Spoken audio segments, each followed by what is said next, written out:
I really don't.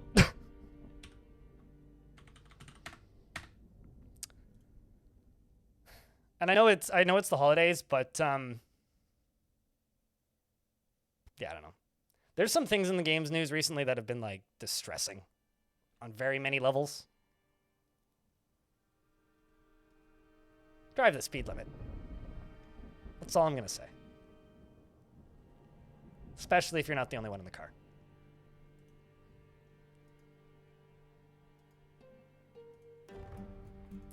All right, let's play some Dwarf. It's wild to me that Valorant is an angrier Counter-Strike because Valorant is like the more colorful, upbeat of the two.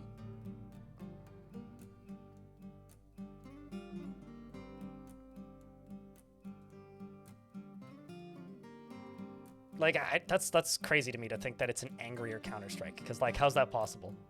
I heard a story, it was on Jeff Gerstmann's podcast, like, yesterday, I think, where some guy was asking if Jeff had ever gotten into a physical confrontation over a video game, and he said that him and his friend used to get like their kicks by going to internet cafes and like hacking in Counter-Strike blatantly, like just bringing USB sticks with like a bunch of wall hacks and then just like logging in on the internet cafe and just like wall hacking people for like 2 or 3 rounds and then tabbing out when people walked by and pretending they were doing nothing and then like leaving. I can't imagine that you could be angrier than that. But I guess so.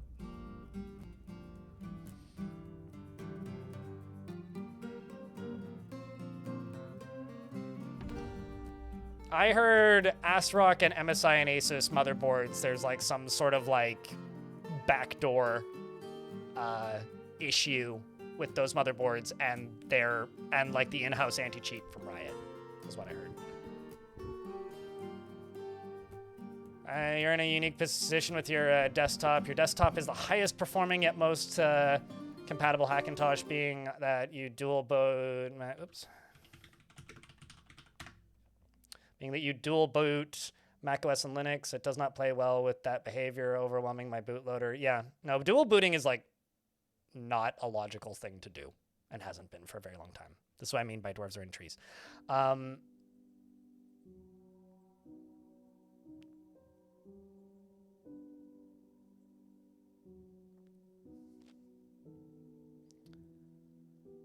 After bricking your NVRAM, every Linux install you do is usually a 1 step forward, 2 steps back affair. And since LFG 3.1 became a thing, you're living the dual GPU life, and that unfortunately requires Windows. Right. Yikes. Yeah, I don't know, man. I'm going to do something that I'm kind of amazed I haven't done yet, which is I'm going to build some walls. Hence why I'm amazed I haven't done this yet. And fill it up with cage traps. And I'm going to do this specifically for the agitated wilds because they've gotten so bad recently. We've been getting hit by giant albatrosses, giant Kias, and various other things. And if I do this, maybe, just maybe, I can catch a bunch in cages. Because I find that if you have agitated animals in cages, they don't show up as often because they're already on the map. And so I'm going to see if I can cage trap some of them, because as you can see, we're losing dwarves like crazy. The currently living dwarves on the fort are, I'll turn on naming once we're done with this calamity. Hammerhead, Elia, we've got Salicon and Ocumber, and Oscar, as well as Mac and Tackler, and Gigmoth, as well as Rith, 409, and Ilmirin's Truth Seeker. We've got Timmy, pun intentional, Attila the Dun. We've got Wretched, who's amazingly still alive. We've got Flicker Free, and Alf, the Duke of Wavepool. We've also got a King and Queen. We've got Moreb. We've got Nortram, and we've got Riddle, as well as Shrubbert and Blue Ice and Judge, as well as Elfie Bean. We've got Freeways and Psyomegas and Tarn The pissed off tavern keeper. Sorry, Tarn.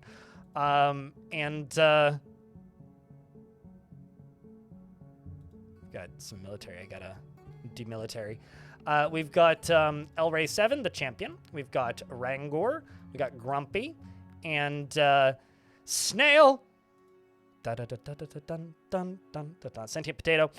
3 shells, as well as He-Mans and Vervito, who's been around for forever now, actually. We've got Bismuth from YouTube. We've got Hope Dusk, who killed a demon named Hope Dusk. We've got Blue Brute, who killed a Blue Brute. We've got Mud, who's the son of Puddle, or daughter of Puddle, actually. We've got Dumbo, who killed a giant flying elephant. We've got Skink, who killed a skink demon, and Iffy Spiffy. We've also got a Chamberlain. Well, that's interesting. There's a recent addition. We've got Sky Smeller, who is a outpost liaison, and Puddle, who's Puddle is the son of Mud. I had it backwards.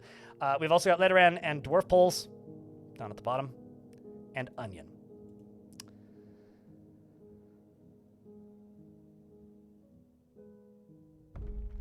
To cause all that vomit? This is a 13-year-old, mostly underground, Untamed Wilds map. That should answer what the hell happened to cause all that vomit. I don't really know how else to answer that. But this is a old, mostly underground map. Did you die again? Did I stutter? No, Blue Ice is alive. Did I not read Blue Ice? I thought I did. I'd swear I did. Maybe I just read the Blue Devil and thought that I read Blue Ice, but...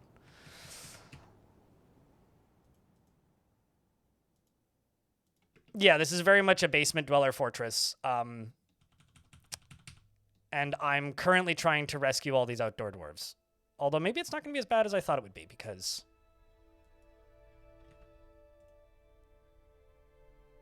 We'll see. Also, the vomit's moving because of the ocean waves. Sorry, that's a sentence. The vomit is moving because of the ocean. Yes. We've got agitated giant flies attempting to assault the fortress. And Frisco-born has been found dead, reason dehydrated. I also fucked up and locked a bunch of dwarves in the caverns not super long ago. Which I feel real fucking dumb about, but it happened, so that's all I can really say is that happened. Also, this is happening. A beast composed of water has arrived. It is it has a long straight horn and a gaunt appearance. Are there any burrows on? Yes. What's its ability? Beware its webs. Stalcob. I love the colorations, man. It's truly, I'd say it's a glass cannon, but it's a bit more of a bubble.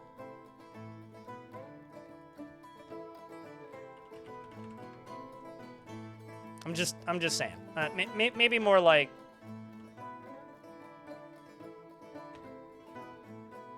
I don't know.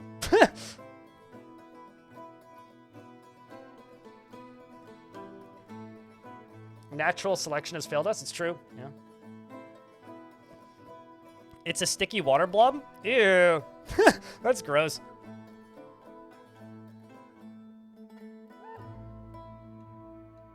Even with the webs, it's not going to do much damage? It might, depending on how big it is. But it's also in a layer where it can't get to us. So I'm not too concerned about it.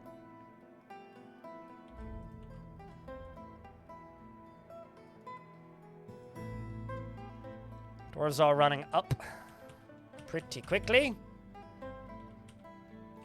So if I scroll down here, yeah, we've got an agitated manta ray on the map. So check this out. Check this out.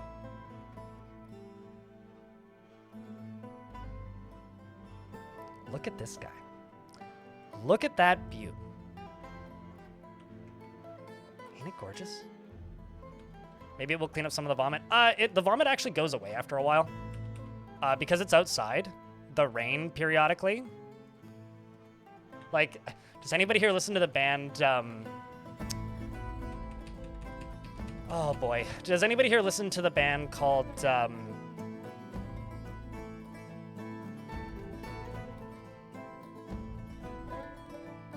know the song's called Missile Command. Quicksand Missile Command. And it rains, and it rains, and it rains is the fucking chorus of that song.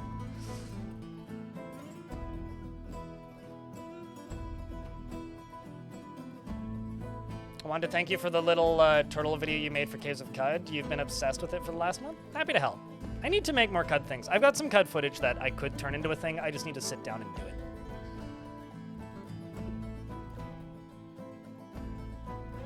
And Wilmar, back at you, mate. Thanks for tuning in. Appreciate you. And cheers, Gaia, in the YouTube chat. Thanks to everybody for tuning in on this this holiday day. I never understood why that joke is funny. I do remember the video it's from, though. Crypt beer, crypt beer. The Mary Chrysler thing. Like, I kind of feel bad for that lady. Like, she just kind of seems drunk. Like, viral videos to me have, like, kind of a circular thing where eventually, like, I just feel bad for the person in the video. And that's one of the ones where I just kind of feel bad. Like, that's the rest of your life now. You're never going to outlive that.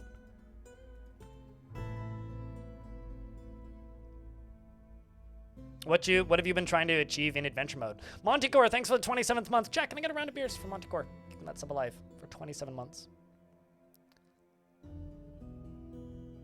The Grink. Is that somebody trying to say the Grinch? That's all I can think it would be.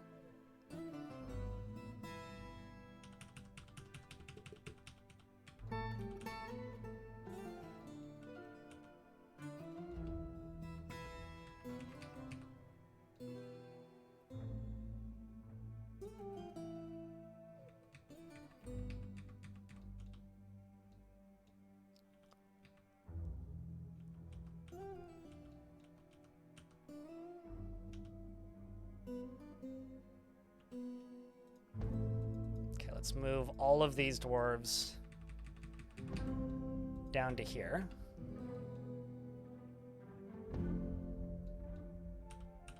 Getting them all out of the upper area. Okay, you are very injured.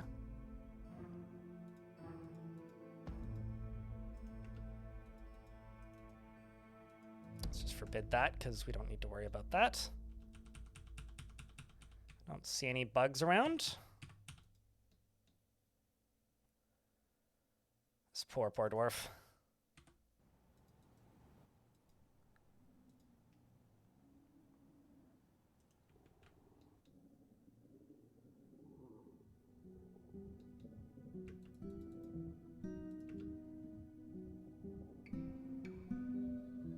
Until all the carriers get back, do you get tomorrow off, Ice Blue, or do you work tomorrow? In this Fort Nepkin? I don't think I'm doing anything with Whipvine, no. At least, not that I'm growing locally. Only imported stuff, if anything. Uh-oh. Did the dwarf die, or did they get up?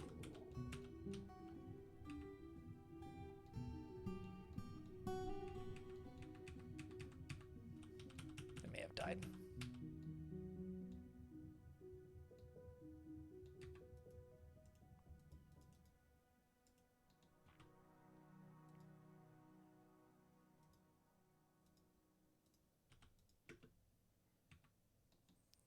Come here, you. I'm trying to save this dwarf. Buddy, I need you to go towards the fort. Okay, over here, I'm gonna open this. And go down into here and close this.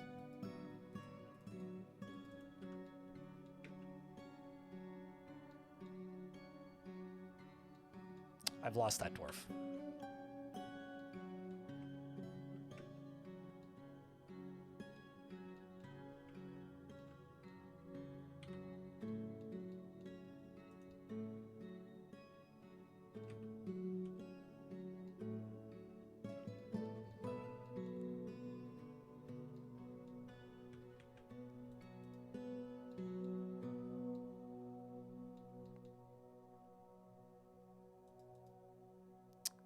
Come on, dwarves.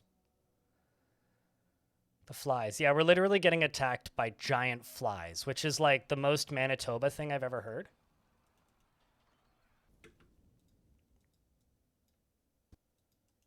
Okay, so you are all the way the hell down here.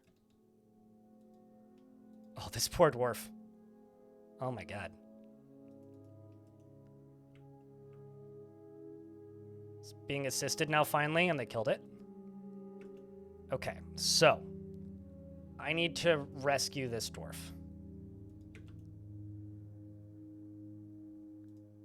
These lower squads I can send back to training. So let's wait until somebody comes out to recover the wounded. Here comes Aiden. We'll get an idea of... Yeah, see, we've already caught one. Let's actually log. I've got a lot of logs. That's good. Let's just go wooden cage. But I will make them out of, like...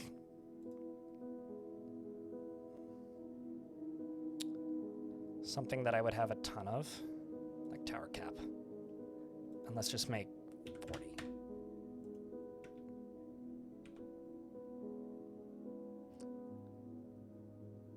Oh no.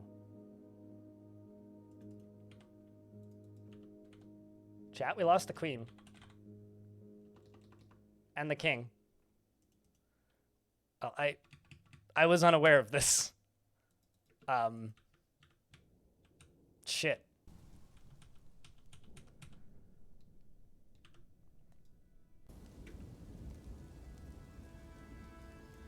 Lost? Yeah, we'll just have to dig under the pillows.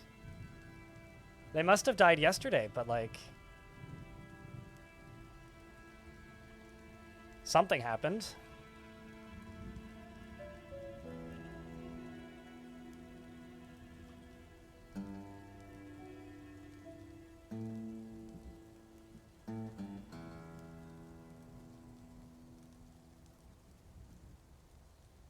Future Disco. Appreciate you. Thank you very much for the 5-pack.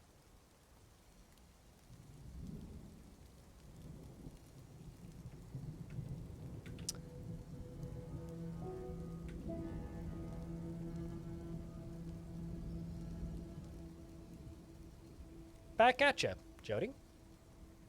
It's 1000% not a vampire. No, they definitely died to the surface somehow. Or to something underground.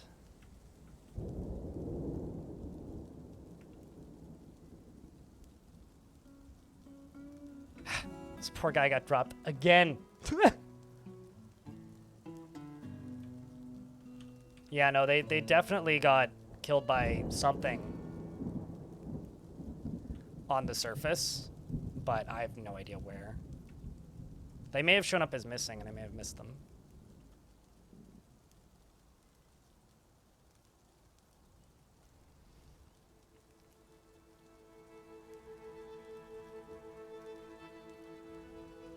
Trees, then?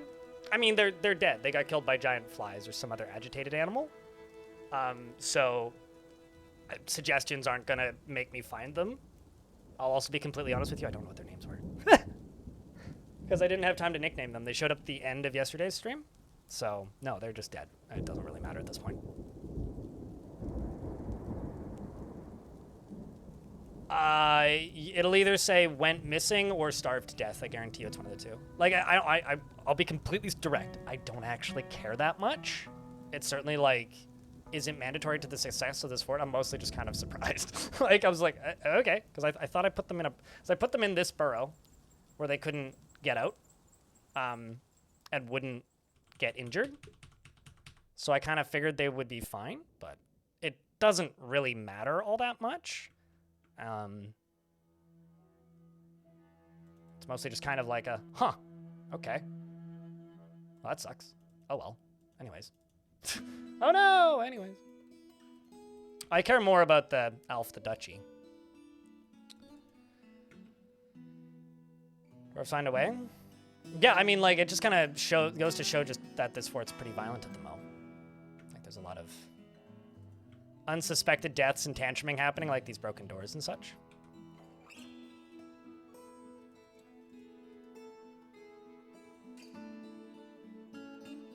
Yearly? Nobody demands anything yearly. They only demand them quarterly. And I've got all of them, like, already, like, queued up. So we've got gloves, statues, and spears that are being made quarterly. And I've got rings that are being made quarterly as well. And so I never run into issues with not having enough stuff.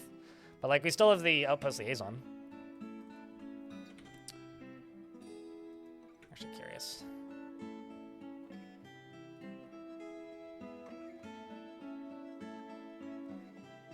Yeah, oh, just a little odd. Who's the nobility now, though? That's the question. Arath is now the king.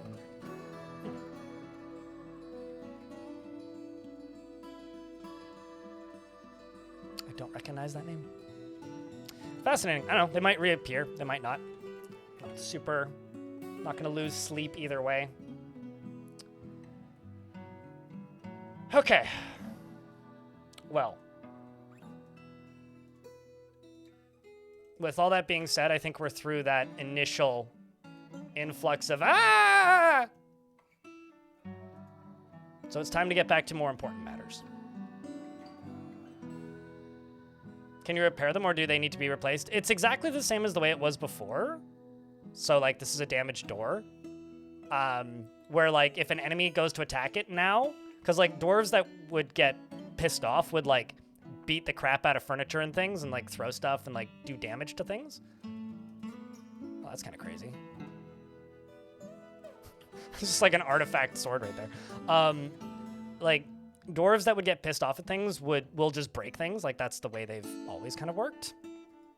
But like now it just simply represents it visually. So nothing's actually changed mechanically. So it's just visual representation. So like just about every piece of furniture has like a damaged state now. Can you have a cat? Sure.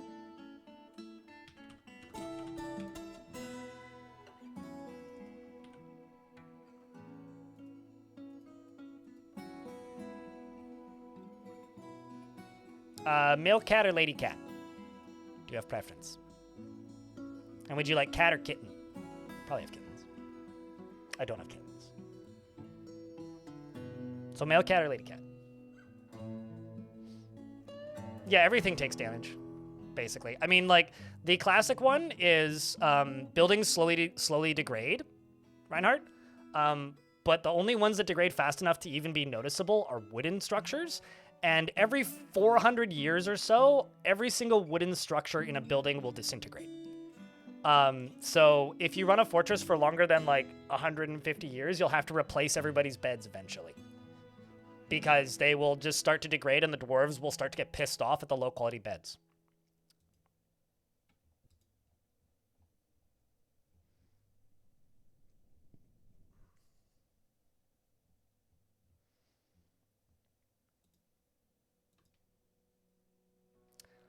I will give you a full heal because I feel bad.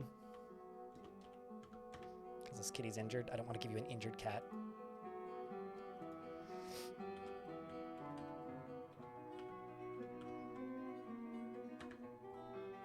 So Psycho, pet, who is the pet of Kib Eriblocum, pursues matters with a single-minded focus, often overlooking matters, and takes no pleasure in his talents and appearance. He is quick to form negative views about things, and he is often nervous. He tends to share his own experiences and thoughts with others and doesn't often experience strong cravings or urges. He's quite polite and He's quite polite and sometimes acts with little determination and confidence. He tends to be swayed by emotional appeals and is brave in the face of imminent danger. Prefers to live as harmoniously as possible and is somewhat quarrelsome. He's bothered by this since he values friendship. Aw. He has no kills that we know of. He's got cat pus covering his right front leg. And he's got a very large kitty cat family. I also really like the new portraits. They're great. And hello, YouTube folks. I will say the YouTube chat is pretty quiet today. So if I'm not looking at the YouTube chat as often, that is why. But I just wanted to say to the people watching the YouTube stream, the first person to put, I don't know, 3 Christmas tree emojis, I think those exist, or tree-related emojis, into the YouTube chat can name something, dwarf or otherwise. So my miners are largely equipped with adamantine pickaxes, and we are slowly going through the process of digging too deeply and greedily into hell. That is it's a pretty slow process, but it is something that we've been working on. There are dwarves in hospital right now. Let me check on the actual supply of the hospital. Supply of the hospital seems good, although I do need some soap. So I'm just going to make ash and lye and tallow. Ash.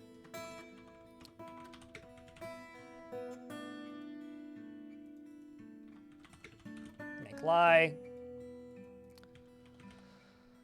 Soap from tallow. And let's just make 258 each. I should have everything to make all those, but I will double check. Do I have a thing making ash? Yes, I do. So we should be good. Frosty Noodle. What would you like to name? The vet mod is always a must for you. That's one of those mechanics that I want in the vanilla game so much that I will not use a mod and will just keep complaining until Tarn adds it.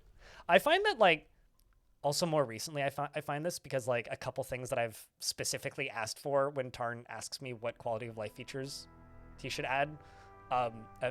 Anyway, I find more recently, especially, like, it's better for me to complain if something isn't, like, there and do it loudly and frequently, because I think the developers watch the stream enough that they notice if I complain about something consistently, and it seems to get added quicker.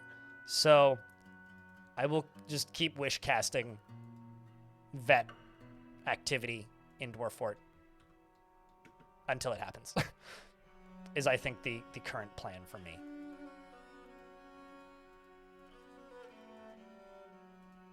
It just seems to be more valuable.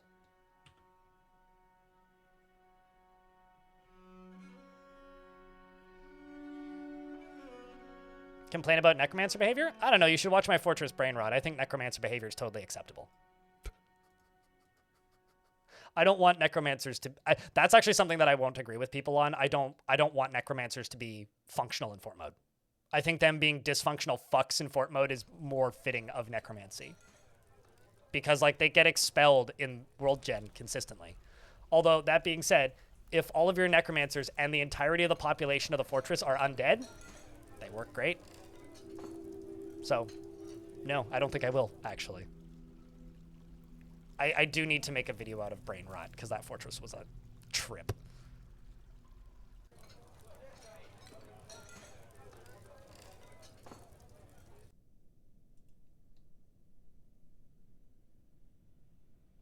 Bearded brewer named Frosty Noodle. I don't have any bearded brewers at the moment. The thing is, like, most of the dwarves in this... I could do a bearded planter named Frosty Noodle, who's legendary at planting. Does that work? I can't do brewer because none of them have beards.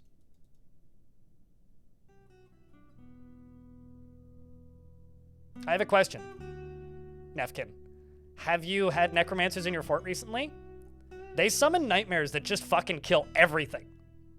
Anything that feels fear. I think that's a detriment. Personally, like, they will literally just kill everything unless they don't feel fear, which means they need to already be undead, which is the detriment, in my opinion. But sure, no, I agree with that. That, like, they shouldn't be migrating to your fortress, period. I think there is detriments, though.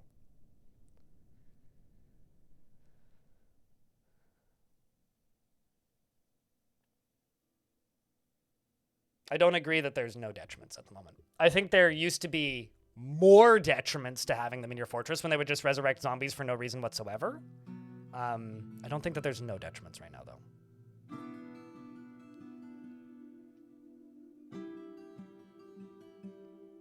there is detriments. Basically, what I'm going to say again, watch my videos or my VODs for the Fortress Brain Rot, where I turned every single dwarf in that fort into a zombie, because there is detriments to having necromancers, and especially if they have nightmares, and there are unique ways to deal with it.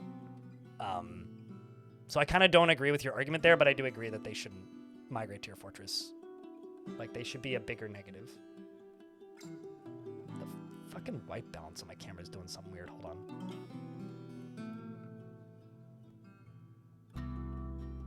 Hold on, let me just adjust something. Turn that off.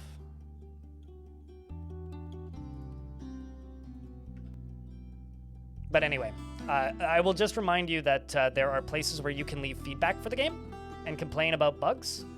There is the Bay 12 forums, which is a pretty good one. And then there's also the various Kitfox Discord rooms where you can talk to the actual developers.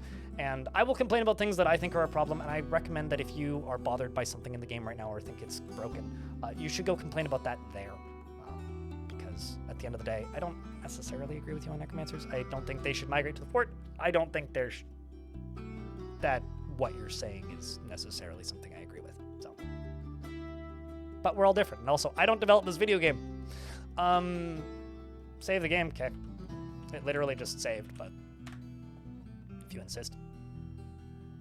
Wolfus Cray, thank you very much for the Prime for 4 months. Appreciate you.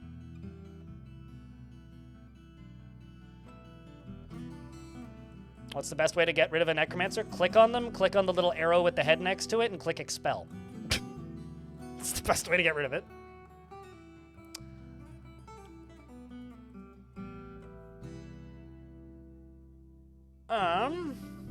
Okay, so I need to name Frosty Noodle. Frosty Noodle is obsessed with order and structure in his own life, with everything kept in his proper place. He has great trouble mastering fear when confronted by danger, and has a very calm demeanor, and he likes to present himself boldly, even if it would offend the average sense of modesty. He doesn't often experience strong cravings or urges, and doesn't often experience cravings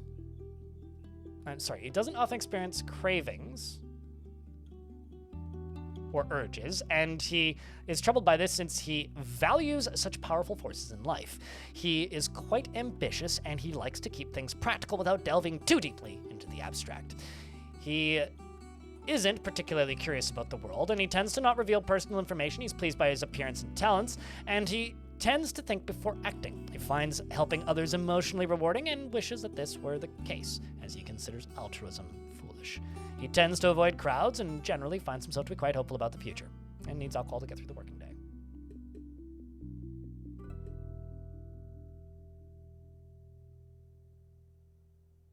No, I mean, that dwarf, if they have a bunch of extended family, will get an upset thought, but it's not a huge mood deterrent. Like, there's very little negative with expelling people. So the only negative that I can think of with expelling people is if you have a were-creature in your fort and you expel them, they'll probably attack you again. And if you have a vampire in your fort and you expel them, they'll probably come back with a different name and be a vampire again. But for necromancers, they usually just disappear. Besides, it's not like they'll look any different. So, like, just keep an eye out. I think that you and me are playing different video games, Nevkin. Like, maybe even completely different video games. Yeah, I could not disagree more with your takes or statements, actually, at this point. We play very different video games. And that's good, because, like, that means that the game is malleable into what you want it to be. He personally would have the world operate in complete harmony without the least bit of strife or disorder. Finds those that deny their impulses somewhat stiff, and sees sacrifice as wasteful and foolish. And does not particularly value the truth. Chatter is playing Warhammer? Seems like, yeah. Actually. Likes chalk, silver, black opal, and giant aardvark leather, and the color raw umber. Leggings, rabbits for their ability to burrow, and giant ocelots for their coat patterns. The sound of the drum of trumpets and the sight of the smile of skirts, and when possible, prefers to consume tapier, spelt beer, and hard wheat flour, and single grain wheat seeds, and absolutely hates blood gnats.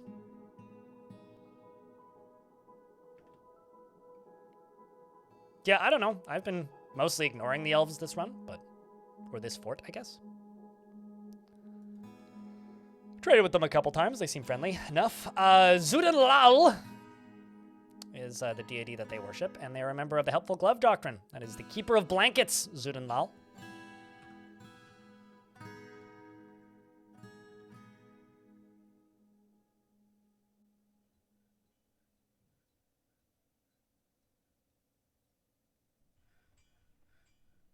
I'm saying that I play the game very differently than you, to the point where I think that we're playing different games, and also I think that your attitude kind of fucking sucks. But that's unrelated to the game. If you're gonna call me that word, I think that you're an immature child who should probably smell some fresh air once a year.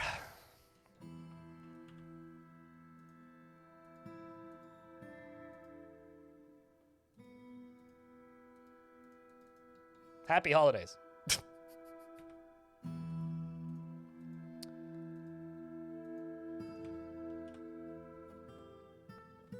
I also think that if you genuinely are going to say that about me in my chat, you are very much somebody who doesn't know me very well.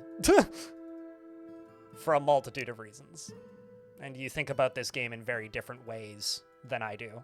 And once again, I will reiterate that I think that that demonstrates the power and flexibility of this game, but also massively highlights your closed-mindedness and unwillingness to feel that people enjoy things for different reasons.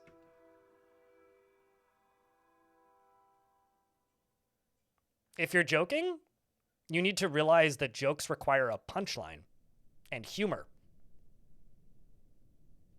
And being rude can be funny if there's like context for it or like a relationship that's already been built. But in this case, I don't really know you. This is mostly my first impression of you. And my first impression of you is you called me a simp, which is mostly used as an insult. Unless, like, you know, you and me are hanging out in a bar and we're talking. That's a different setting. But you just being in my chat and, like, going on about, you know, for all intents and purpose, massacring a faction of the game, which, fine, that's cool. And then me talking about how I like trading with the elves mostly, at least in this playthrough. And then you just insulting me? If that's your sense of humor, I think you have a crappy sense of humor, friend. That's it. Like, I don't know. If you're trying to be funny, it's not working. And humor's subjective.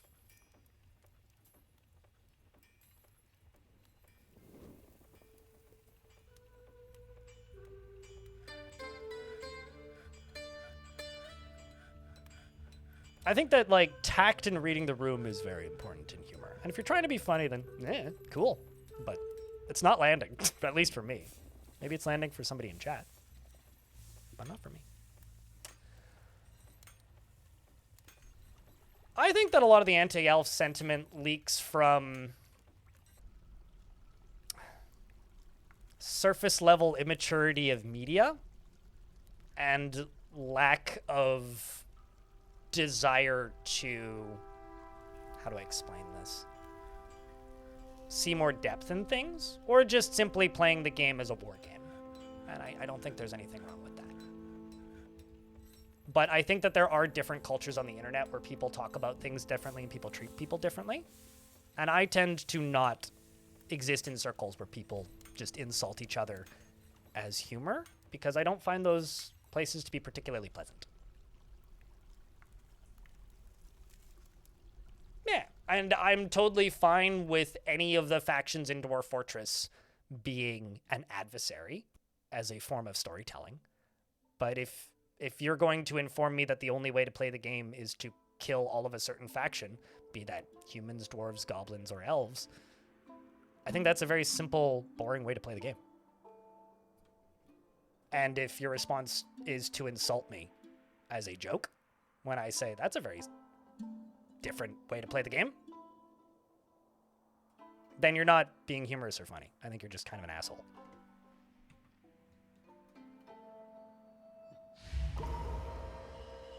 Tips to trade with elves. All they bring are nuts that are not enough giant animals. So the elves only settle in forests.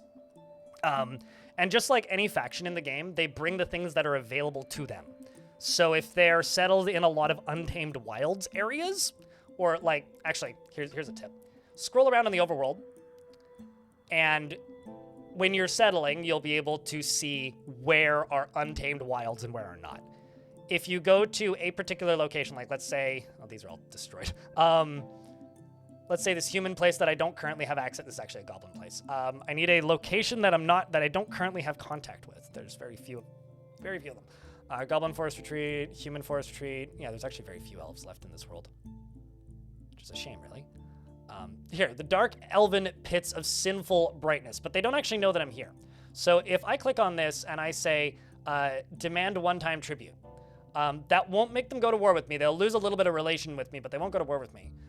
If there are elves that exist in the world in a forest retreat, like this elven forest retreat, if they weren't highlighted as allied with me, I could demand tribute from them specifically. And if you know that they're in an Untamed Wilds world, they're more likely to bring giant animals because they're in an Untamed Wilds location. So try and demand tribute specifically from people that are in Untamed Wilds if you want large animals to trade with. This also goes for humans. Humans sometimes bring large animals. Not as often as elves, though.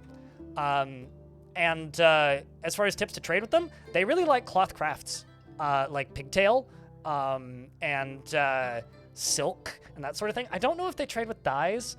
I actually like trading with them because I think that they actually have a lot more nuance to their trading than any other faction. Like, they're the only one with, like, requirements, which I think is interesting.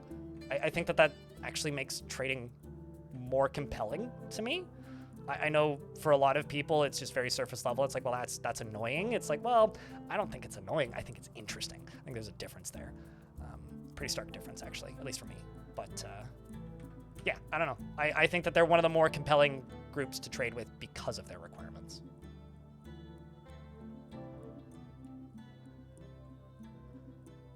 Also, this may have changed in the Siege update, but I haven't fought with them since the Siege update. I used to always not like fighting with them because I found them too easy. Like, boring. Like, kind of annoying because they would, like, ambush. And then once they'd gotten through the ambush, just kind of uninteresting because of the way that they would just, like, uh-oh, I've got a ghost. Where you goes? And then kind of boring because they would arrive and then, like, nothing would happen. If that makes any sense. Like, I would just murk them immediately. And so I would always try and trade with them because, like, it was just easier to get big animals from them that way. Was just trading with them. Speaking of being a bad person.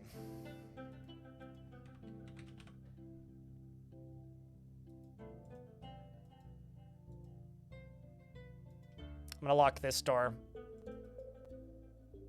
I'm gonna keep you, because you're not pissed off. But these two dwarves, Psyomegas, rest in peace, and Mistim keep tantruming, and have been causing a lot of grief in the fort, and I think that we'll be better off without them here. That's our strange mood for a legendary armor smith. What'd you grab? Adamantine. Let's go.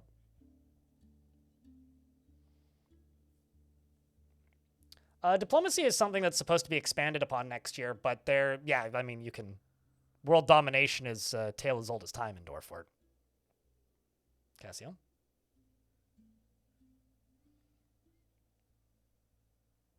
Thanks, Captain Obvious. I'm glad that you pointed out something that I'm very well aware of. What's your point, Them?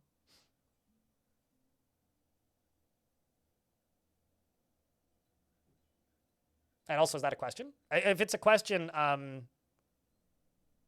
mostly soldiers or ex-soldiers. Most of my nobles are actually quite happy.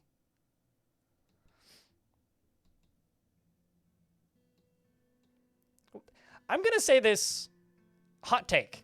There is magic in Dwarf Fortress, and there's been magic in Dwarf Fortress for a while. I also can't wait for more magic.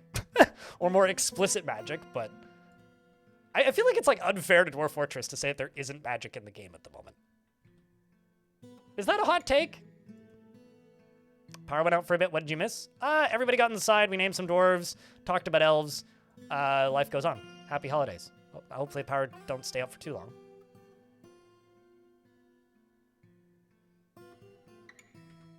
I mean, like, they're like, I want more just, like, ambiguous magic, I guess, is more what it is for me.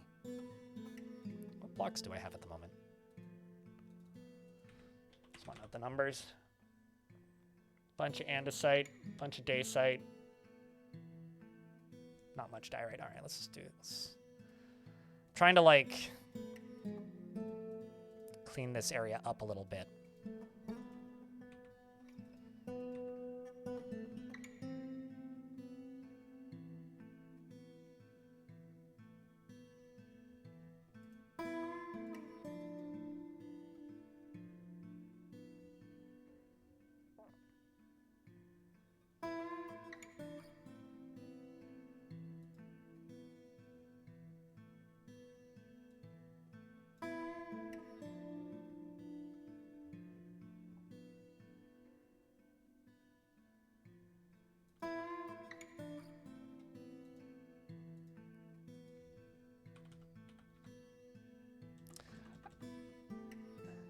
Sorry, I'm just checking something. Scrolling back up in chat, make sure I didn't miss anything. Okay. I mean, you can make zombies and you don't even need to be standing next to them? Oh, you mean like for what? For necromancy, or are you talking about like haunted biomes? Okay, so this whole area, as from yesterday, should be possible to dig through. So we're just going to go through it. Like, it should all be safe. It should. Got a decent number of miners. So long, Fairdorf.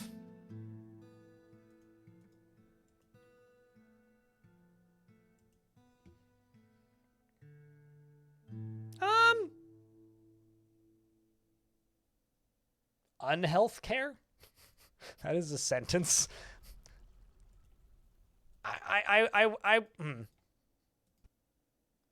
I would say it's more like re-life care, but less unhealth.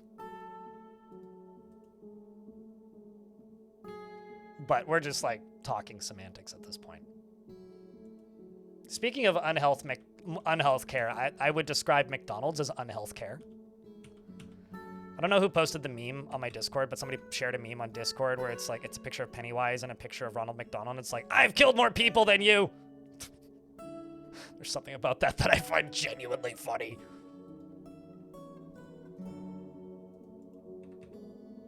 Oh.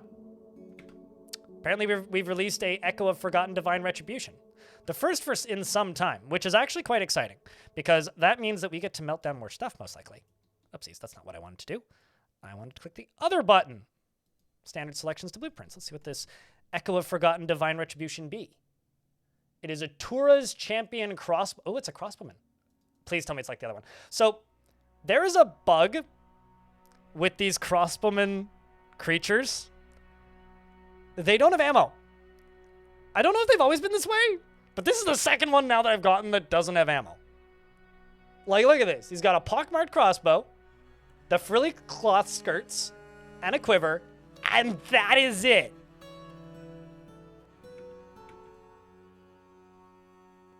And immediately had his arm chopped off by Flicker, I think. Yep, Flicker says, I can't just stand by, this might require an answer. And then strikes the Tura's Champion in the left lower arm, and the arm sails off in an arc after hitting it in the arm the first time. Basically, like, was just la-di-da mining through a rock. He just kept mining. And that isn't even an adamantine pick. That's just one of the steel ones. Well, let's send these dwarves to go kill it. Flicker Free goes back into the combat and actually gets grabbed by the Pigtail Braze after missing. Did hit it in the arm again, which tore the muscle. The creature has seemingly lost a chunk of their leg and is now bleeding heavily and is faint. The dwarf is now unconscious after getting hit, probably. Got bit in the head. Oh. And it's now whipping them around by the head. They've dropped their pick, are now winded, cannot breathe. Presumably their spine has been broken. Solid attempt all in all, Dwarf, but bad news in the grand scheme of things. It may be a tie, though, because Lone's Newt... Okay, never mind. Lone's Newt is no longer bleeding.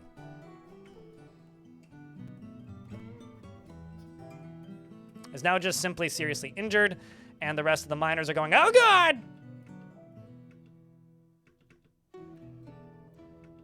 And it seems that... Did you get it?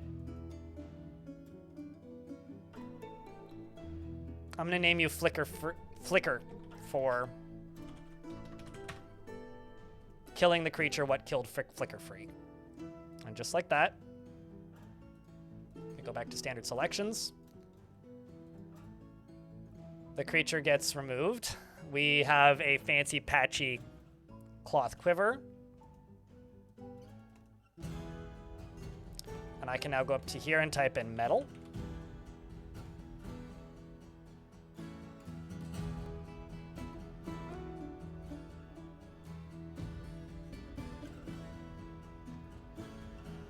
Let's see, is it forbidden somewhere around here? It must be.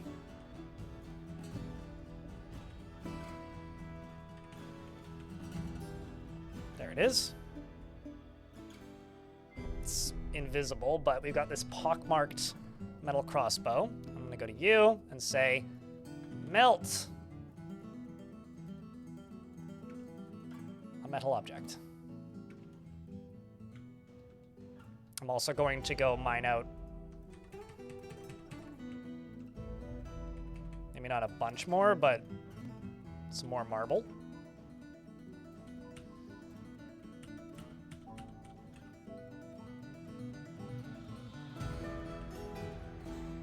Because I need more marble.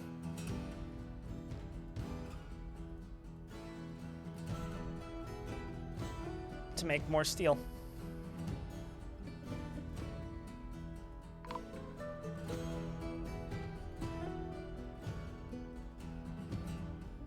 And Dirty Dwarf, the miner's been found dead, who was sealed up inside of something scary. We've also found another treasure of the gods, which is a large, jagged, twisting metal cap. Great.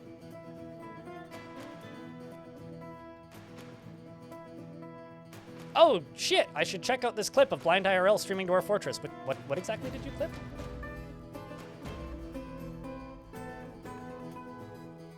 I've killed more people than you. Love that. Thank you. Appreciate it.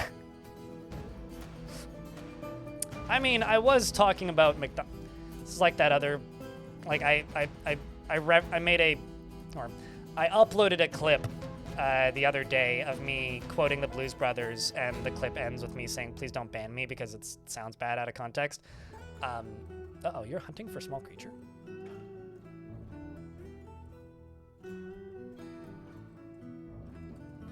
So you should be delivered food.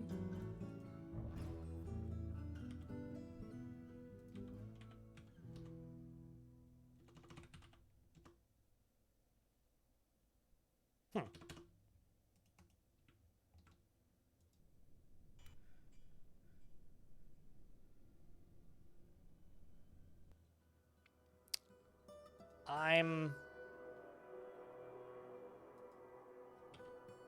a little worried about this dwarf.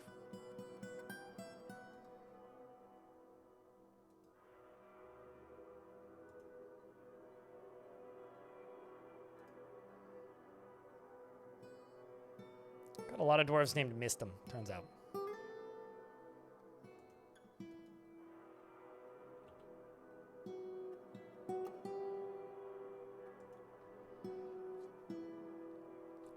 I think I'm going to do something real quick. I'm just going to go stockpile, stockpile, stockpile. Oh, well, I'll put one in there, but we're just not going to worry about it. And this is just going to be for prepared meals, and these are going to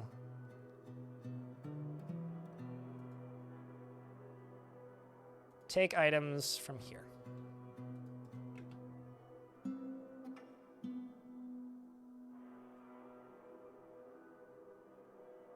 I'm not gonna lie, Fem.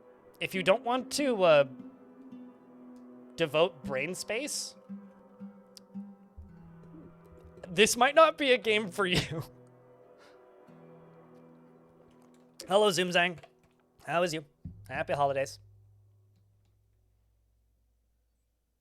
Like, I hate to break it to you, but also, as far as like not memorizing like what is flux and what isn't, there is, and what is magma safe, there's like half, maybe a third of the different materials in this game that I do have memorized. Most of them I do not.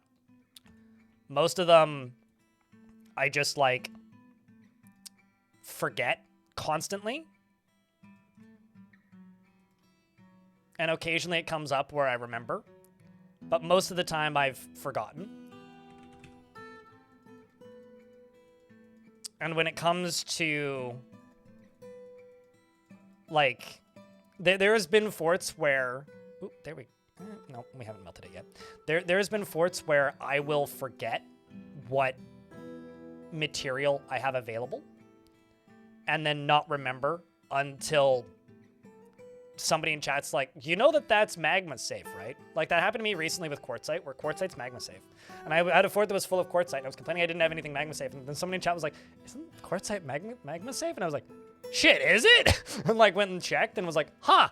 And just like went to the, because it's under the stone use menu right here, right? Where it just shows you. And like, I just never looked because I was like, I forgot that it was lava safe.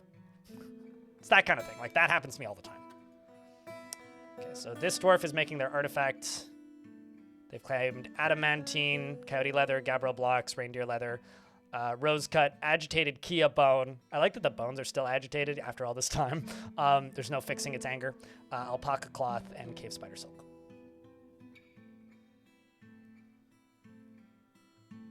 Found out through trial and error. I disagree with that, Apella, but you can have that take. Also, you came over from the YouTube side, hey? Delicious giant Kia. Well, gotta make some giant agitated Kia bone soup. Metalhead, good to see you. They hiss when you approach? The Kias or the bones?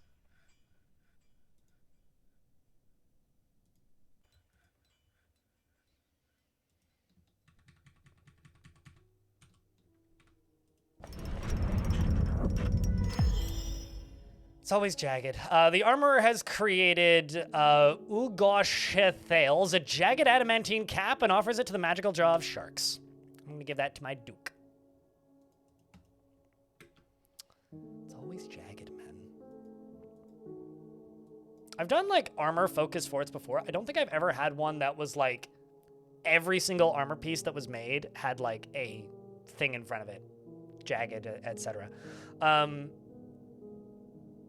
All Craftsdwarf ship is of the highest quality. It is decorated with alpaca wool and giant Kia bone, and encircled with bands of reindeer leather. This object menaces with spikes of adamantine and coyote leather. On the item is an image of Onul, clasp channeled, the dwarf, and Krurut, the brewery of Curls, the bronze battle axe in Cave Spider Silk. Onul is raising the bravery of Curls. The artwork relates to the offering of Krurut, the bravery of Curls, by the dwarf Katin Speargrey. I wish his name was Spear Guy. To the dwarf Onul clasp handled, the magical saber in 213. Interesting. The item is an image of 2 plum trees in rock crystal. On the item is an image of channeled orbs, the large, jagged, twinkling metal cap in Gabbro. We're in an ad break. I'll wait for that to end. Basically, I just wish that they had the default sprite. Even if it was just like a perfectly normal, like, uninteresting sprite, I'd be okay with it, but it bothers me that they don't have sprites. That's all. That's all. Also, are captions working? I'm gonna try turning them off and on again. I don't see them working. Real quick. Testing, testing, testing. Uh-oh. That seems odd.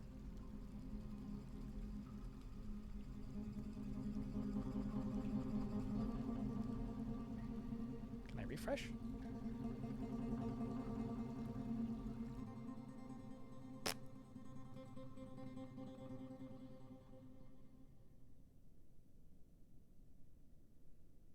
They don't seem to be working on my end, so that's weird.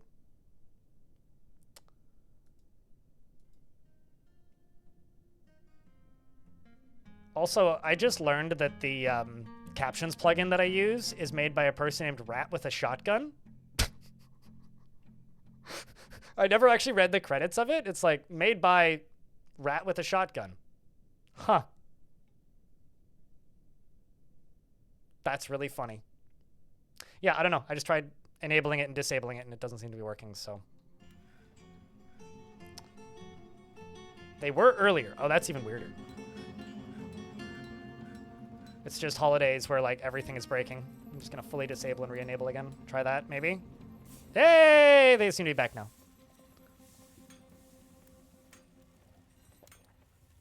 Clearly, I mean, if a rat ran at me with a shotgun, I would be almost as amused as Squirrel with a gun, but I don't know. I watched Gremlins last night, and they seem to have pretty bad aim, so I think the Gremlins may actually have worse aim than Stormtroopers, so maybe that's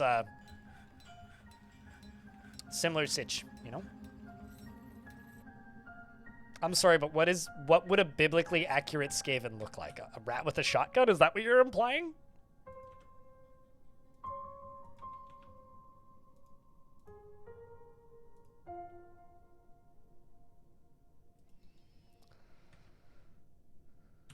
It's a size thing?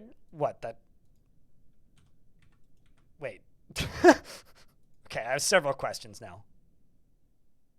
That's not where I want that. That's where I want that.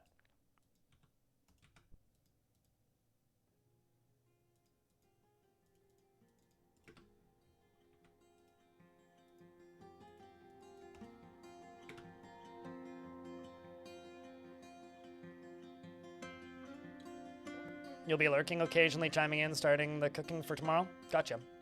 Where you been? What you been up to? Like, the past, I don't know how long it's been, Metalhead. I've only ever seen you in the YouTube chat for a while. Bobtron as well. Happy holidays.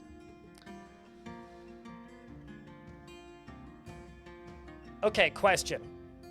Rat with a shotgun. Is it a giant rat with human-sized shotgun? Or is it rat with tiny shotgun? Or is it rat with, rat-sized rat with human-sized shotgun? Because if it's rat-sized rat with tiny shotgun, that's just kind of adorable. If it's rat-sized rat with human shotgun, that's just kind of funny. Walk around it. I'm sure it can't carry it very quickly. If it's human-sized rat with with human-sized shotgun, that's terrifying. Now, that was a concept I hadn't contemplated. Suited Giraffe, I will have to think on this one. Human-sized rat with rat-sized shotgun. It's like, tiny little feature. You haven't played Dwarf Fortress in like 2 years. How's the performance? In like 2 years, I don't have 185 population. I have 205 population. It doesn't go below 60 unless I have like 400 plus dwarves or something crazy is happening. Like, I have an abnormally good computer for this game. I have a Ryzen 7800 X3D, which apparently is like just absurdistly good at running this game. So there is that. That being said, in the last 2 years since you last played, I would recommend installing the game or launching the game if you haven't, and loading one of your old save files and seeing what the performance is like. There's been multiple improvements that have like doubled my frame rate over the years. The first major one was SDL2, where a fort that I was playing, well, actually no, the first one was line of sight optimizations, which made the fort that I was playing at the time go from about 15 frames a second to about 40. The second one was SDL2, which made a fort that I was playing after the fact go from about 20 to 30 FPS, because it was a pretty big fort, to about like 80 flat, like it just like maxed out the frame rate, whatever I could set it to, unless I go like above like 140 or 150. So my frame rate like doesn't drop. And what's funny is there was a person, because I just did an interview with Tarn, there was a person who sent in a question that I didn't ask because I thought it was kind of insulting, which was, Dwarf Fortress can't, like, frame rate is terrible. When are you going to optimize this stupid game? I can't have more than 300 dwarves. Was more or less what they said, with almost that many insults. And it's like, yeah, I don't know, the game runs just fine. Like, you can make it run terribly, but like,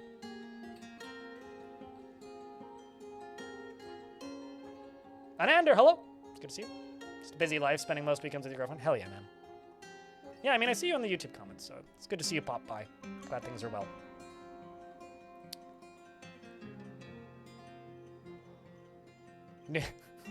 This is just like an animated movie that never released, Apella. Is he nuts? That's what I was wondering. I don't know. To me, it's like Dwarf Fortress performance at this point is very similar to... Ooh, what that? Holy shit, we found a thong! I'm just... Hold on. Just gotta screenshot that. Tab over to social media.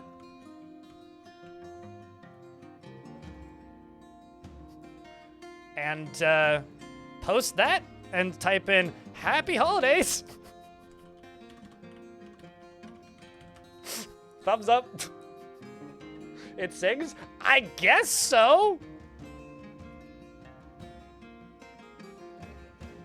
You know, I don't think I've ever actually seen a sprite for thongs. Like, loincloths exist. But I can't remember the last time I actually saw a thong.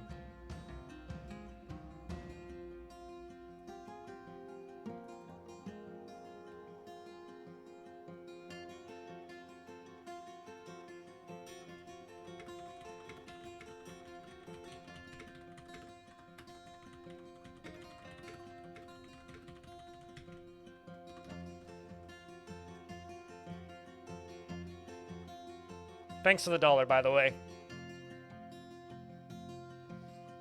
It would sing only remorseful dirges. Probably. All I want for Christmas is a sing-song thong. A bard named Sisquo? Who's Sisquo? I don't have any bards in the fort. I could appoint one.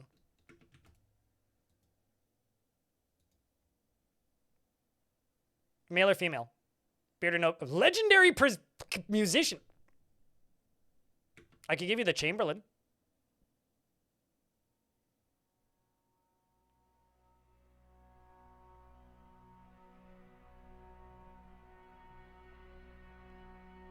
Ryzen 5 or Ryzen 7? Oh, 76. Okay, I'm not familiar with the 7600 X3D at all.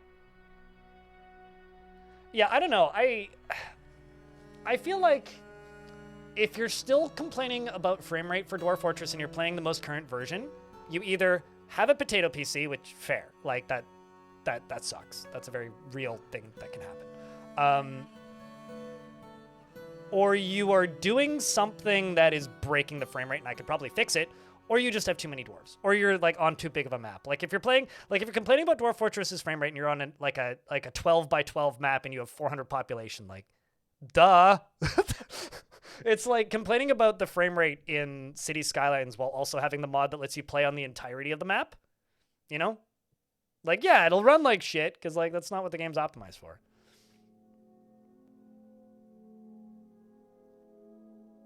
What's your frame rate out of curiosity, Dirty? I mean, yeah, I've done 6x6 and 7x7 maps that largely run fine.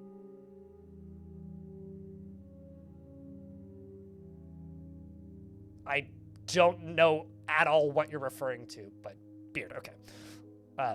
Jody, but I can do that.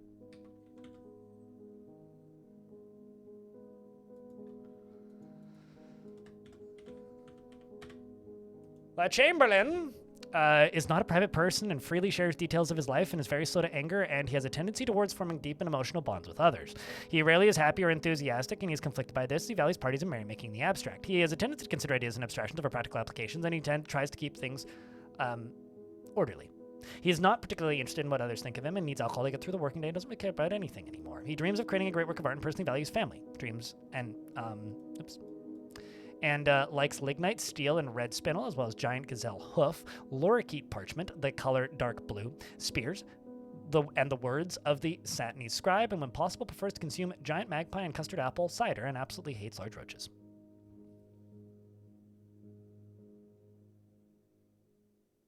I'm very sorry, Taco Sunday. But like if you have an older computer and the game doesn't run super well. Okay, so hypothetical, right? If you can get the game running at an acceptable frame rate, let's throw out an acceptable frame rate, 40 frames a second, in most situations, and you decide to go outside of that and the game runs poorly, and you know that you have an older computer, is that the fault of the game developer for not optimizing the game enough? Or is that on your computer? Because I do think that there's like a certain portion of Dwarf Fortress's population, or player base, I guess is maybe the better way to say it, that feels that Dwarf Fortress should run at 1,000 frames a second because it's a pixel art game. And that like anything below 60 is like a horrible frame rate. So it's really hard to like discern as to like what is like legitimate frame rate feedback. And like, because for me, as long as the fort's above 20, it's perfectly playable, and I get kind of annoyed if it goes below 15. And I don't think that's happened in years. And outside of like weird circumstances where something crazy is happening. Anyway, this dwarf likes lignite, steel, and spinel, giant gazelle hoof, and lorikeet parchment, as well as the color dark blue, blah, blah, blah, blah. I already read that. Large roaches he hates. He's got a large family, actually. Uncle Dirty Bum died, unfortunately. His youngest daughter, the clother, died outside. That's unfortunate.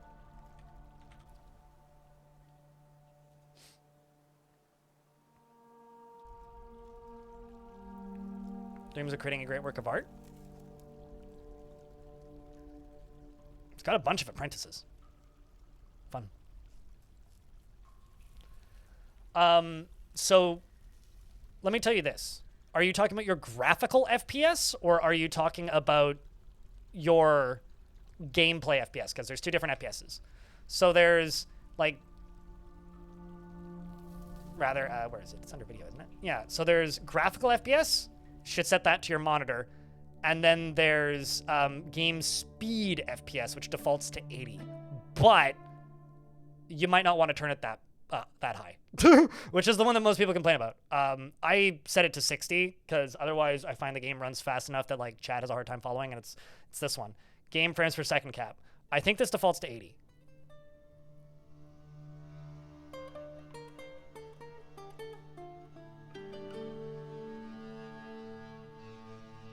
$100 watching? Way more than 100 watching, Frosty Noodle. That's not too abnormal, though. The 52 likes things. People on YouTube tend to be very passive in their viewings. Click the like button, but don't shame people who haven't.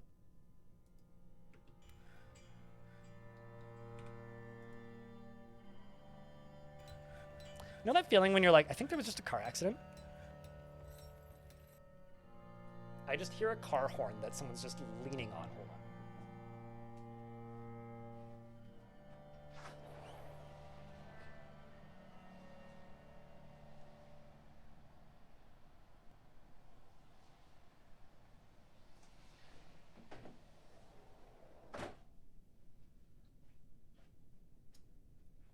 Looks out window, sees car collided with pole. Yep. You love the look of this fort. This fort's bothering me so much because so many of the floors are unfinished, but I'm glad you like the look of it. Oopsies. Like, I like this upper level, but this lower level and then this lower level are bothering the hell out of me. But yeah, happy holidays, I guess. For me, it highly depends on like what the creatures are made of. I'm mostly just impressed that you're playing at 100 FPS. Like, that's really fast. Like, I personally, on my own time, if like I'm testing something, I play at 80, but I don't ever really go above that. Oh, gotta get those dealt with. But like 100 is like, that's fast. You know, it like, for those of you who didn't play in the olden days of the before times, back when this game ran like shit, on this same computer, this exact setup, in version 47.05, for those of you who missed it or didn't see it, there's a documentary about Dwarf Fortress that was filmed by No Clip Video, Danny O'Dwyer and crew, and that was something evil is emerging from the newly exposed pocket. That was for a lot of the footage in that was of older versions, and I recorded all of the ASCII footage for that, or most of the ASCII footage for that documentary. And I played a bunch of 47.05 and earlier, and on this computer, with 100 dwarves, I can't get above 30 FPS consistently. This exact same setup. So, like, I would have a hard time going below 30 now. It's got webs. All right, well, let's see what we can do.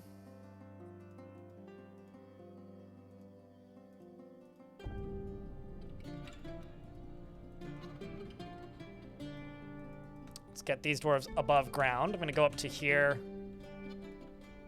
and just get rid of all these. Hey, chat. Can I get a Vile Force of Darkness or, like, a round of beers for good luck? Because these dwarves are going to need it. Let's go places, siege engines, activate all.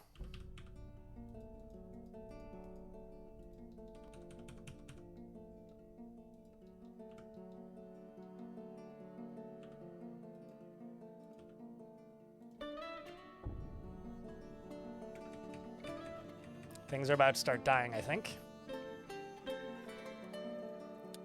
So this creature is heavily bleeding. It's another skink fiend.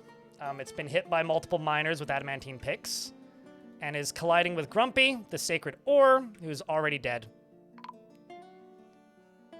That is 3 dead already. 2 miners and a soldier, I think.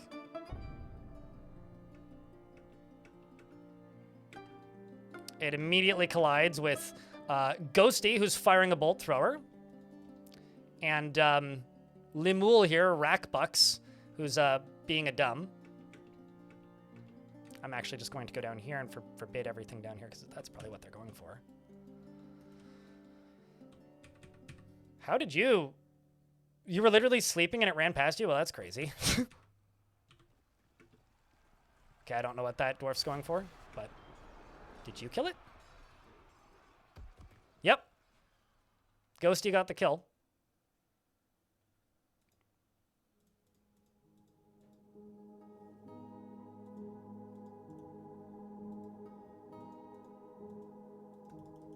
Alana, thank you very much for the raid. Happy holidays. Raiders, can I get a round of beers for Ghost, or just like, hell yeah, for Ghosty, who fired this bolt thrower and shot a demon to death. That could have done some pretty serious damage to the fort. In fact, shot it in the head, which tore its brain. How was the stream today? What are you guys playing? Welcome to some, well, of Dwarf Fortress. We just lost Grumpy, figures, as well as Kib down here.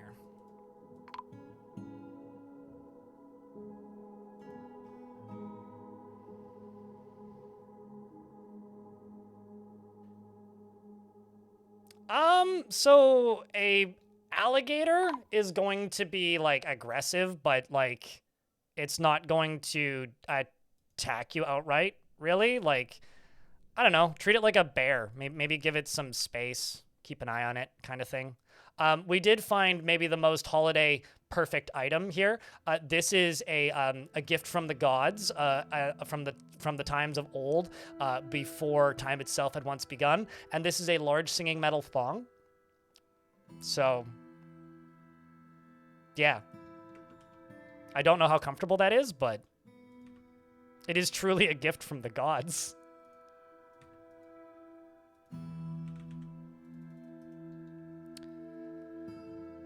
Let it sing? Damn right. What else are we gonna let it do?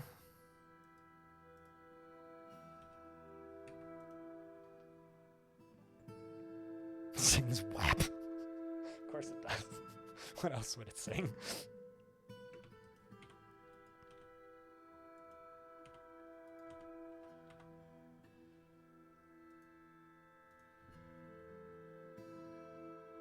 The Thong of the Gods, yes.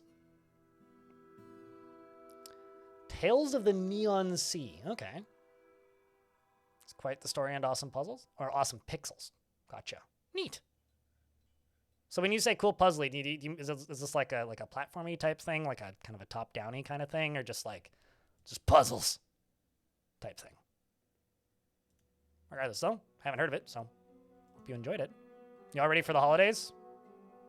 My holidays are admittedly rather simple this year. My parents are coming over tomorrow, and we are... I think that cat adopted somebody. Hold up.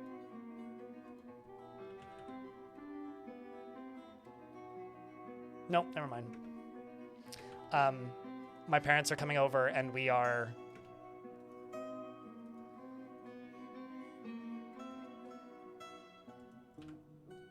And I got catering, so we're just gonna eat Christmas dinner, and it's basically gonna be all there is to it. It's gonna be pretty straightforward, simple stuff for me this year. YouTube chat was slowish. It usually is. Even on busy days, it's still slowish. I think the combat in Songs of Six is extremely rough because YouTube chat is talking about it. Also, I'm not gonna lie. There is something about this that I find really funny. It makes sense, and I do it too. I think this is just a very human habit, which is simply if oh, that's grim. Actually, you know what? Psyomegas, I'm gonna save you and just expel you. That's what I'm gonna do. I have this habit too, which is tune into YouTuber or streamer's stream and ask if they've played a game. I've interviewed the developer of Songs of Six more than once. I've made many videos, several videos in fact. I've streamed it on multiple occasions, and yeah. So yes, I have played Songs of Six. That is something I have done.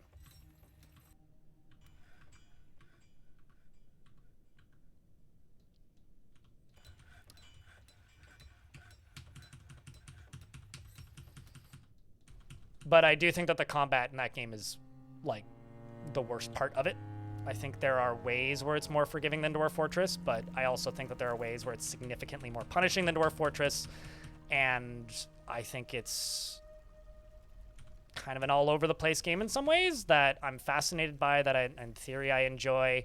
I think there's parts of it that I hate. I've been meaning to go back to it, but I'll be honest with you, when people bug me to play a game, it makes me go, yeah, I'll play that eventually. And then I think about it less. Which, that's just like me like exposing my dumb biases, but it's kind of true. Like, if I get asked about a game a whole bunch in a short period of time, I tend to think about playing it less. But yeah, I've been planning to go back to that soon. Curious about that most recent patch. The main like turnoff I have is I don't want to mess with the combat at all. And that last patch was mostly just like a rework of chunks of the combat. Like I fucking hate the combat in that game. I think the combat is like bad, or at least it was every time I've had to interact with it.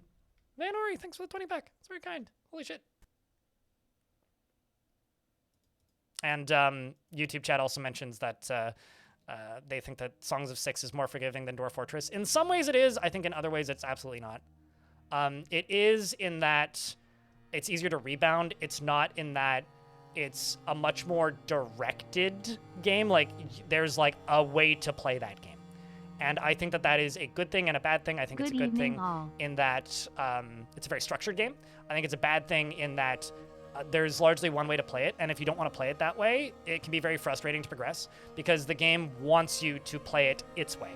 And I think that that can be fun. I think that can also really suck. And often that's why I find myself stopping playing that game when I do step into that game again, whenever like the itch strikes. Is specifically like, I often get to a point where I'm just like, I feel like I should be enjoying this, but I'm just not. And that's often like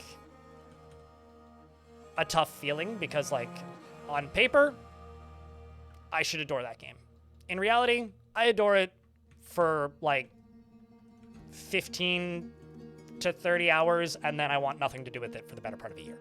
So I think it's a really cool looking game. I think it does a lot of really interesting, unique things, and I'm really happy it exists, but it's not a game that will ever grab me or keep me compelled to keep playing as long as Dwarf Fortress because of some of its design decisions, which I do agree actually make it harder to get into and stay into than Dwarf Fortress, at least for me. Neezer, thank you very much for the 10-pack. And Porcelet, thanks for the 28th month. Good evening. It's very kind of you. Use plural. And I do think that there are elements of Songs of Six that are extremely rough. But I think that's also part of its charm. Same with Dwarf Fort. I mean, there's lots of elements of Dwarf Fort that are very rough as well. But again, part of its charm. That's what makes it endearing. Or part of what makes it endearing. It's like that raw ambition, I guess, kind of thing. But I will probably play Songs of Six again in the next, like, 10 to 15 days, because I've got the itch, so.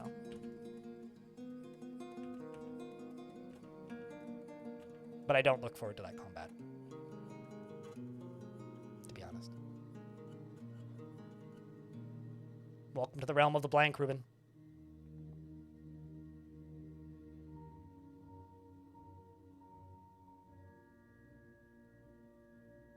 You know, I've only ever played a very early, so YouTube chat's asking about workers and resources. I only ever played one of the first versions of that game, like one of the earliest of early access versions of that game. And I found it impenetrable and kind of insufferable and not even remotely fun to play. Now I'm aware that take is based on the fact that I played a very early version of that game, and it's developed quite a lot since then. But I have a very hard time not continuing to fall into that bias with that game, where, like, it is hard for me to want to interact with that game ever again, because I just... Ugh. Bobtron was here earlier. Neither.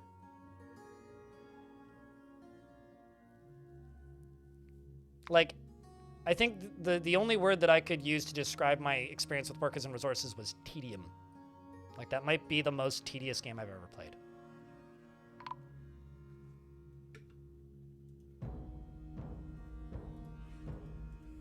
Great. That's a bummer. Rest in peace, Muthcat. Mining is a dangerous job, let me tell you.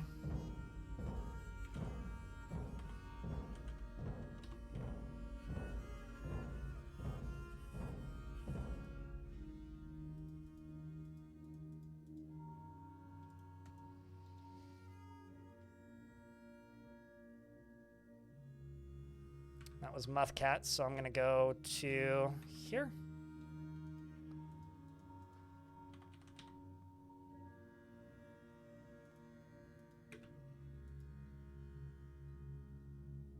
Just make sure that I have slabs.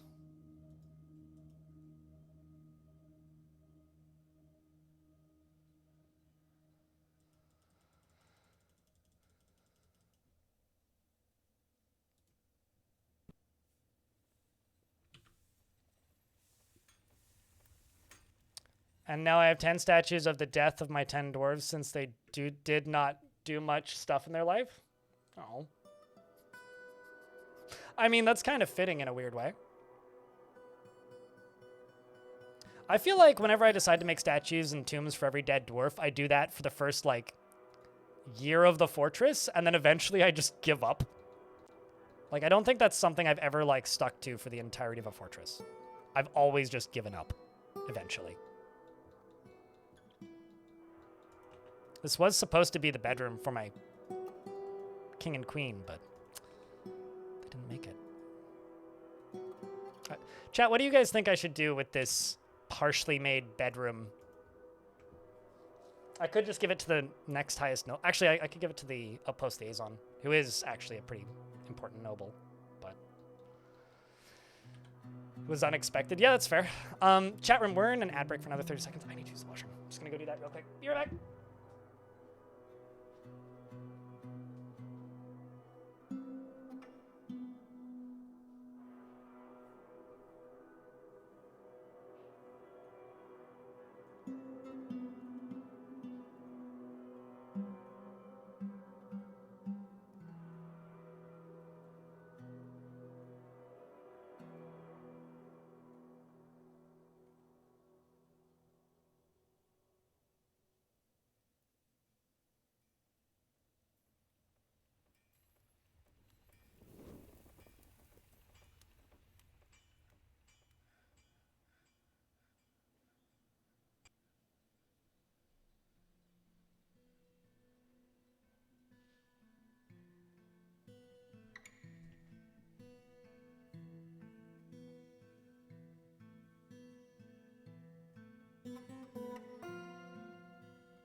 All right.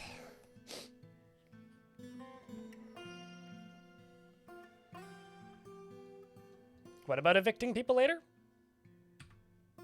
But yeah, as far as like, I don't know about chat, but at least for me, my current status is my top games to get back into in the next couple months are Songs of Six and Norland are the two games I want to play again.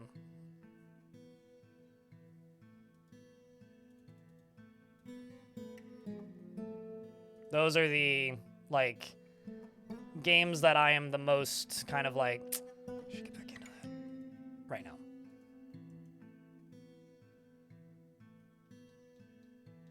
I mean, Dwarf's scary, so I don't blame it. Bismuth? I don't blame it at all.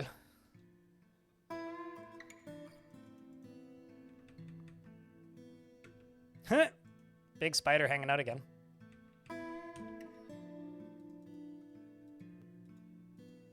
It's not really what I wanted. Let's actually just erase this.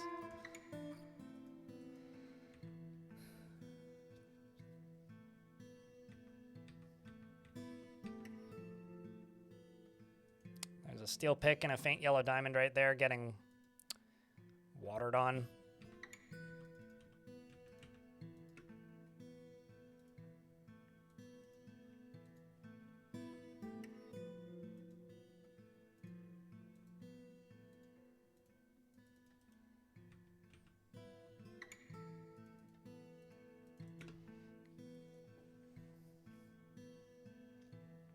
It would have gotten captured by cage traps anyways. Yeah, I mean, that's kind of what you need, I suppose.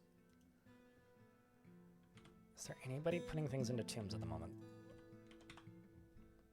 Are you carrying bits of Datan? Yes, you are. Just doing them one piece at a time.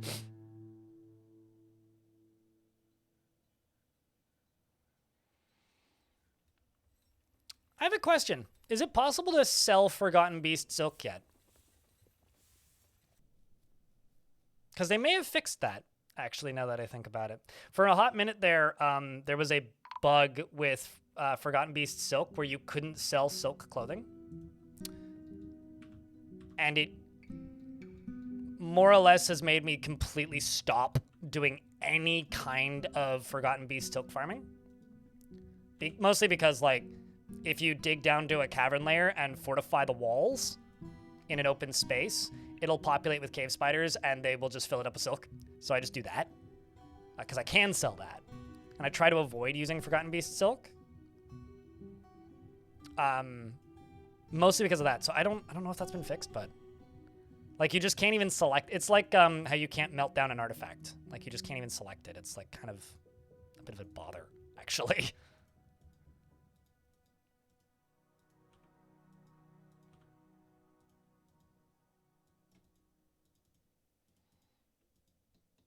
Didn't even know you couldn't. Well, I mean, let me know if you mess with that and find out.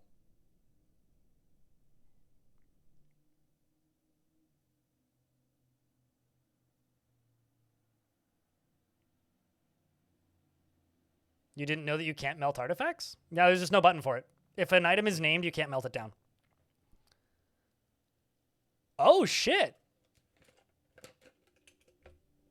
That's not something you see every day. The world has passed into the Age of Legends. That might have something to do with why we're not getting attacked so much, actually. Doesn't Age of Legends more or less mean that, like, the apocalypse is happening? I need to actually look at the cause of Age of Legends, but...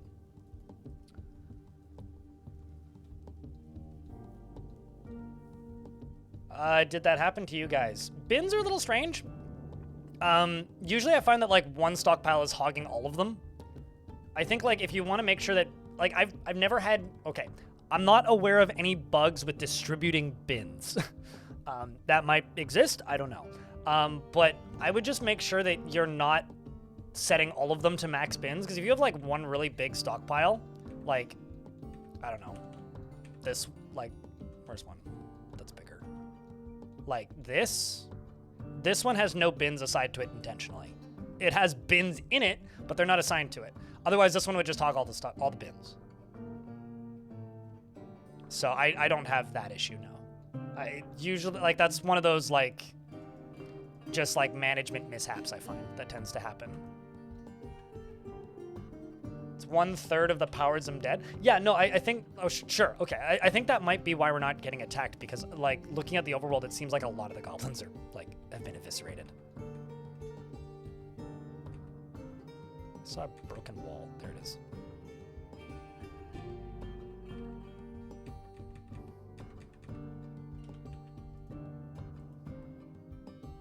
But I'd be willing to bet that that's the goblins.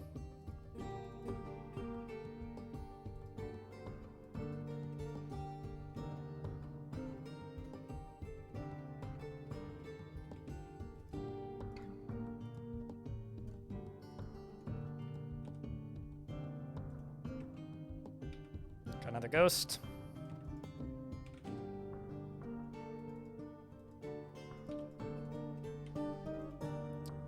Tubal.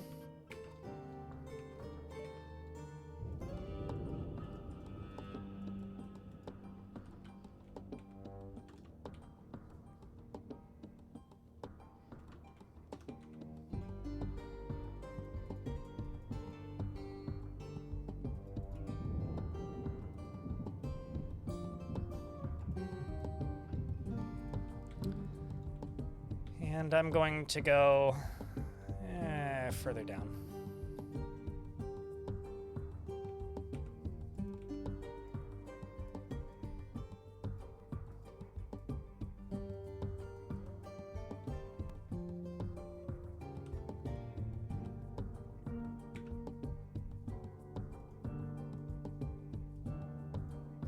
I like that they're still putting this dwarf to sleep. That's distressing. Their corpse is actually rotted in the time that it's taken for them to deal with that dwarf's body. There's definitely lava behind this, 100%.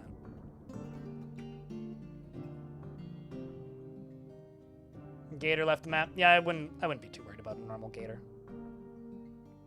The number of living powers in Mega Beast is at least 1/3 of what it was when the world began. Yeah, sure, that makes sense.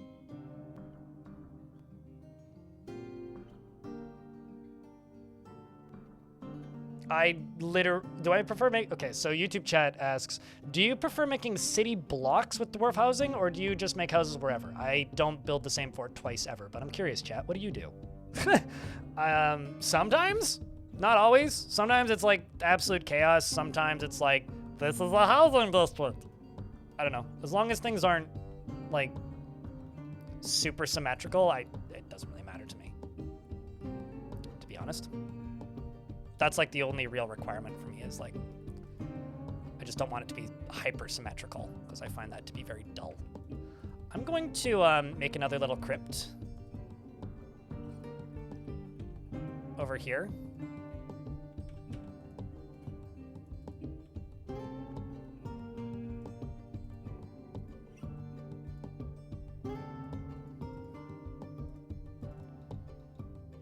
And just make like little trees, spaces for coffins, etc. Back into here. Just fill this up with tombs. Tombs and gravestones.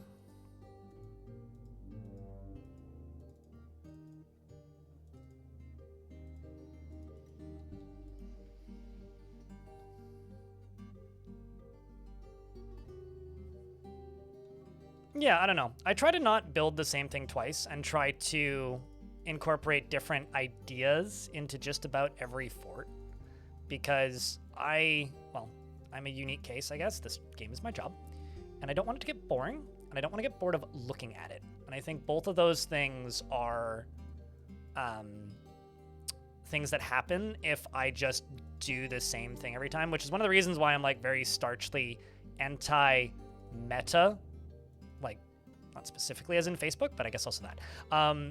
Because, like, I want variety every playthrough, and I want my forts to look different, or as different as, like, reasonably possible per playthrough, so that I don't end up in situations where I'm just looking at the same thing every time. I mean, at the end of the day, like, play the game in a way that is fun for you, that works within your schedule, Romanoid. But for me, at the very least, I want my forts to be fun for me to look at. And that is my priority.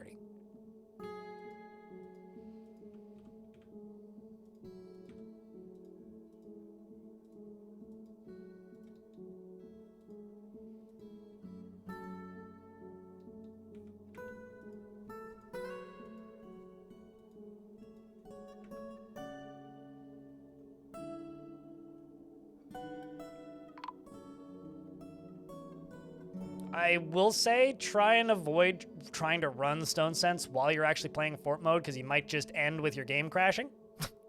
But, sure, I mean, if that's like an incentivizer for you, then go nuts.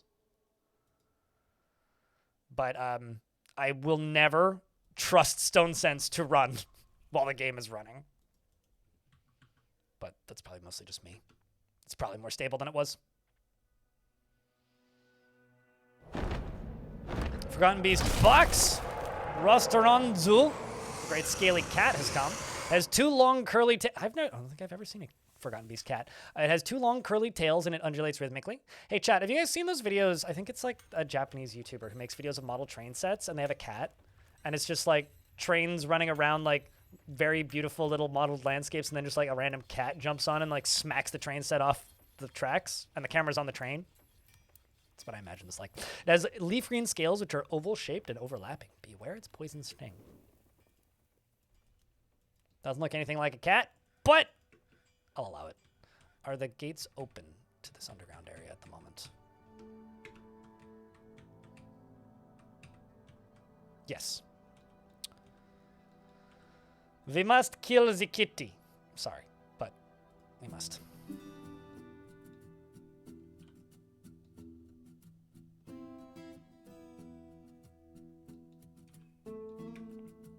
I'm actually going to turn off this burrow. Turn on this burrow. You're collecting webs. If you want to stop doors from collecting webs, hit T. Scroll down until you see collect webs and just pause, pause, pause, pause, pause, pause, pause, pause. And they'll stop.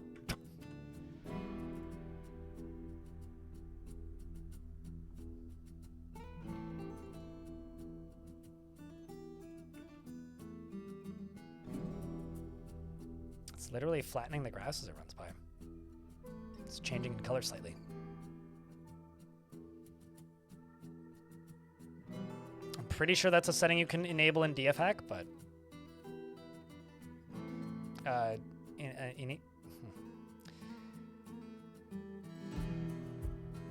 I know, so IGNIS. How are you supposed to pronounce that? I feel like I've tried to say your name before and just like only read out what you said out loud. I don't have a commands command. What command are you looking for, friend? If I actually had a commands command, it would be longer than a whole page of chat, and 90% of them aren't relevant. So we're not really a command-heavy stream. Help. Okay, what do you need help with, friend? Like, what's wrong? Do you need help? Ah, that makes sense, that it's Latin. That's why it looks nonsensical. Amignis? Amignis. It said as it's written. Thanks, Captain Genius. I don't know how to pronounce how it's written. Which is why I'm asking. Uh-oh, here it comes. Blue Brute is shooting bolts. Kitty is bleeding heavily. It clearly pumped a bunch of bolts into it. Steel bolts strikes Forgotten Beast in the rear foot, fracturing the bone. The Spear Dwarf is stunned, but did stab the Forgotten Beast in the tail, which is now tearing the muscle. Oh, well, it's already over, so it doesn't really matter all that much. Type an exclamation point ticket to see how many you have. Type an exclamation point invest plus the number of tickets when it's open, which it's not right now, and you can invest your tickets for a chance to win more. That's it, basically. It's pretty simple. Lingomorph, hello. Bad kitty, dead kitty.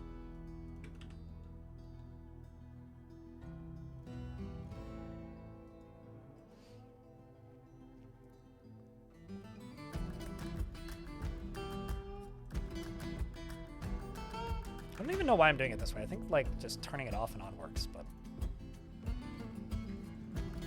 paranoia is getting the better of me.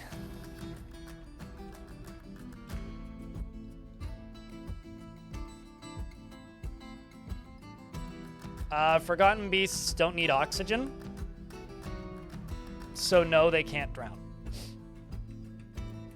Same with demons. Although some forgotten beasts are flammable, but that's pretty rare.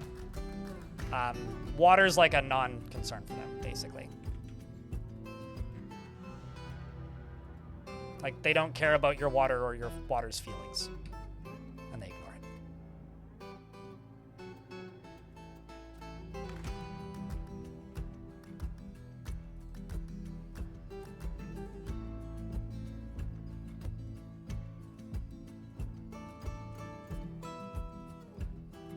So I need to finish this, which is what we're going to do now.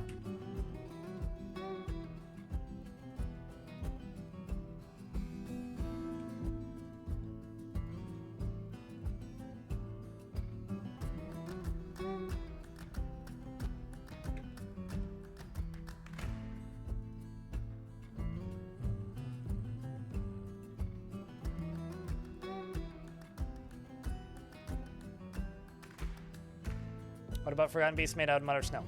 No Forgotten Beast needs oxygen, and none of them can drown. I don't know what else you want me to say. I will just keep repeating myself. Need to close the blinds. The sun decided to come out.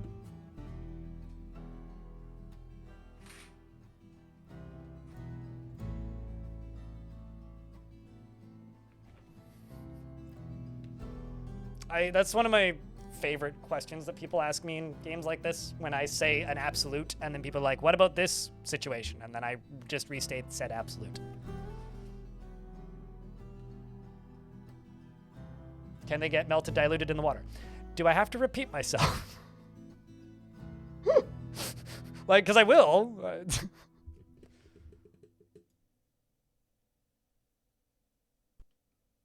No Forgotten Beasts.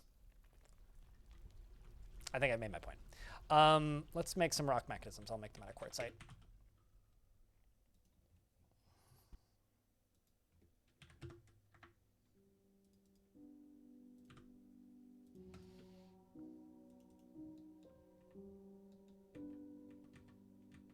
Yeah, no, the game, fortunately or unfortunately, doesn't process liquids in that way where, like, kind of things get diluted kind of deal, you know? Like, that's just not something the game accounts for.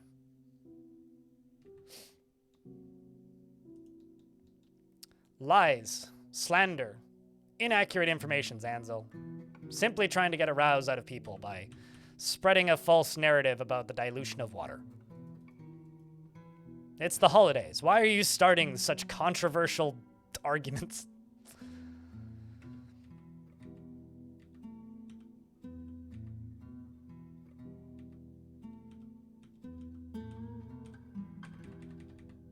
Okay, so basically the area that I need to dig out is like right here.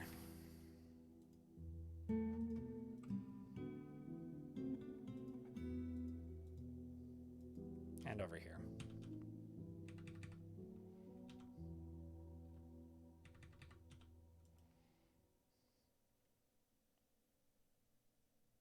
It's a secret big water doesn't want you to know. The ocean doesn't want me to know things? That's crazy.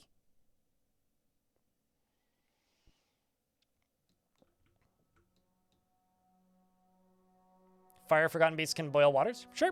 Yeah, absolutely. But snow Forgotten Beasts don't freeze waters. That would be cool, though. If they, like, walked over the water and, like, it just, like, turned into a pathway of ice. I think the problem would be is it would, like, freeze and then immediately melt. What is the specs for my computer? Hold on, let me check. He says as he types in the specs command in his Twitch chat. 32 gigs of RAM. I wish I got 64. 3070. I actually have 10 terabytes of disk space now, not 18, because I bought a server and moved drives around, and that's all M.2s. I have a Ryzen 7 7800X3D. That's the specs of my computer. And some random gigabyte motherboard. I can't remember the make of it. I'd have to go look at the box, and I don't care to look it up. Deep within this place, we've discovered another treasure of the gods, and this is a crossbow, which is a ruddy metal crossbow. Ooh, it's already one of us. Cool.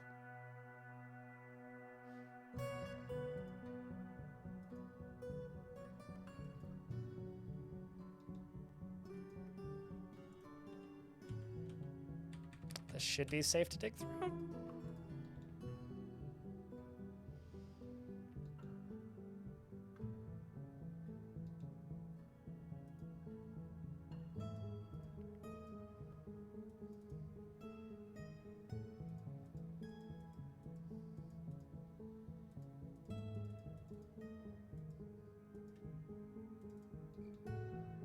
Okay.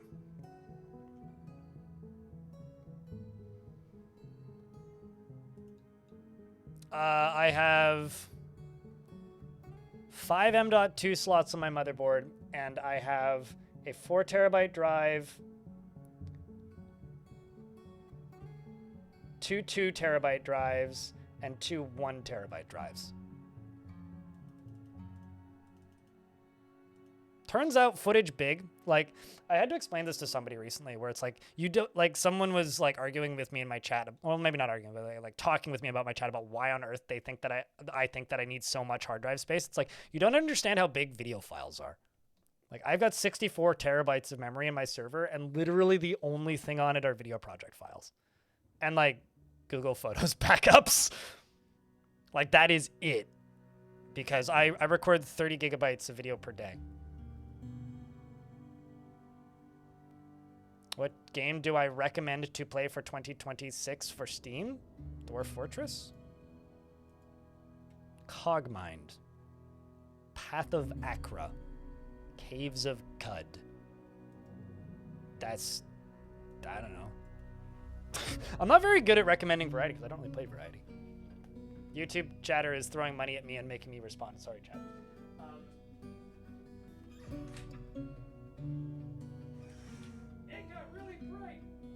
All at once.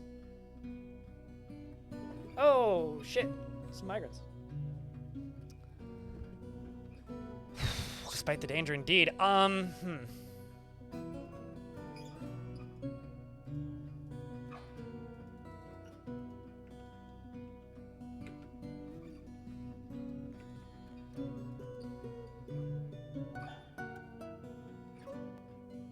They should still path across the map.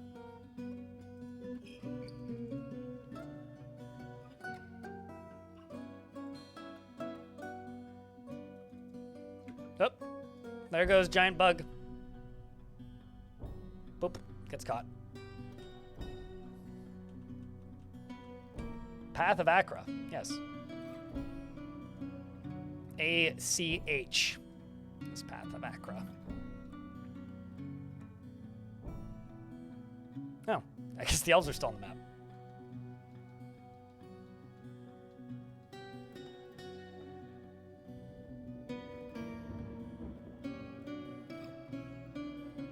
It's not a small migrant wave at all.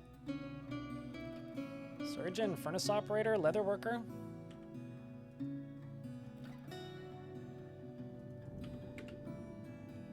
One of which is an adept Marks dwarf. What is that? A video game. I don't know what else to say to you. It's a automation build focused, run based thing. It's one of those, like, it's kind of hard to describe, you just kind of gotta play it games. I have some videos on it if you want to watch them.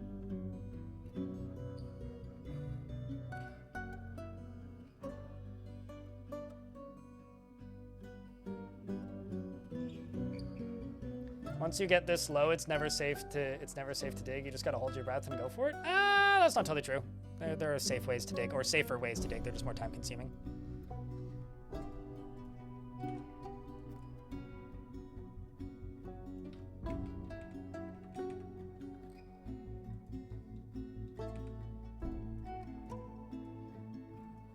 Holy shit, I've got 65 adamantine blocks.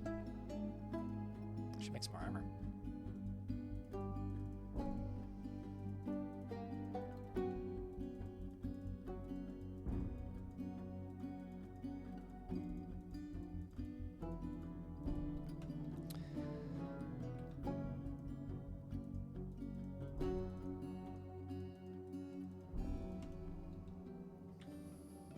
What do you not have? What do you have that's not adamantine? Need more adamantine shields, I think. Yeah. Let's do 50 adamantine shields.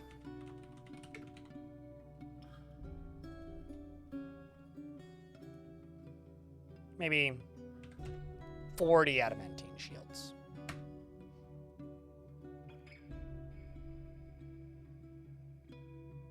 I have more than 200 population, so how would it be a 200 population cap? No, I think it's 220, actually. That's the population cap on this fort.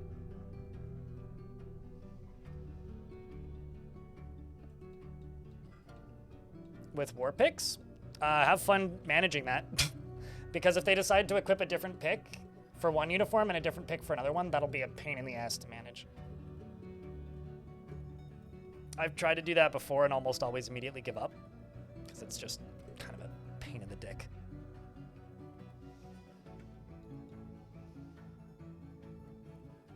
But good luck. Hopefully it works out.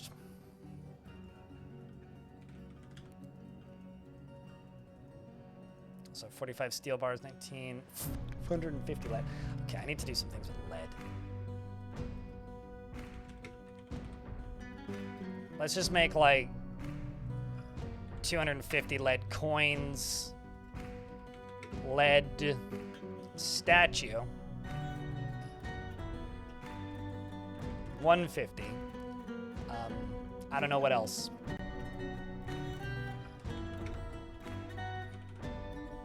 Strength training for the children. 100 lead toys. Can you make a lead anvil? Nope. Anvils can only be made out of iron or steel. Or adamantine.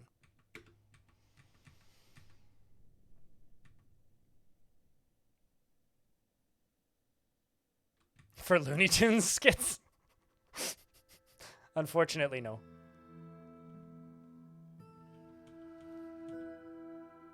Okay, so you right here. Speaking of Looney Tunes skits. Remember seeing a mod for stonefall traps that let them load anvils? Just gonna adjust this light. I'm still figuring out like the minutia of what I like with this new light.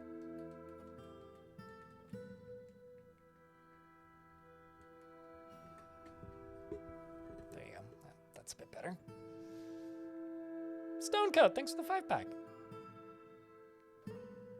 Could be good for comedy engravings. I mean, you could just like make one. Doran, got a lot of ghosts.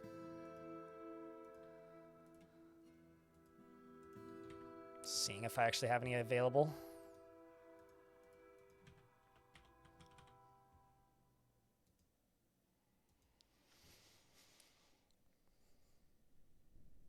Well, thanks for hanging out, Stonecoat, and thanks for the kindness.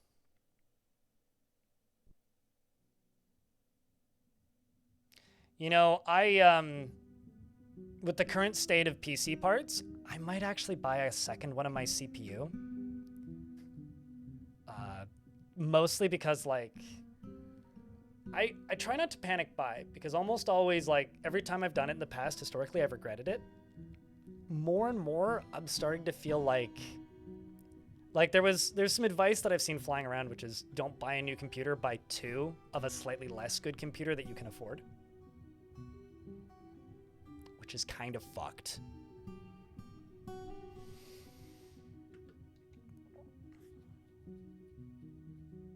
Any plans for Underworld defense? I just new siege weapons.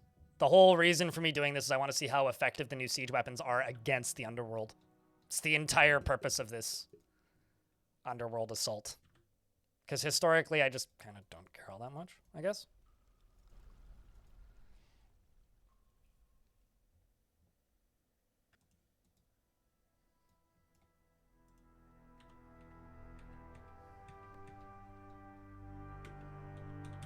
So many ghosts.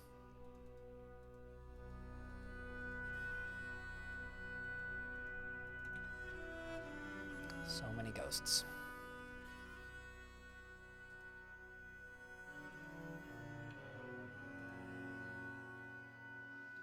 You know, I understand why, like, people want the catapults to have cows in them, or, like, silly ammunition, I guess, for catapults. I personally don't care. Not something I care about at all. I mean, it's a funny idea, but, like, do I need it? No, not really. There's other things that I'm much more interested in beyond. Reloading that would be so limited, though.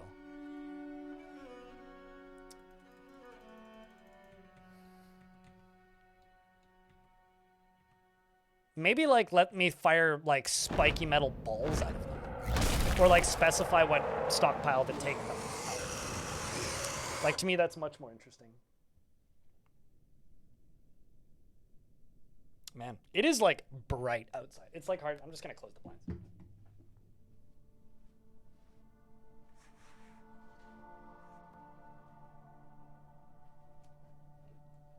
It's been, like, overcast and rainy for the past, like, month, more or less. Or, I don't know, 2 weeks. And, like, it is clear and sunny. And it was overcast and rainy and foggy this morning. So, all my lighting is now screwed up.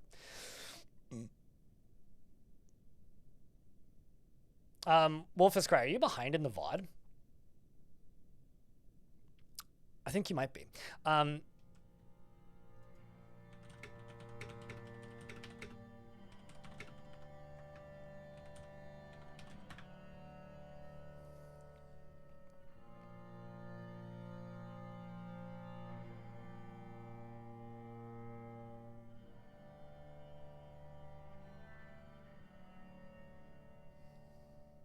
I mean, you can already run out of ammo with bolts and ballistas. So I think the reason catapults can't run out of ammo or use boulders is because they can't run out of ammo.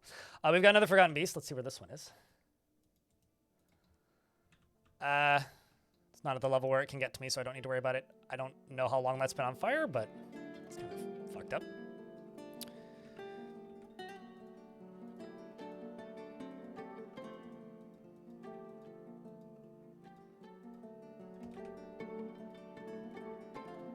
I'm also going to throw some coffins in here.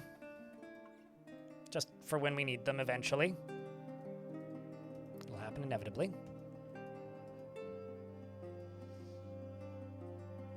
Welcome to every fortress I've built in the last 10 years, FemJess. I mean, there's like 1 or 2 a season. Do you not have this many Forgotten Beasts when you have all 3 cavern layers discovered?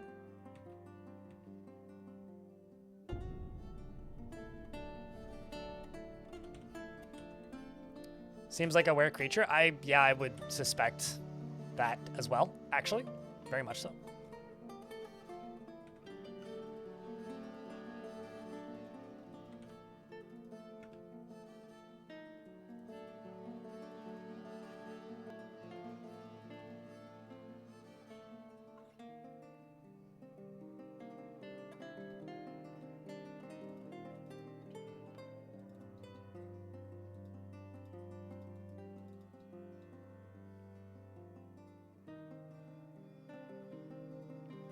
Maybe you're just poor?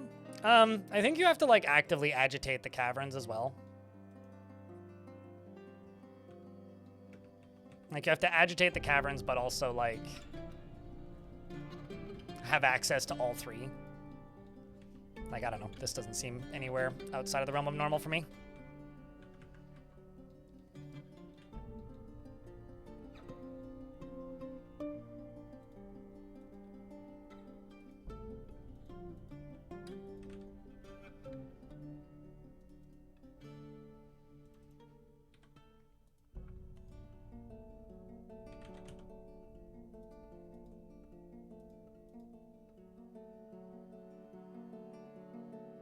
I'm just going to start slaughtering those a little bit. And also... Doran and cattle. Did I make cattle one yet or no?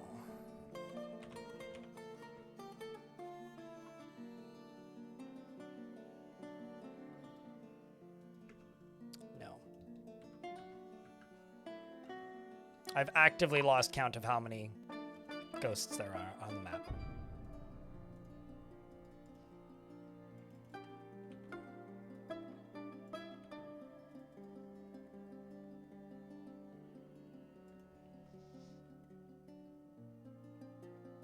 It's a poet with her kid in your tavern. Oh, that's interesting. Wait, hold on. One of your poets, or did somebody have a kid in your tavern? Because I don't think I've ever seen a child visitor before.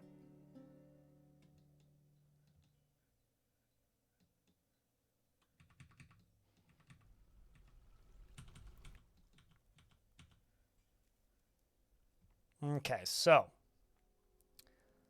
I'm just going to do this the lazy way, which is go down to here and just remove all of this. Now, because I don't necessarily trust this layer, I'm going to go here, and I'm going to go places, siege engines, enable to fire. And I'm going to fly back up to here. I'm just going to actually go to this second one up here.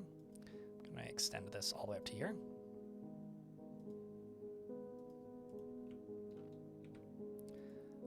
I'm also going to place this here. This here.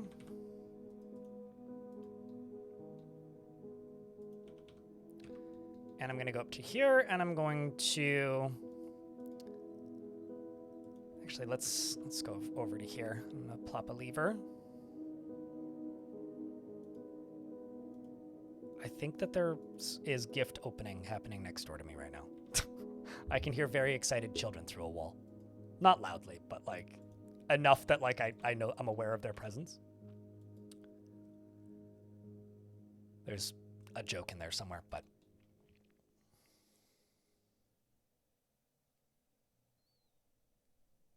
so on another completely different note, I finally was allowed by our security team to collect a walkthrough saves for out tasks on your own PC instead of the work PC that is much weaker, and I can finally see how your game is supposed to look. Oh, really? That's kind of neat. Still the same game that you're working on, I presume?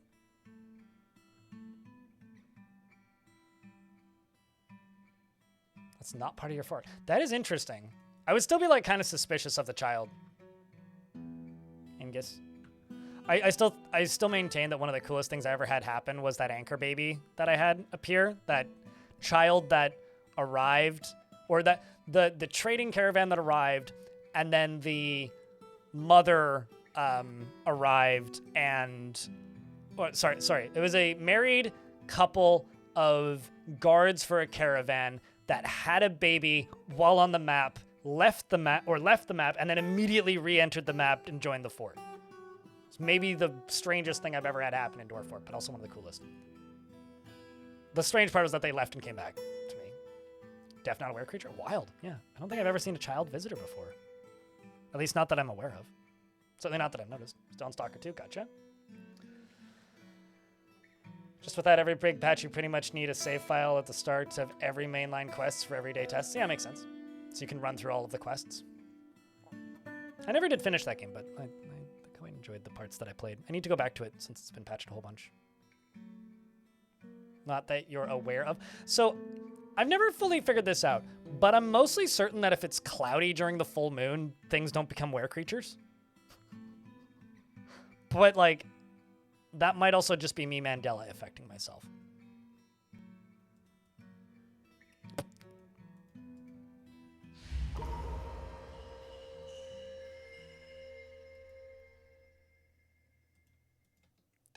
Oh, I see. I'm actually going to re-add that center section briefly because they're definitely trying to grab stuff from down in there. Let's just get this done. There we go. And I've got an artifact starting. It's another armor. Surprise.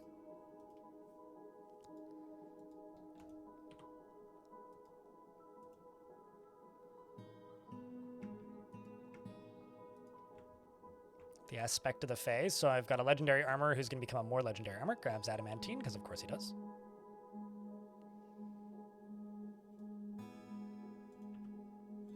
I'm also going to grab these top two squads and say, go get new shields if you can. Actually, they're kind of getting a lot of new gear. Look at that.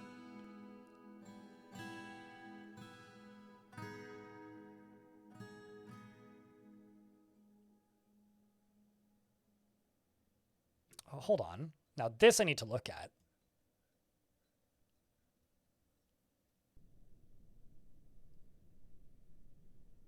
I wonder if their shoes just rotted off their bodies, because it kind of looks like they did. Metal full.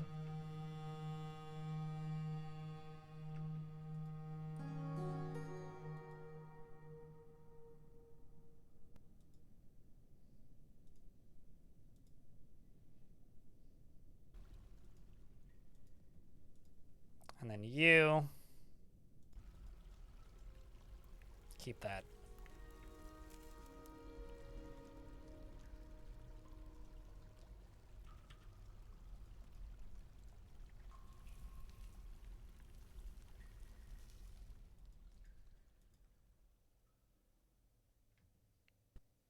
They've got steel greaves still.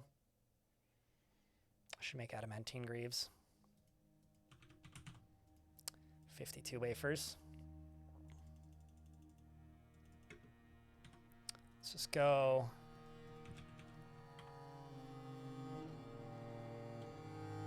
B52 makes a silent night. Thanks for the 3 months in advance. Appreciate you. And how to werebeast show up in any of your forts? How many worlds have you generated? Because, like, I will go, like, a world or two seeing almost none, and then I'll generate a world, and there will be hundreds of them. It highly depends on the world. This world, I haven't seen any. But I was in a world, like the last world I had dozens of them. So, like, it depends on the world. Hey, chat room, can I get a round of beers for that 3 months in advance? It's very kind of you, friend. Very kind.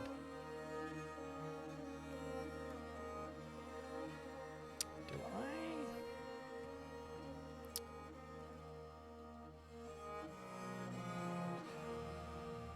Oh, maybe we're just out of soap from out of tallow, which is certainly possible.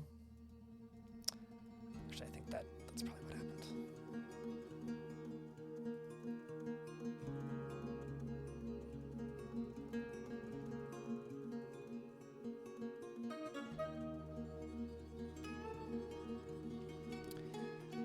Let's also go here and go.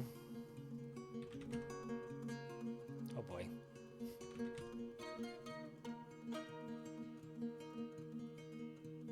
Agitated giant emu, chat. This is officially Australia.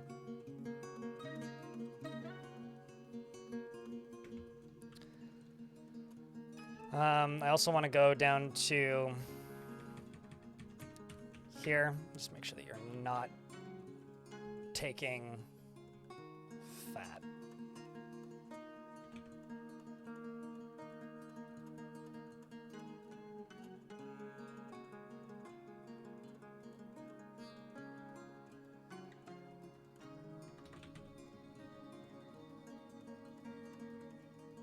What is the... Is that fat, tallow, glob, maybe? Yeah, glob, that's it. Don't put glob in there.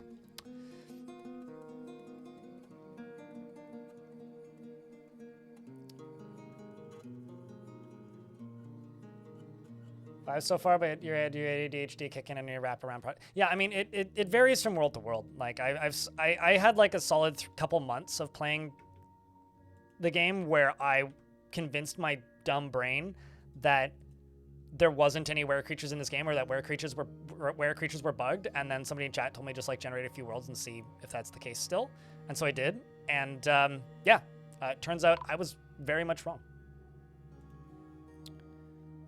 So I think it highly depends on the world on a given world. Let's just dig through these. Dig through these. Dig through these.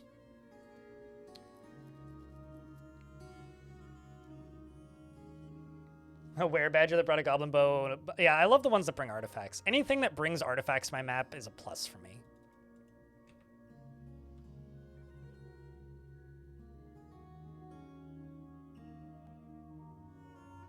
Apparently, we know a few facts about giant albatross training now, so that's kind of cool. Creatures is what I want.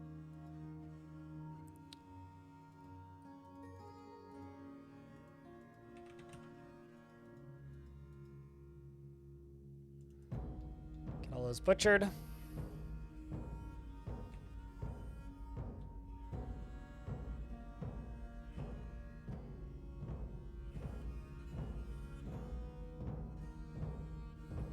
I mean, I'm not even farming them.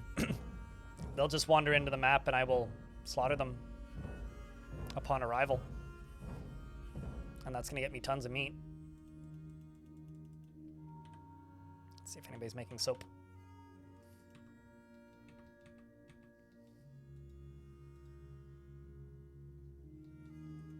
Making fatty glob. Render fat. There you go. Let's render some fat. Should be an auto job, but...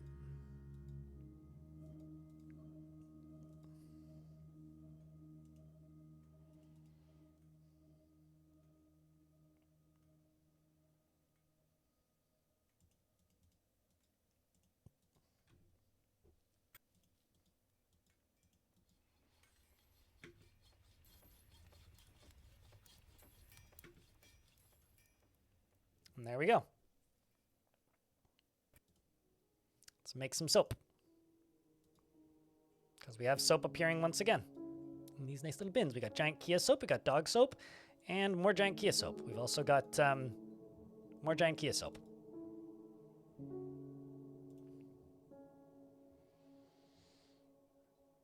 I don't know. I'll be honest with you, I haven't tried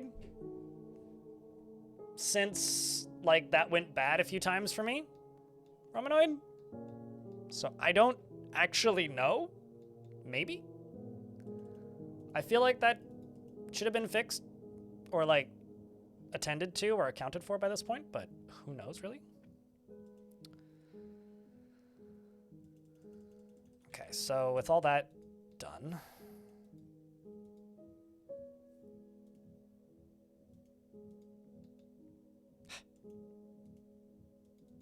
Somebody is supposed to be hauling this. And it's causing this bridge construction to be canceled.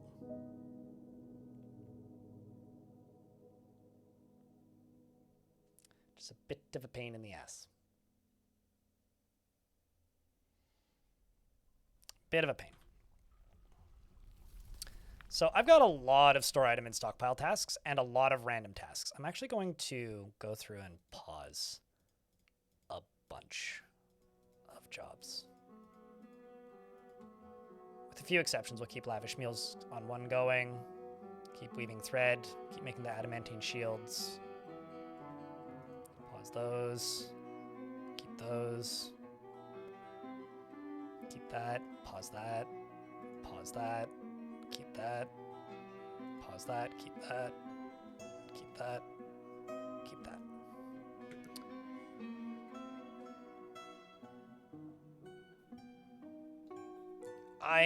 Yeah, I don't know. I'm that's one of those subjects I'm kind of done talking about, Fayan, where it's like,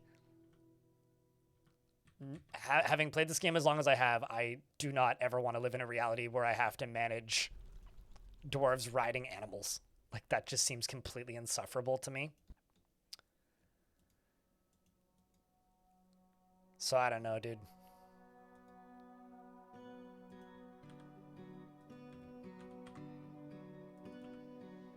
The thing I'm going to do is I'm actually just going to set all these dwarves to off-duty. Let them go do unrelated things if they want.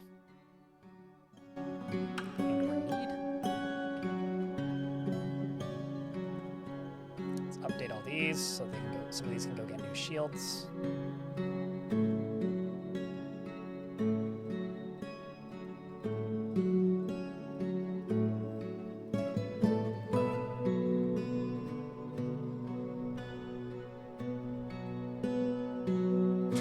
Skill. Oh no.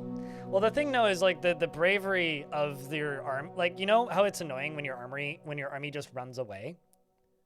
I think the reason that Tarn has pretty strictly stated that, like, there is no plans to implement Dwarven cavalry is because right now dwarves that, like, run away is a frustrating thing. Like, if your dwarves get spooked or scared by something and they run away, that sucks. Like, that is not a fun thing to have happen. However, if it's not even the dwarves in charge of, like, whether or not they're running away in fear or not, that is even more frustrating. And I get the gist. That kind of... no matter what you do. Because we did a lot of mining and there's only so many dwarves in the fort.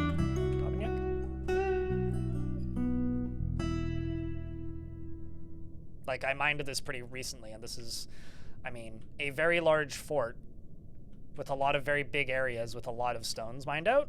So there's a lot of stuff that needs to be hauled. So why is there so many stones everywhere? Because we did a lot of mining, and that's how the game works.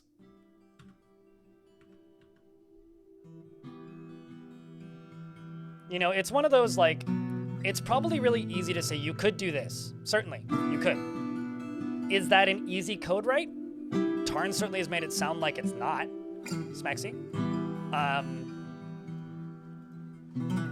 I am of the opinion that if Tarn says something isn't worth the time and wouldn't be fun, I tend to believe him. And that has been his pretty stark stance. As far... no? Maybe. Looks like it did. I don't know. That's weird. I must have hit a mystery hotkey that I'm unfamiliar with. Anyway, sorry about that. I don't know. I tend to believe Tarn if he says he doesn't think something would be fun. And that has, like, kind of just been his flat statement as far as cavalry and fort mode goes. He's like, I just don't think that would be fun. It's just like when people talk about wanting diseases in this game, and I think they're fucking lunatics. I respect the hustle, but I still think they're fucking lunatics. Because, like, I don't see a world where that would be fun either. Of course, having lots of wheelbarrows helps haul stones faster. Although I am not really prioritizing hauling the stones. Why? Do they bother you? I could put more stones there if they bother you.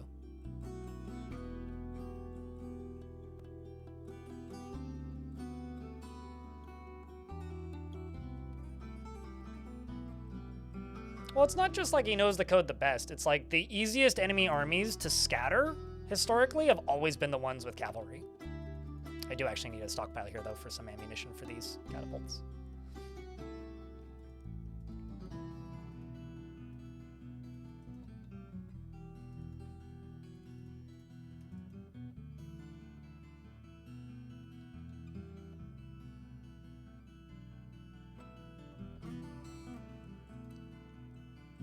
You'd need a lot more systems to make it work, and then it becomes a question of what game do you want to play? Yeah. No, I tend to feel that way about a lot of systems that I see people talking about wanting for this game. Where it's like, why do you want that? I even feel that way about some of the things that Tarn sometimes adds to this game, where it's like, what? Why? What? Like, I kind of felt that way about the dyes, but having done that recent interview where, like, found out that it was something that Tarn's wife largely spearheaded, it made it go from being a, wait, why'd you add that to the game? To, oh, that's actually really adorable. Okay, I get it. And that's how I feel about it now. It very quickly went from, what, why, to, okay, sure.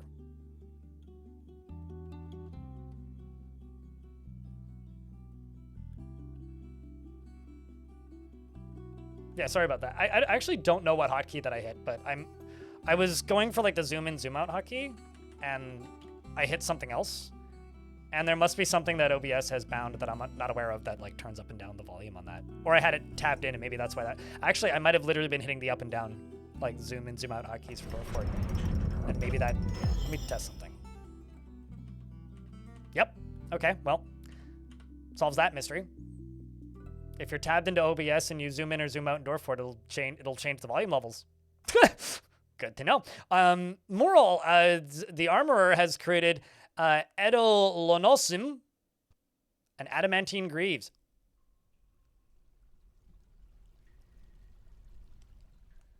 Normal greaves. They're not jagged. Cool. And offers it to the magical jaw of sharks.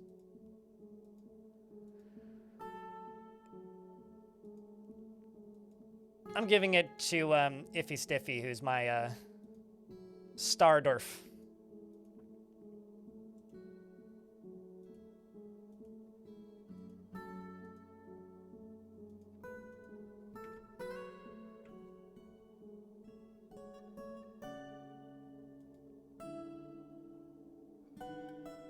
I like how he put away his shield to put away a book and then went and got his shield again. That's interesting.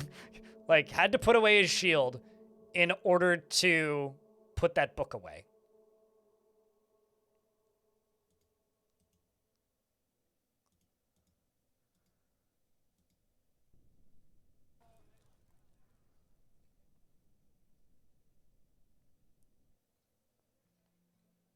I will just reiterate everything that chat is talking about right now.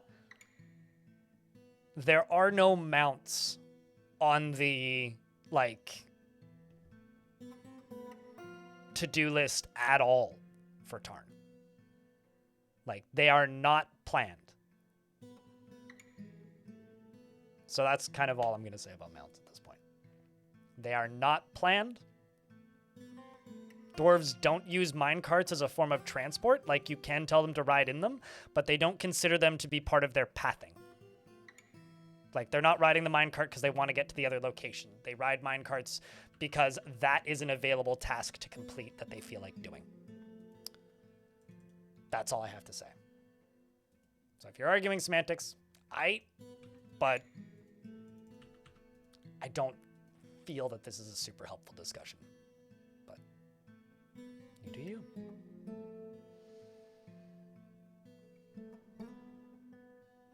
Appreciate it. The happy holidays wishes, YouTube chat.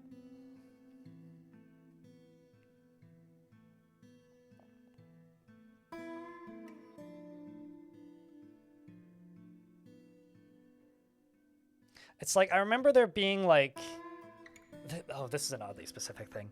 There was like a very brief period in the Open Roller Coaster Tycoon subreddit where people got like weirdly uptight about trains because simultaneously that community realized that I'm in an ad break. Simultaneously, they realized that they don't use trains as transport. Like, they don't consider it a pathway. They consider it a ride. So it was possible for a guest to get, like, infinitely stuck in a train trying to leave, but just, like, going to the train because it was free or close by, thinking that it was a way out. So if you actually use trains as, like, a transport vehicle going around your park, then they would get, like, some guests would just be like, oh, free ride. Oh, I'll do that before I leave. And then end up somewhere else and be like, I'm lost. I need to head to the exit. So, free ride. I'm just going to do that before I leave. And you could, like, trick guests into literally never leaving and running out of money and getting pissed off because, like, they would just take it because it's free. And so, like, there was a code rewrite to, like, make trains actually be used as transport if you set them as that. Anyway, same vibe as minecarts.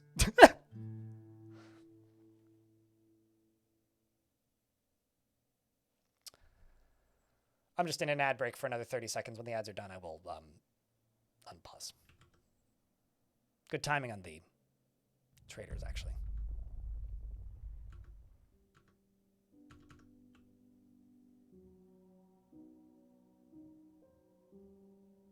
Also, I have to say thank you to those of you who've tuned in on this holiday. I wasn't actually, like, expecting that many people to tune in because it is Christmas Eve, but got a pretty good crowd here. So thanks, everybody, for hanging out so far. Appreciate your presence. I mean, I appreciate you hanging out, not literally your, you know what I mean.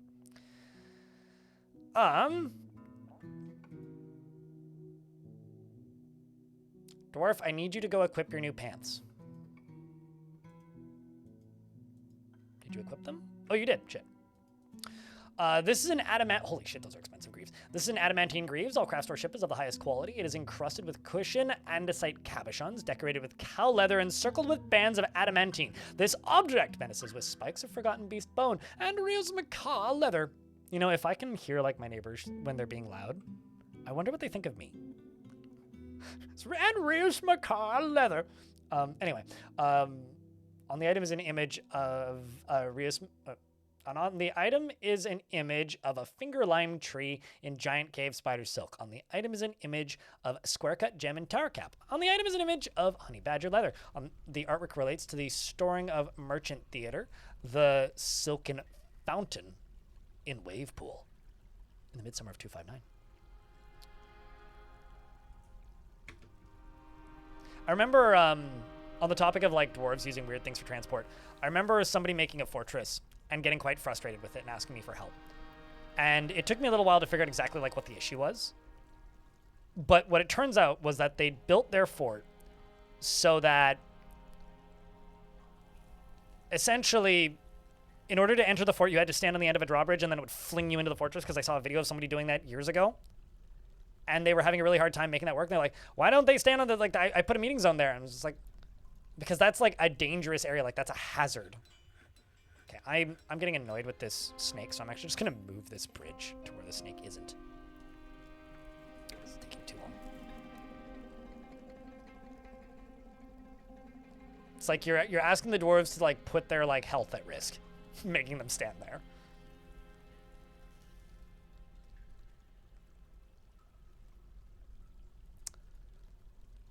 Elf meets with the human chancellor, Ariel Partable, and they say there is much to discuss. What a pleasant place you've carved out for yourselves. I'm very happy with that, Greaves. That might actually be my crowning achievement of this fortress. Right up there with the underwear. Like the singing metal thong. Hey, chat, what song would a singing metal thong sing?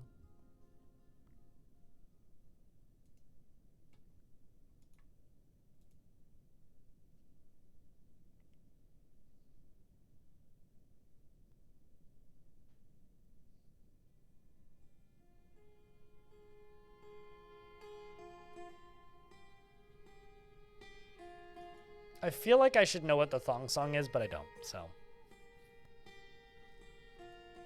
The reason I ask is because Trevinoid on social media says, I have a very pressing question about what kind of music the metal thong is singing. Well, I may not have an answer to that. What I do have is my mayor got reelected.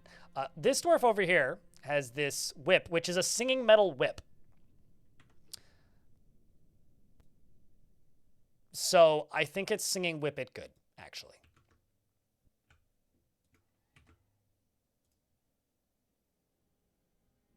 Yeah, I mean, chat made me name somebody that, but, like, stating the name of the song doesn't help me.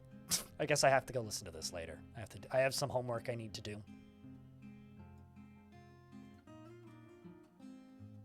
That's really what I've learned here, is I have homework.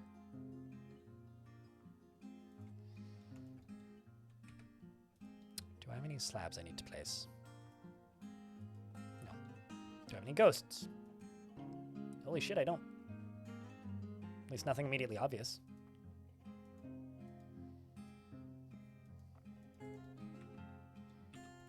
You're done now. Grab you. Hook you up.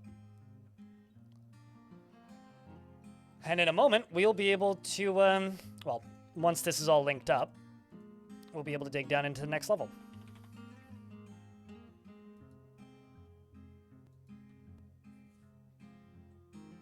Also, chat investments are open, so type in exclamation point tickets. You can see how many you have, and then exclamation point invest plus the number of tickets you would like to invest.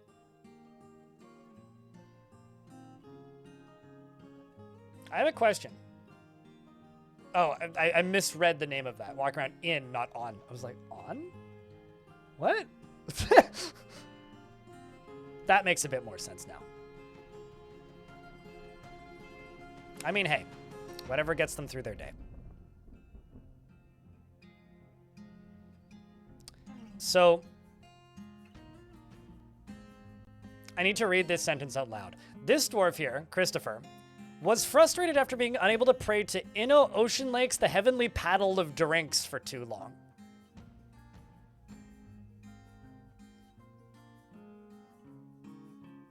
I do have multiple temples. They could go pray.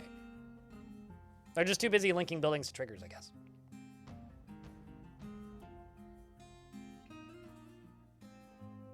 Maybe it is time to do another Boulder Brigade.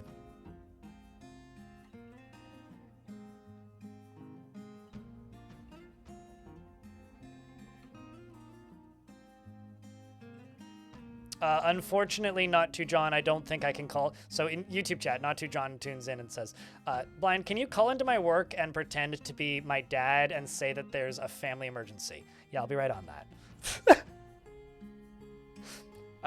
Are you trying to get out of working on the holiday? Godspeed, my friend. I feel that, though. I realize that I'm sitting here working on the holidays, so maybe I don't feel that, but...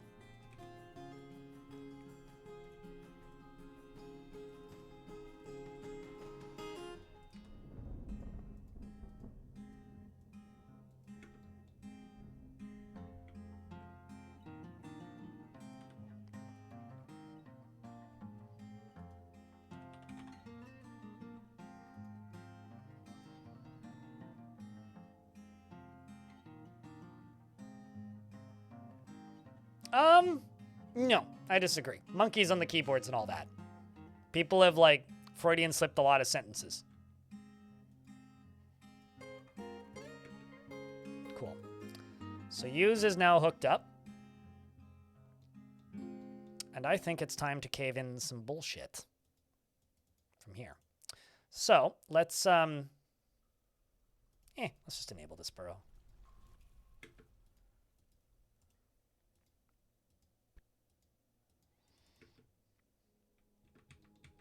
There's definitely some dwarves down in here at the moment.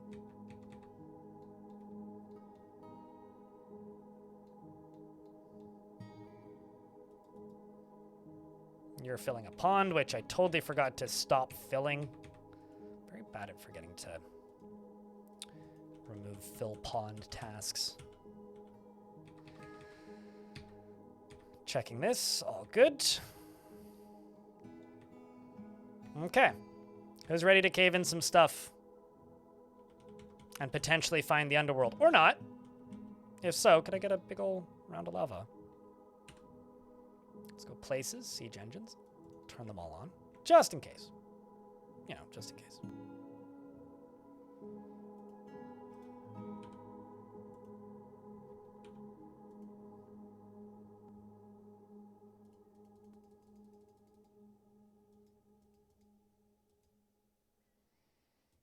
I'm just going to leave it on everybody does this.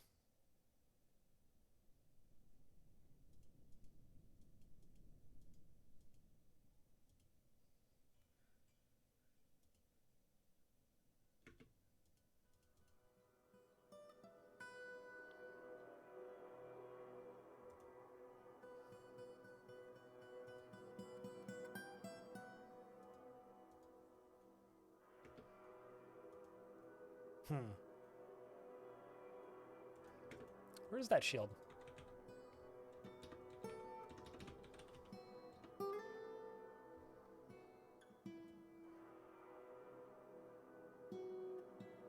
Is it a forbidden shield that's somewhere?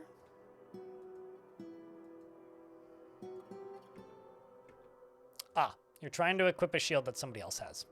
Right. Then in that case, I will remove this. Go specific shield.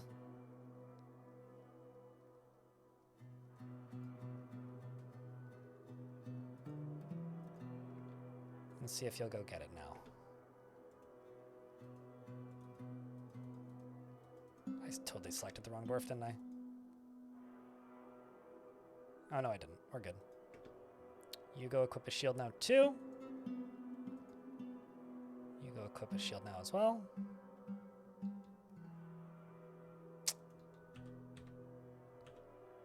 Let's actually refresh everything that everybody's got equipped.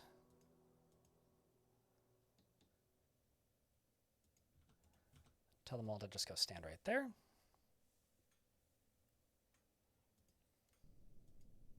There you go.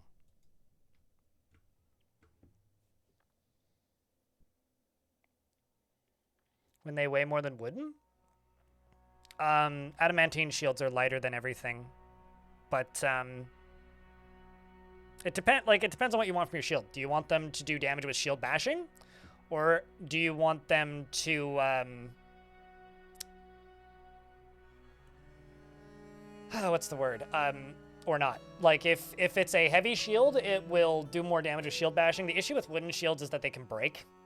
Metal shields don't. So non-metal shields will degrade, whereas metal shields don't. Also, if it's a higher value shield, then they get happy when they equip fancy items. So they do enjoy that.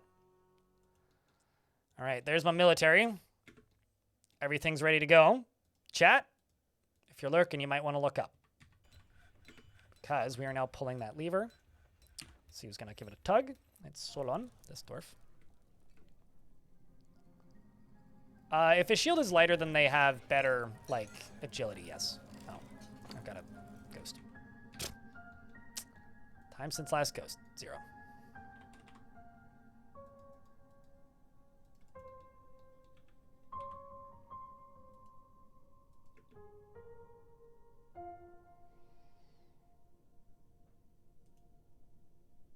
Honestly, most of the negative moods in this fort is literally just because of the ghosts. So they just need to go right there. Straight down.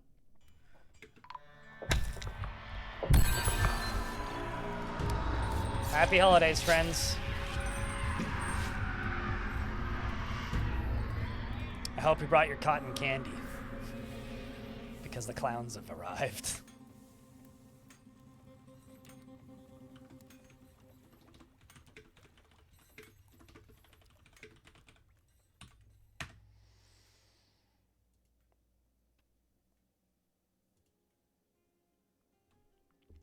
You have discovered an eerie cavern. The air above the dark stone floor is alive with vortices of dark...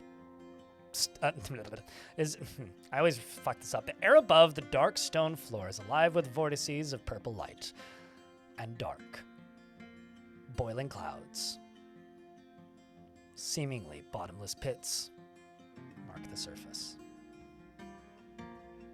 Welcome back. Raw adamantine praise the miners. ×2. Horrifying screams come from the darkness below. But deep within this strange place, we've uncovered what must be a treasure of the gods. ×2. ×3. We've checked the stone for heat. What devilry is this? Man, what have I done? Some ancient horror was encased here until now! Oh my god. Okay, well that was a lot.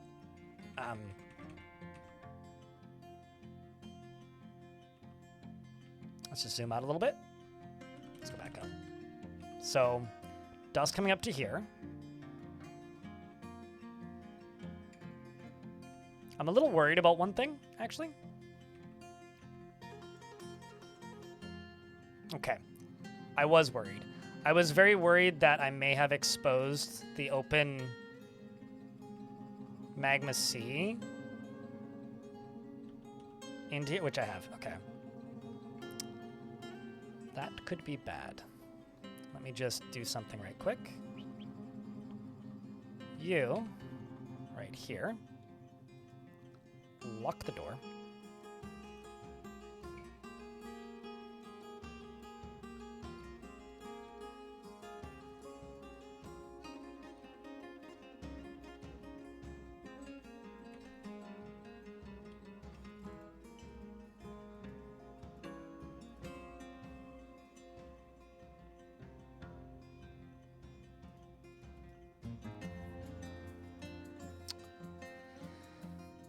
Okay, the next thing I'm actually going to do is I'm going to go...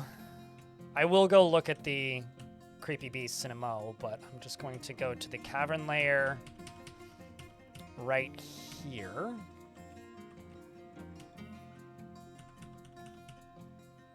Close this.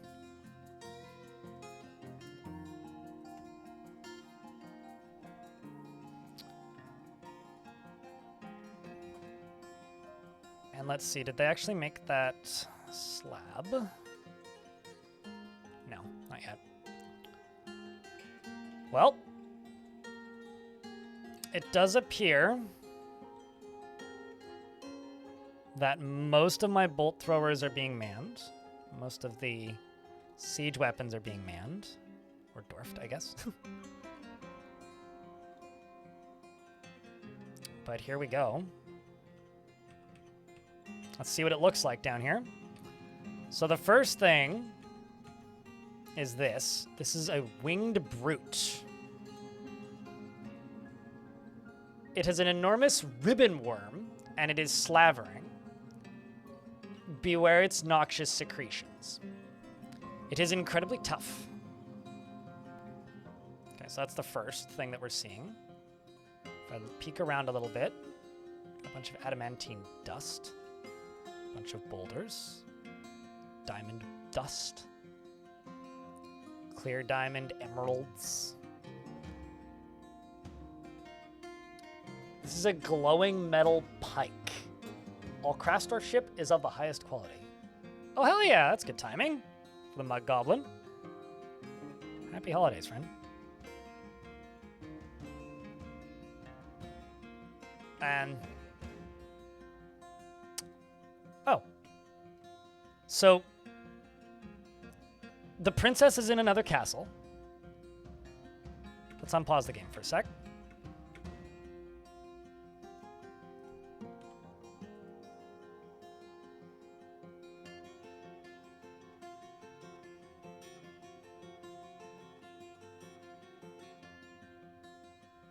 I'm looking to see Ember's monster. Ooh. It's actually very lucky for them.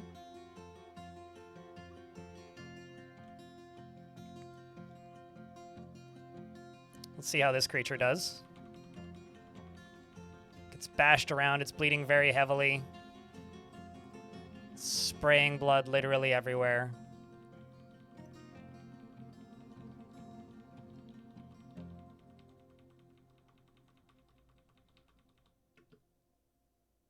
Still bleeding. See, this is what I'm concerned about. The fact that they have access to the caves is actually really concerning. Because that makes me wonder, what other ways would that give them into the fort?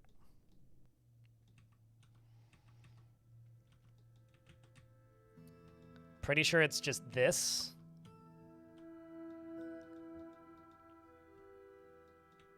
So, we'll see.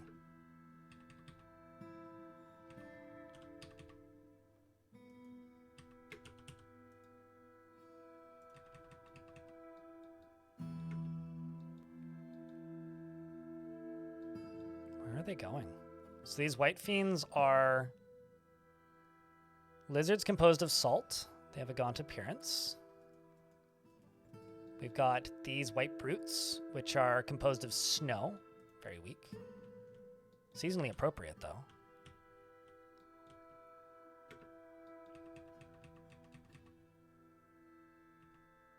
Okay, I'm just going to clear everything here.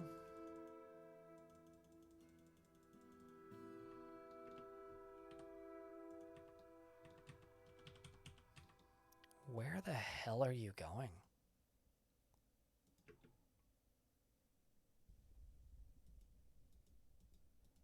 Also, good lord, these things heal quickly.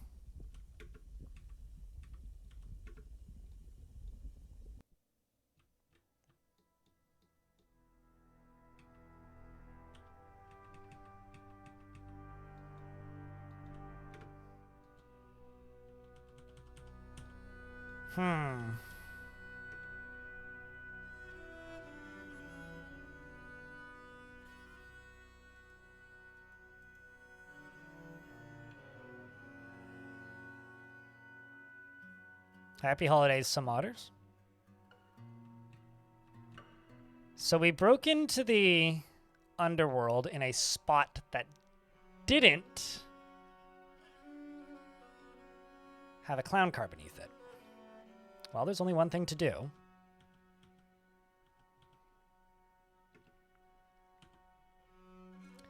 And that is to open up this burrow.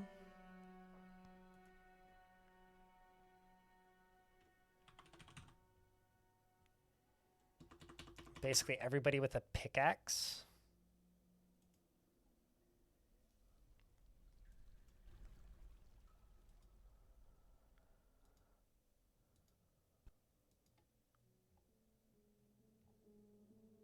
I'm going to remove from here.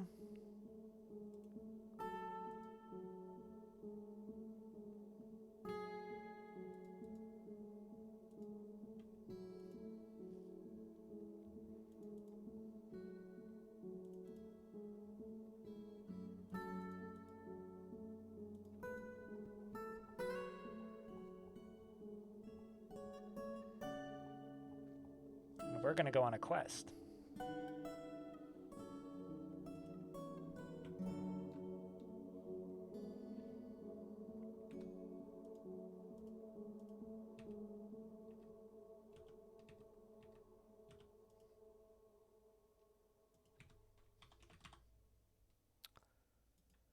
Let's do granite.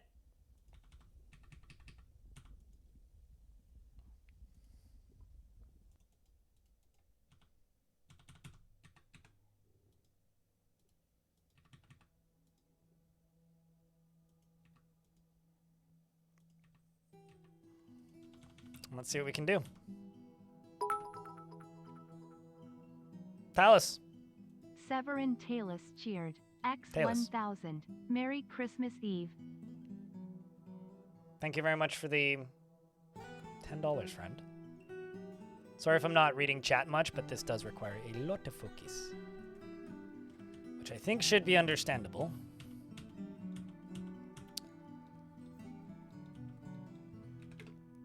As I mobilize the shock squad.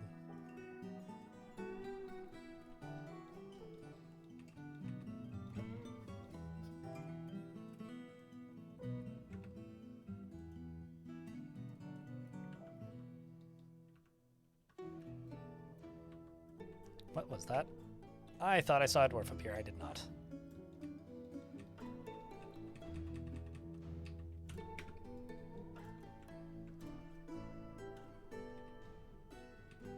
So this right here, and then these. Nope. Basically just this needs to get covered up.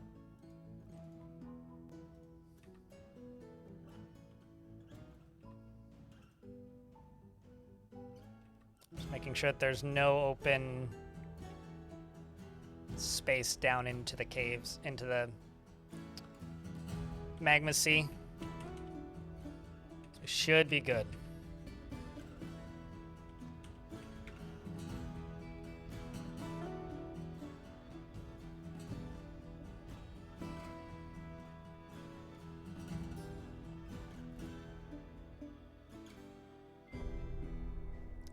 Few extra R's, turn those fiends into friends. Oh, we're not going to turn them into friends. They're definitely fiends.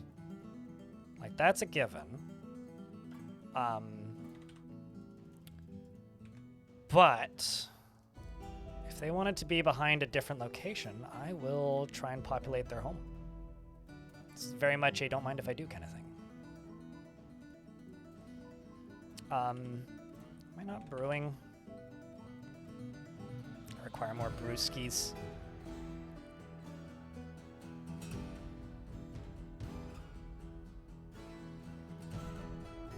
I have a feeling they're going to start brewing stuff pretty soon, but yeah, it's just one test. That's fine. Hey, chat, can I get a couple beers for the $10 cheer, by the way?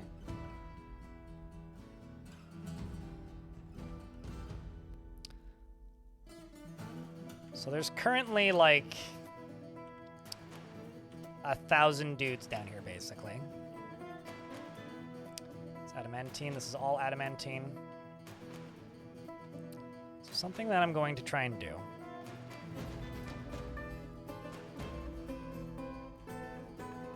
It's all the way down to there already.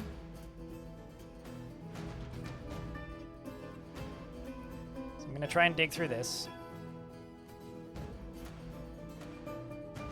But these blocks down here is going to make that, it's going to make it impossible to dig through there.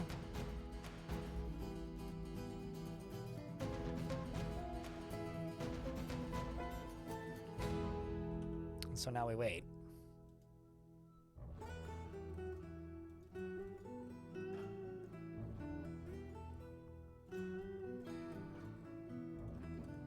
Some plump helmet men fighting. There's a child, somebody tantruming.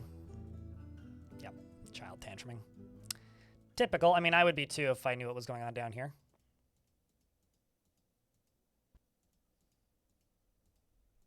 Imagine being the dwarf that tattles on a child throwing a tantrum.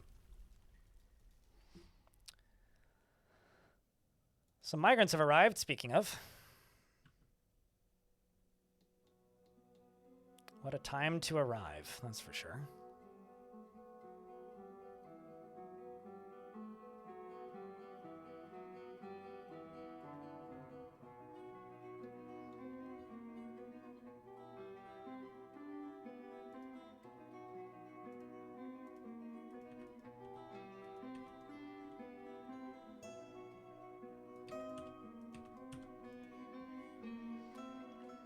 Save the game, sure.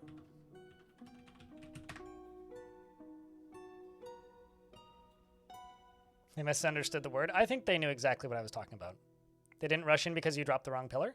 So every tile on your map has a 50% chance to have a pillar. That's thing number one. Every pillar, And every map will have one cluster of demons under one pillar. And they don't always path directly in, but breaking into hell makes them spread out. Once they notice that you're coming into hell, they do if you happen to break into the one where they're right next to, they swarm you, and they don't always do that immediately. And if there isn't a lot of flying ones, then they sometimes don't, which is always a little awkward when that's the case, but... Oopsies, that's not what I want. That's what I want. Come on. And we're about to get hit by an ad break, so I might go just rinse my coffee cup. I will do that after I return from rinsing my coffee cup, Romanoid. Wait.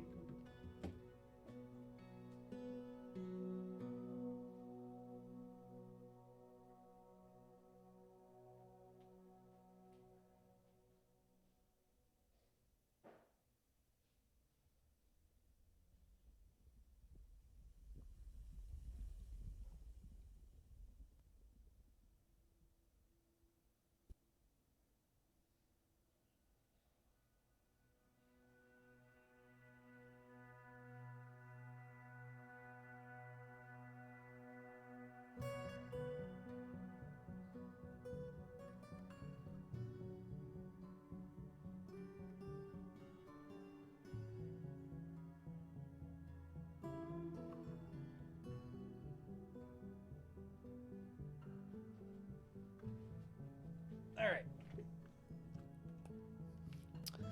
So I know that we're in the ad break at the moment still, but I'm just going to pause the game, go to places and go to siege engines and turn them all off for a second, unpause the game, pause the game, go back to places, go back to siege engines and turn them all back on just so that those dwarves can go get a drink of water, more or less. I'm going to set these dwarves back to training. And then I'm going to find me a siege operator to name Aegis. Do you have beard preference or nah? Because I have one siege operator right now who's already named. I got a pump operator. Hold on. Would you like Rith? Would you like Kosoth? I don't know. Pick somebody from this list, I guess. This is probably where you want to select a dwarf from.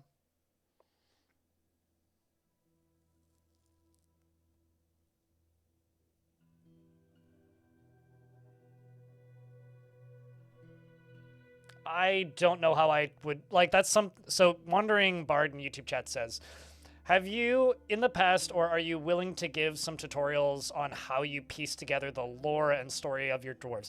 I don't know how to tutorialize that. There's several videos from the olden times that Salford Sal did on Legends Viewer, but I have no idea how I would tutorialize that. Like, that's like asking me, how do I imagine? I read the information that's given, and I interpret. I do not know how I would tutorialize that. I think, like, the closest thing would be watch the 10 years following one dwarf video. You want Rith? Okay.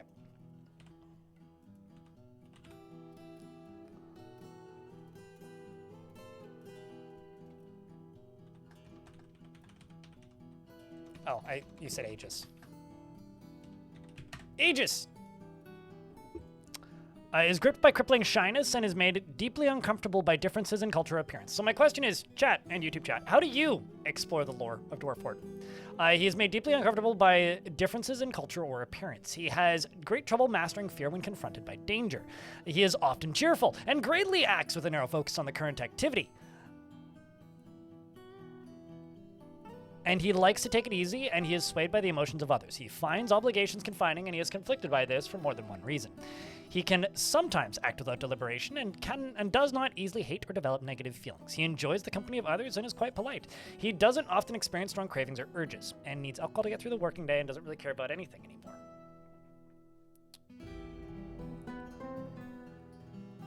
Like, monitor? Like, computer monitor? Desma? Hell yeah.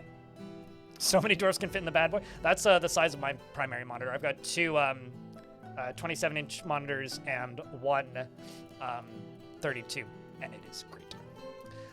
He dreams of crafting a masterwork someday, and this dream was realized, and personally sees that the concept of sacrifice for others is truly disgusting and values decorum and views decorum as a high ideal, and is deeply offended by those that fail to maintain it, and sees war as a useful means to an end, and finds the pursuit of knowledge to be a waste of effort, and doesn't care if others take the time to master skills.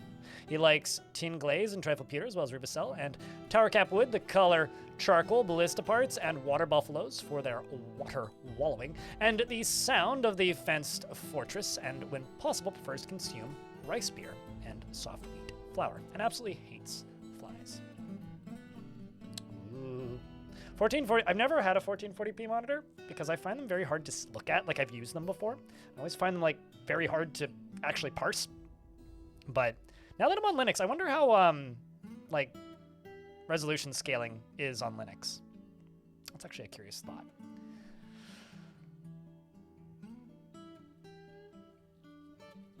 You tend to ask yourself, why would this happen? And you go with the most fun answer.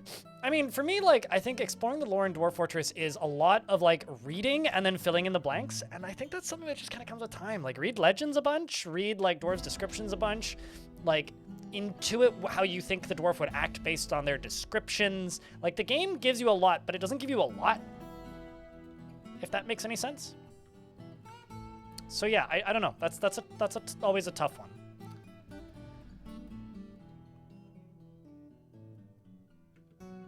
So I kind of have two options at the moment. I can dig through this adamantine, which is what I'm currently doing. That's option A. Option B is I seal this off. Probably on this layer. And don't go any deeper.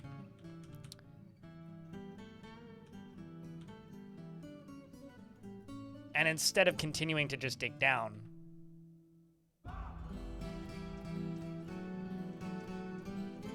essentially just like hide from these creatures below.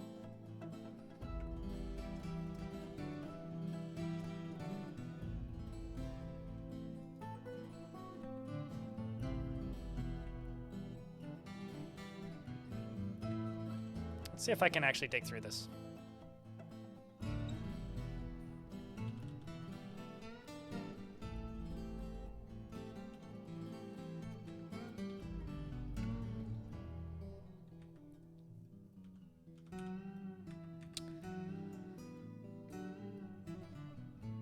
Go into the inkwell. We're digging into hell. Check. Can I get a round of beers to the Raiders? Yes, Frank. We did break through.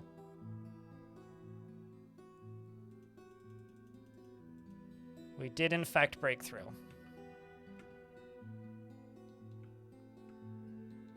Although,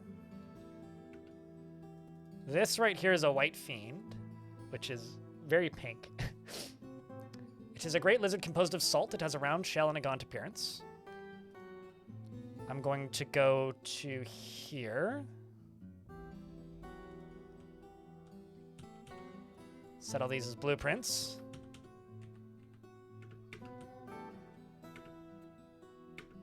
Oh, there's a dead dwarf.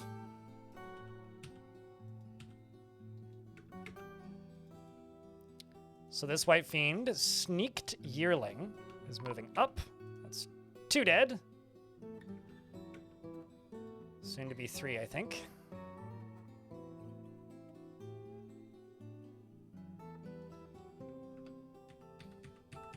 Let's make sure they're still going out instead of back down.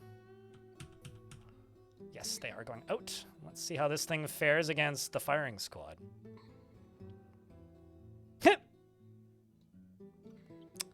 Piece of cake.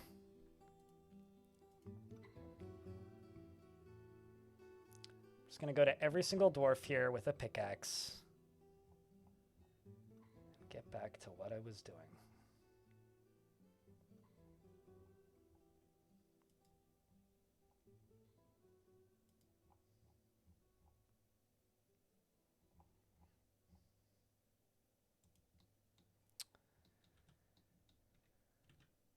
That was what, like 4 dwarves we lost or something? Let's just...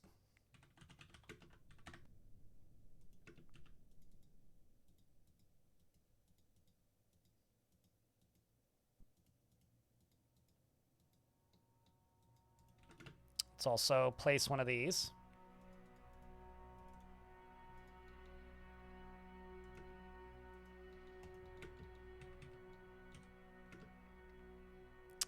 Deatomized? I mean, those things are pretty weak, to be totally fair.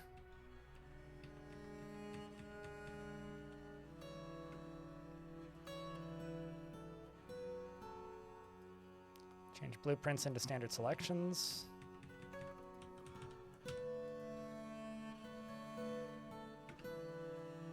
Back to work, dwarves. Okay, so there's...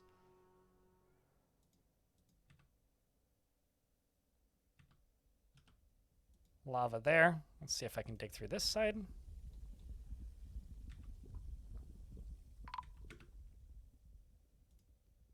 Found dead, found dead.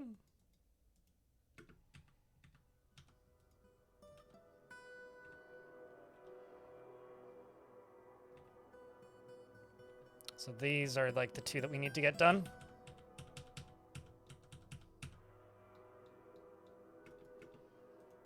Dwarves going in there to pick up equipment, which is okay.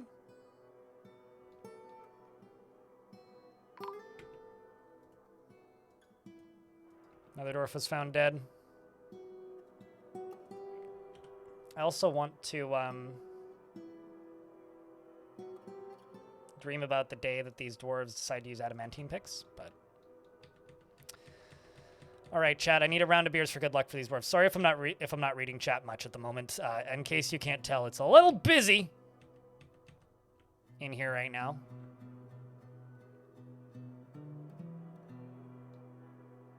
So that huge crowd of demons are still down here, and they will in fact swarm us at a point once they realize what we're doing.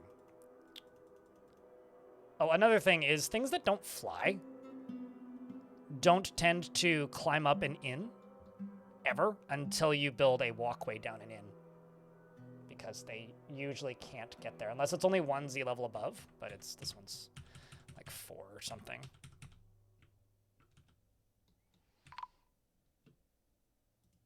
Yeah, we got that ghost put to rest.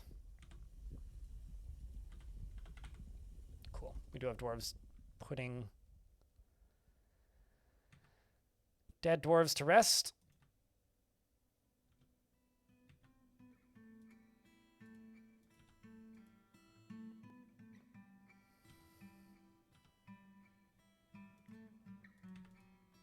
Okay, so that's done. See what I can do here.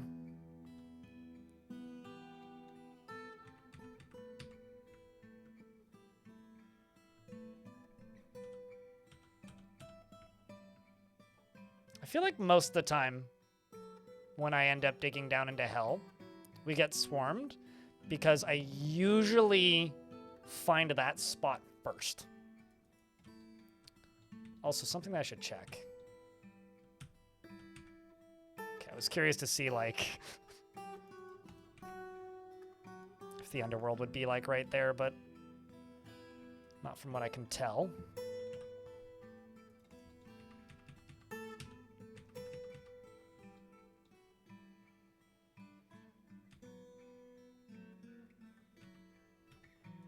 Another place I'm going to dig down into is there's water right here, which I'm a little bit worried about, but not actually that worried about.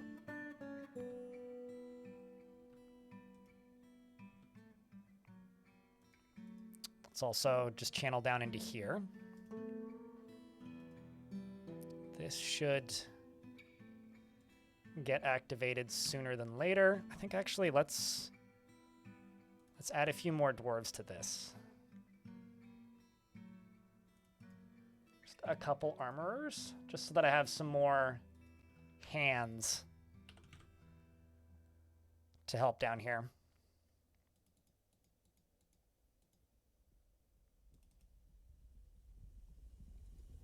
Because I do need some more hands at the moment. I can't highlight this enough, chat. The ironic thing about this, so hey, Bobble Page and Zemo Deer, we dug into hell, so I'm very much focused on the game at the moment. But something that I can't highlight enough here, and I think it's really funny, is that the the current situation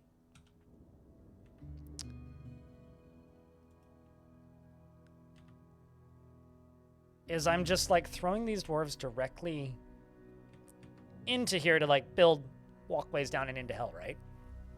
And the demons aren't totally aware of me, but I also haven't had a really good opportunity to look at what the demons have.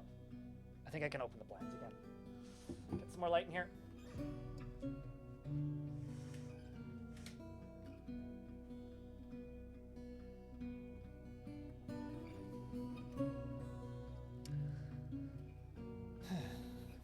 Eurysthemus? I mean, Happy Helmus. I also apparently can't think very well. Thinking deeply and greedily is always a overwhelming prospect, shall we say. Deck down to there, yep. It's kind of annoying that when you channel down, it like leaves a boulder there so you can't then build where it's placed. So Chad, how's your holiday eve been so far? I mean, obviously I'm kind of in a so far so good situation. Just digging down. I should throw a cat into here.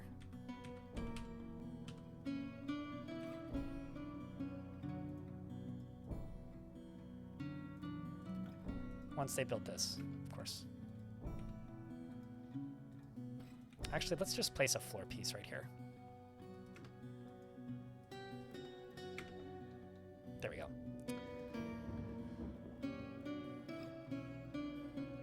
Here, cat, go to hell for us. Or I could throw a goat to it. We could call it a sacrifice to the under gods, or the downer gods, maybe.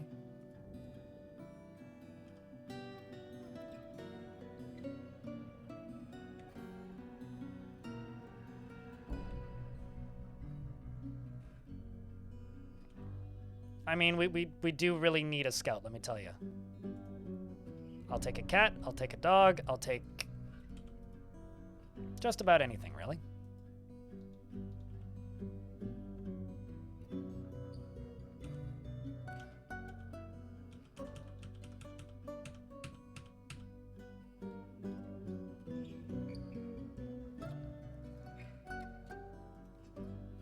I think another thing I'm going to do is I'm going to grab a meeting zone. I'm going to do this. I'm going to do this. I'm going to assign this with the mountainous sugar so that these dwarves get brought alcohol.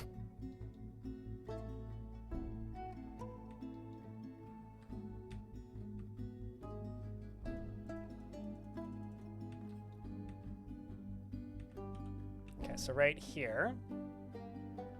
What do you think, chat? Cat, goat, dog, goose, turkey?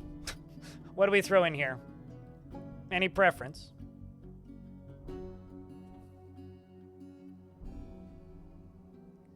Lurky in and out.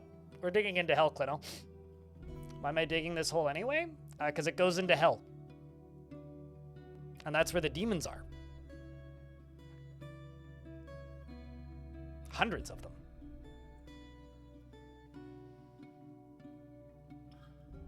So I've gotten goat, turkey, goose, cat. Turkey, turkey, goat, goose, cat, actually. Cat, cat, goose, turkey, turkey. Turkey, turkey, turkey, goose, cat, turkey, cat, cat. Turkey it is.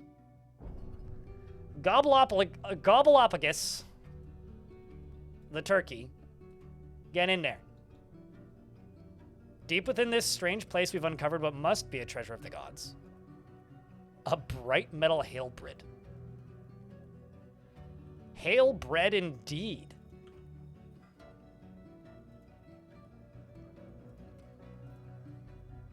That is pretty dope.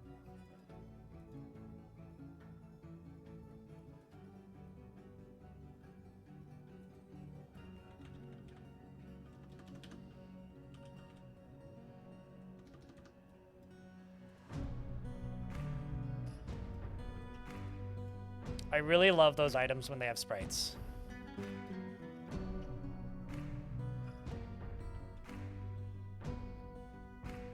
Bright metal halebread.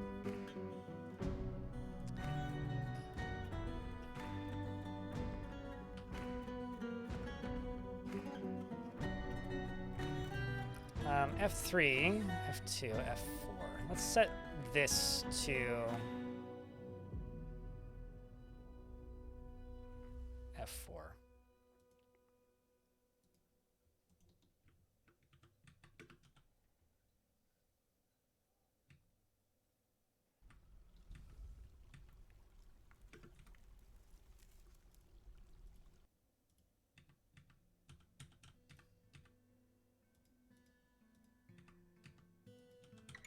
Okay, so those go down there. You go down here. You don't go down there because you can't go down there.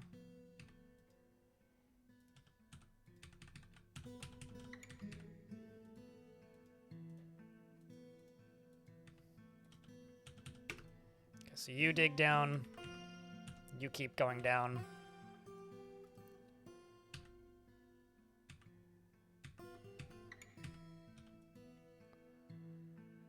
Then let's go blocks. Let's go quartzite.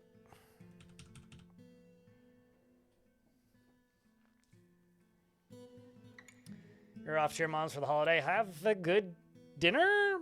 Holiday? Cheers. Maybe back if things are slow. I know the feel.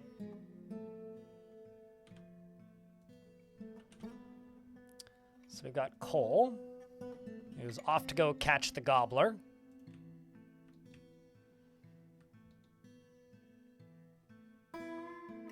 You know, the Brave Little Gobbler is like the scariest sequel to the Brave Little Toaster. Gosh. Digging down like this takes so long. We're just super duper gonna hit like more water, aren't we?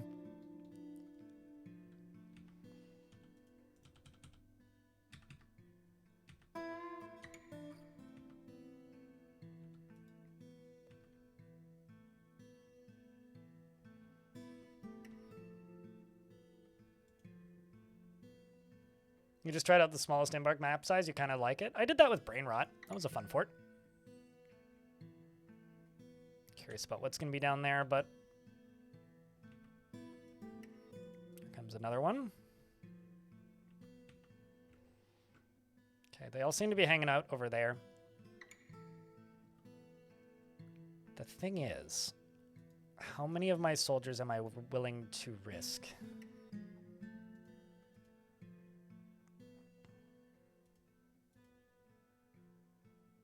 Oh. Well, that's not good. You ever just, like, casually scream, "Apocalypse! We are being judged by the gods"? No? No. Me neither. Well, that's probably fine.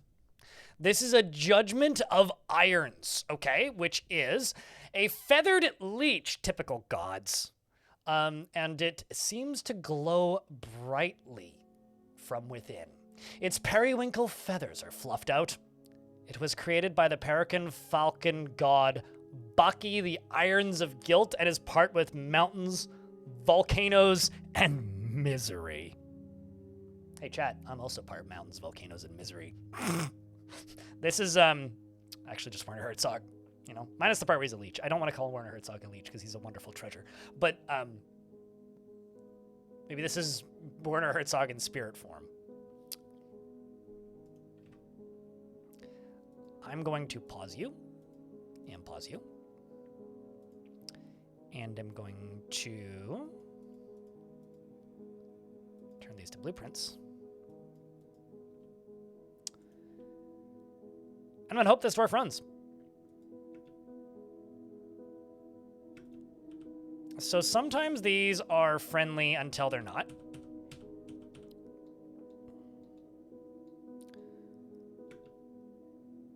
So the curious questionnaire here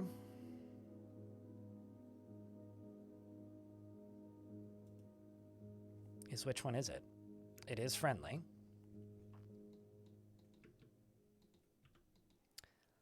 I'm going to fight it.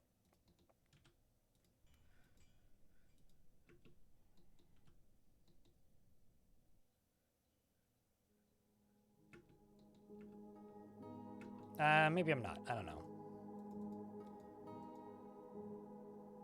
It is a great feathered leech. It's just a leech, though. Okay, I'm going to station my whole military right there, and we're just going to attack the thing when it comes around the corner. Found dead? Oh, shit.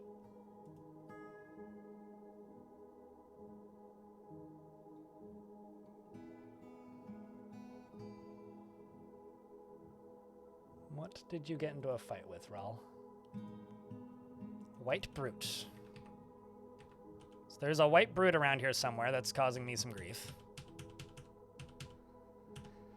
I don't see no white brute.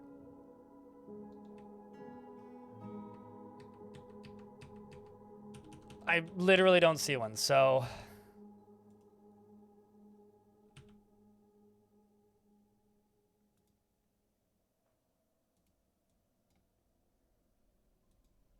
Oh, well, I found it. It's snow, and it's right there. So they killed it.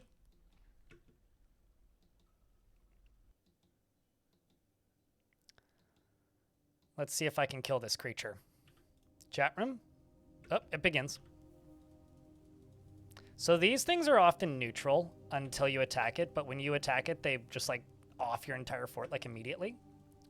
So let's see how talented English here is. Well done. Well done. Back to training. The creature is now dead. Let's see if we can eat it. I must know. I guess not.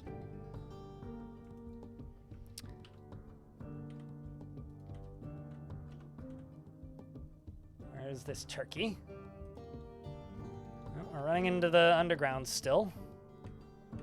I do basically have about as overtrained a military as I could possibly have, so if you're like, man, these things are going down quickly, that's most likely why.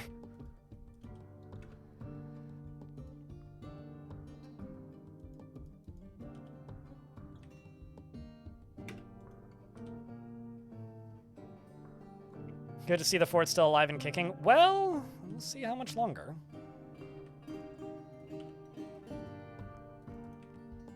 We will see how much longer. Because I am currently digging down.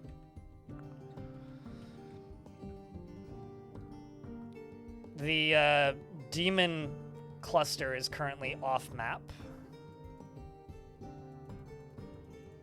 So we're trying to go meet them.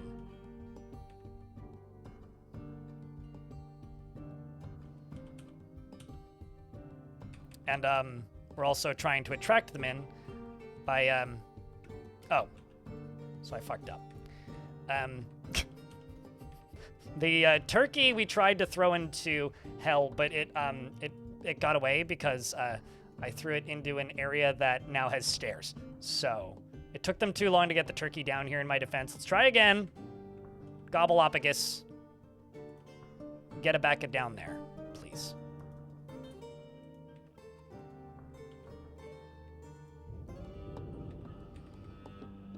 Uh-oh. That's exciting. So over here we've got more of these winged brutes. These winged brutes are enormous feathered with... Those are also really weak. Jeez, what about you? We've got a Haunt of Steam, probably made of steam. We may have lucked out with this world, chat. I'm not seeing anything that has particularly scary powers or is particularly strong. This might end up actually being a very easy invasion once we get down and in here. Although, there may also be some demons that are super strong that I just haven't seen yet. But how's your holiday going so far? Lanix. My neighbors are absolutely having doing some sort of celebrations. These guys are pretty scary, actually. These hornbills, they have deadly dust. We've absolutely encountered those already.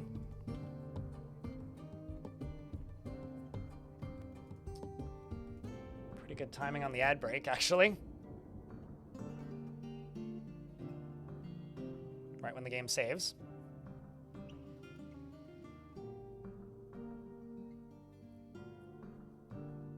You know, Iron Brew doesn't exist here, Gristeth. Like, I've only ever heard about Iron Brew through chat. I've never actually seen Iron Brew in person. Like, they don't have any distribution over here. What's my FPS? 60 hasn't gone down at all. The reason they're mining so slowly is because of recent changes. Because the hardness of materials affects the speed that dwarves can mine, which is why a lot of them are using adamantine picks, so they mine at a much more reasonable speed.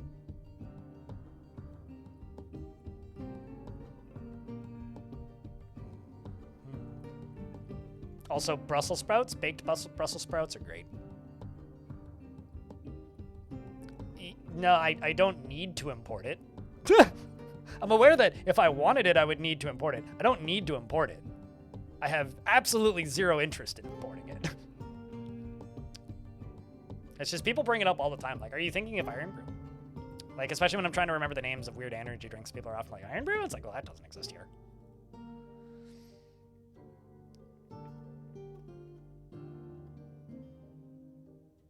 Not exactly high on the list of things I need to try. Although, I remember discussing Iron Brew. I can't remember why. I want to say with the developer of Odd Realm. And he mentioned, and I remember being told that there was like a specific corner store in Vancouver that had Iron Brew. And then never going there and forgetting about it until just now. So, there's that.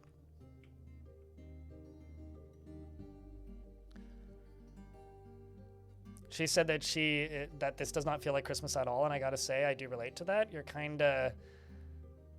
We are spending time together, which means that we are pretty much doing what we always do. It makes you kind of sad and envious of those who value the family and traditions. I mean, I was talking about this earlier, and I kind of actually teared up a wee bit, Bone Doll. Like, up until like the last couple years, my family's had a very active like holiday tradition, and 4 major things happened. Both my grandmothers died, and my grandmas were the ones that kind of enforced family traditions. There's a turkey. Although it's injured, it appears. Okay, I've never actually looked at the turkey's image. The second thing that happened is the pandemic, which split the family up a lot.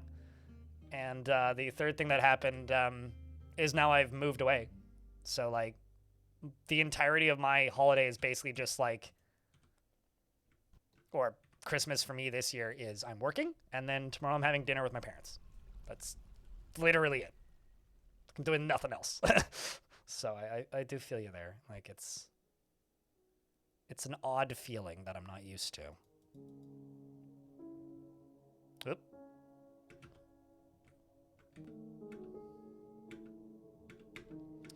Going for the turkey. I'm coming up. Okay, sweet. Let's pause these. Pause that.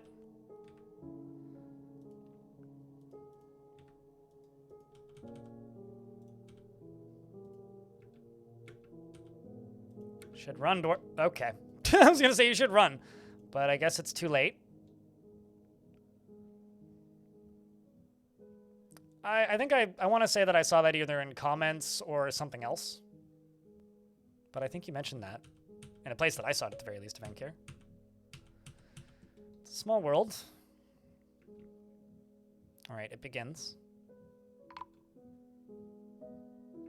The clother was found dead. That goes one. Here comes 2 more.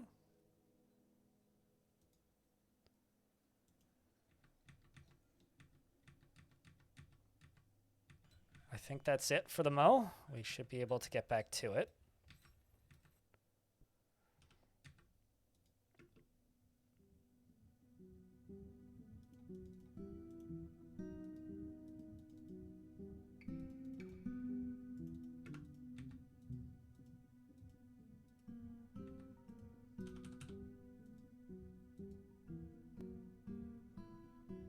Fennec Fox, thanks for the 95 pennies.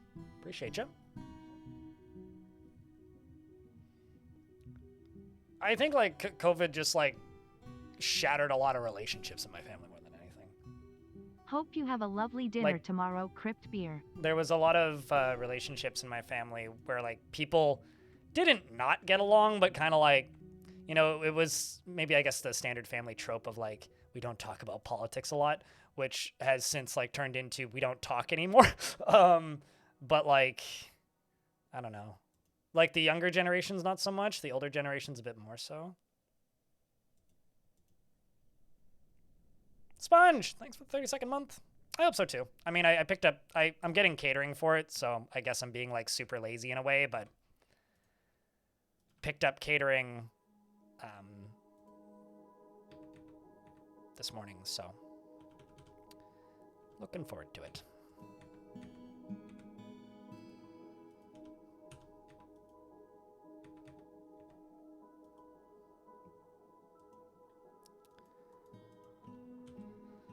Feeling we're getting real close now.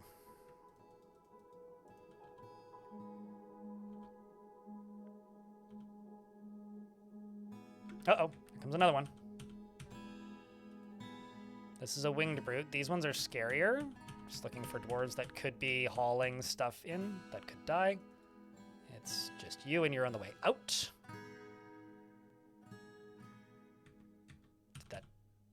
Did it die already? Holy shit. Yeah, it's dead. Man, this truly is just kind of a firing squad right now.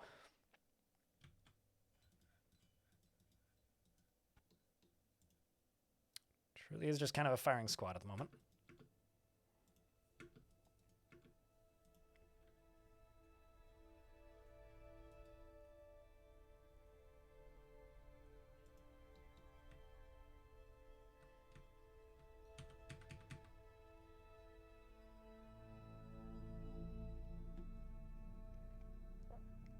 To make it less stressful, more enjoyable. It's not a matter of stress. I don't have a big enough kitchen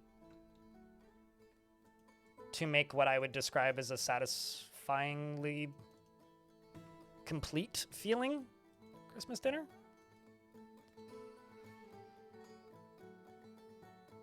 Are you asking me what I do for work? This is my job. I've streamed full-time and made content in general full-time since 2016. It's been my primary income.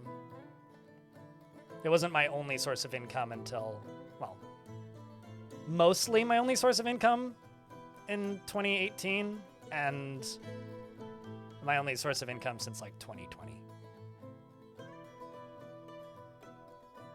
But like, I worked extremely part-time.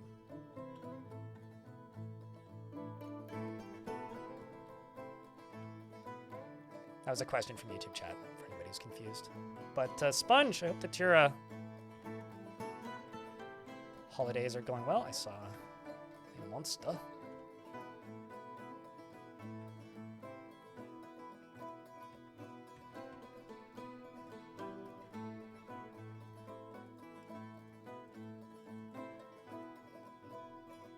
This is like kind of a convenient little defendable zone.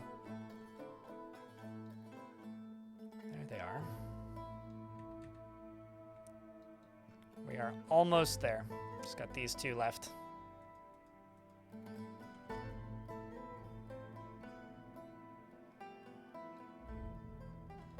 And then I actually need to go to this burrow.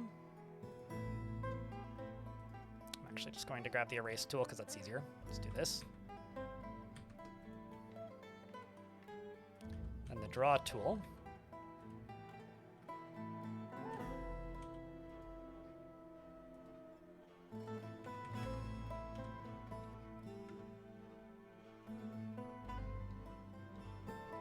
Calm and refreshing break?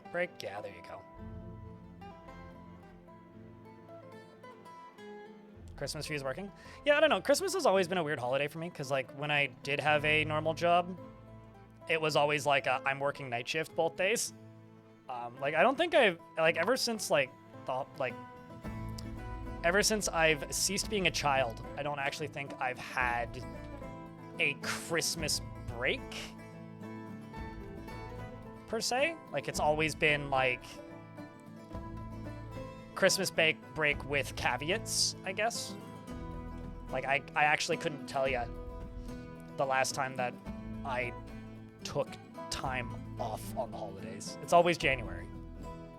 So like I've always had a weird relationship with the holidays to begin with. But no, this is a weird year for sure. Lists as affordable price point, 2,900 USD PC that has a 7800 X3D, 5080. List is 3 weeks old. Yeah, no, I mean, I spent $3,000 on server hardware this past summer.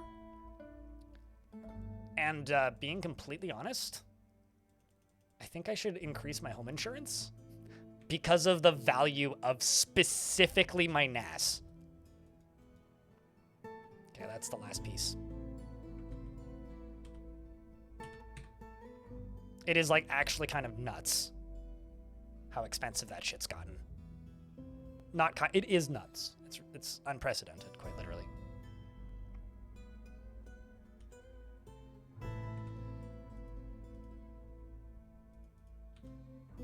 Worst thing is the lowest tier. 770 now, yeah. I mean that must be a pretty low tier PC. Like, just look like even like that seems like it must have been a really cheap PC. Just gonna try and get a direct line here so that if dwarves need to escape, they can.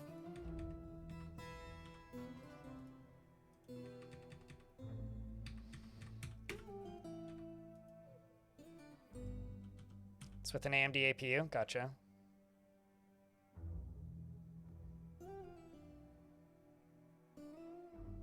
You took a moment to admire your RAM chips. People are starting to talk about RAM chips now like they're fine wine, and it's grim, but at the same time, I actually think it's really funny. Like, it's like funny in like a, oh fuck, what happened? What happened to this clown show kind of way?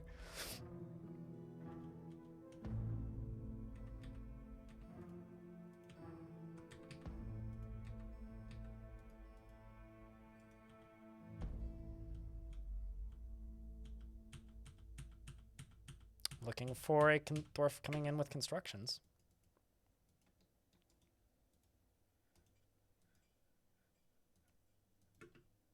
You're leaving. You've got quartzite.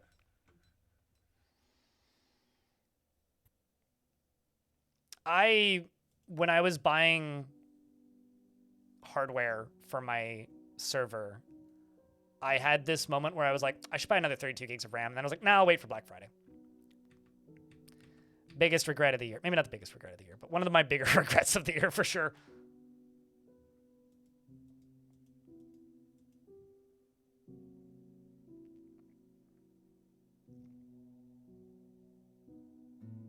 Like, I was talking to a friend of mine who built a computer last year, and he was talking about, actually, let's just take one dwarf. And he was talking about, and I asked him, I was like, well, how do you feel about, like, you know, the current state of computing and all that? And he's just like, the RAM that he bought, because he bought 64 gigs, costs more than he spent on his PC now. Like the RAM kit, just the RAM kit. And he has like a 4080, I think, in it. He bought a last gen card on a sale. Okay.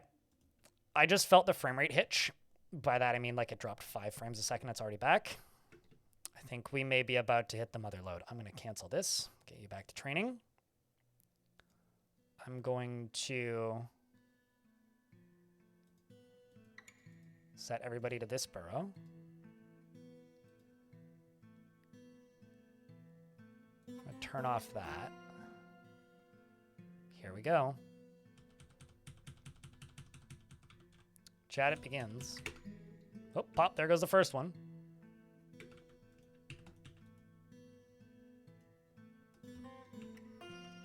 Let's get these dwarves out of here so that they don't need to witness the terror.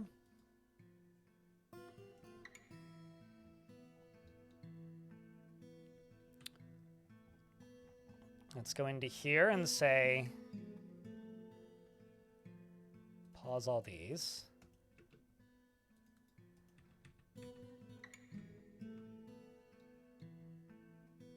Here they come. Vile force of darkness, if you feel so inclined.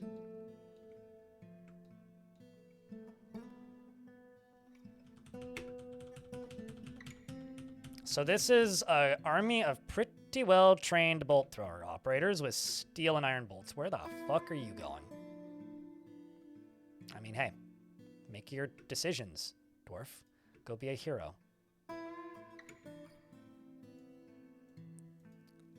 Has already killed one.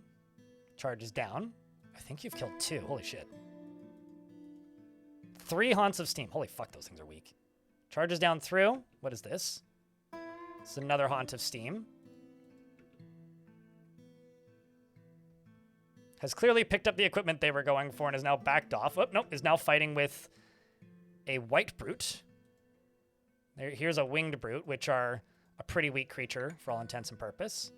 And there you go. You've fallen. That dwarf was quite the hero while they lasted. Veteran, thanks for the $20. Happy holidays. Veteran cheered. X2000. Merry Crime Mass. Merry Crimbus. As long as that wasn't intended to say Krampass. Unless you're a worshiper of the great Krampus. Boulders flying. More bits are flying. More demons are dying. Thanks for the 10-pack, Xylam. That's very kind of you. Boulders are flying. Not much of value is happening. There's stuff coming down from the upper layers, too. That took out about 10% of my bolts, by the way. Let's just check bars. 69 steel. Nice. Let's say...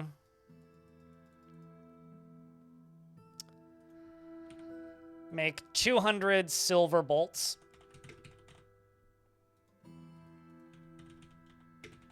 And maybe 50 steel bolts.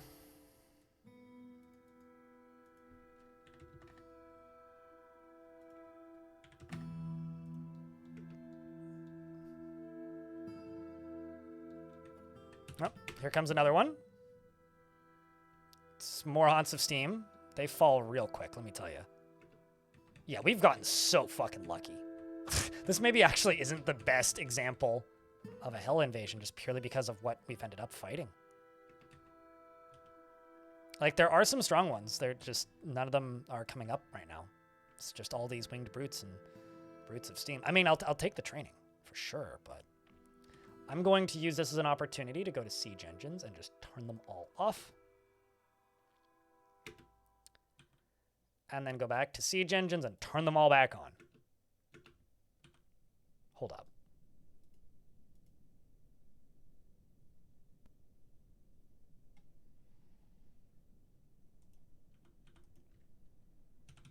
And I've done that because I want these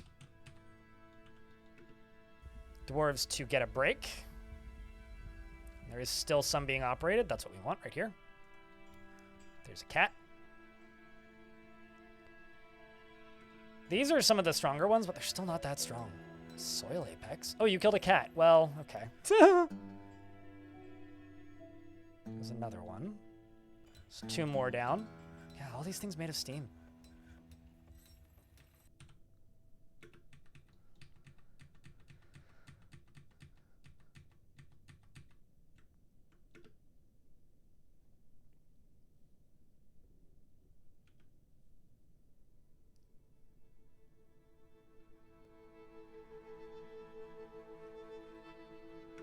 Although I was kind of hoping that when I dug into the underground, a similar thing to what happened to a member of my audience happened. I was kind of hoping that we'd witness a hell war, because one of the members of this chat like invaded hell like this, and the demons all just like immediately killed one another, which is kind of badass in my opinion, but... So, like, I think the winged brutes, the ones that make it, like, all the way up to here, are the example of the strongest ones that we've seen so far. Oops. What are you? Embers monster. Okay. A very large blob composed of ash. It has deadly spittle. So this one's, like, a little bit more of a threat, but it's not actually that big, so it's going to die, like, immediately, and it's made of ash, so it's also going to die, like, immediately. These ones are a little stronger, these hornbill devils. These ones have deadly dust that makes you die of bleeding, assuming these aren't different hornbill devils. They're also quite large, so these ones are quite a bit more of a threat. And as you can see, take a little bit longer to take out. We've Got more of these steam ones, which are just popping like goddamn confetti.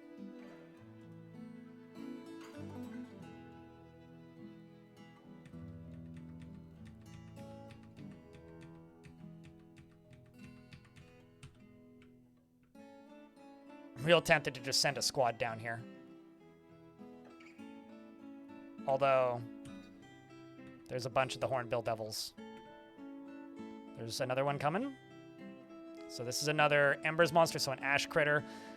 2 more Hornbill Devils, and a bunch more of the Steam creatures.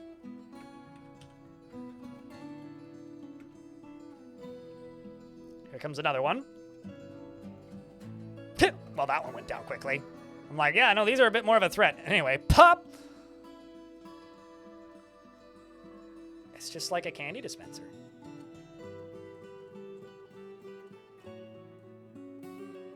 So, how you been today, chat? Happy holidays. I hope that you're enjoying the good violence. Me, I'm streaming today, and I won't be streaming tomorrow, and I'm having dinner with my parents tomorrow. That's it. I might do a bit more on New Year's, but probably nothing crazy still. So this dwarf's gone down to pick up some equipment. I think that I'm gonna go here and just go all the way down and just forbid fucking everything that's in there. Because that seems like a terrible idea, but you're ignoring me, so I obviously didn't forbid the thing that you wanted. Oh, well, there. You killed one, and now you're turning around. Nope, you didn't kill one, but you just had a demon pop up next to your head, and now you're turning around. Cook withdraws from society. Good luck, Cookie.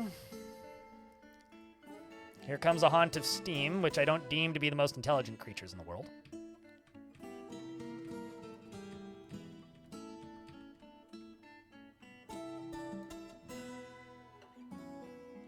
Okay, what are you?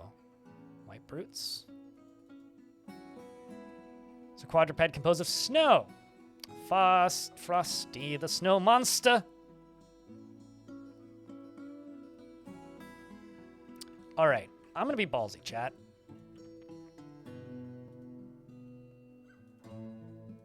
Do I send the most trained best squad? Or the second other most trained best squad, or the more green squads? I'm gonna send one squad down here. Which one do you think I should send? Frisco says best squad. Oh, by the way, Frisco, I have bad news. Your dwarf got trapped and died in the caverns. In case you missed that. Scholarly Potato, thanks for the 5-pack. You're very kind. Thank you very much for all the gift subs, seriously.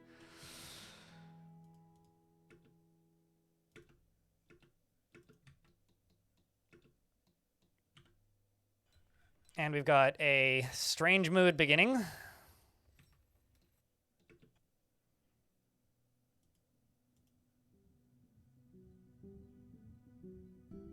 There's 2 more down, 3 more down.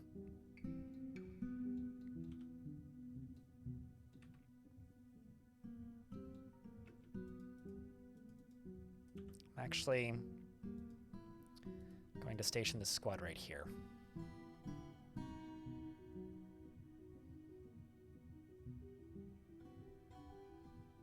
Although that one didn't... Oh, no, it's fine. Keep them stationed down and in here.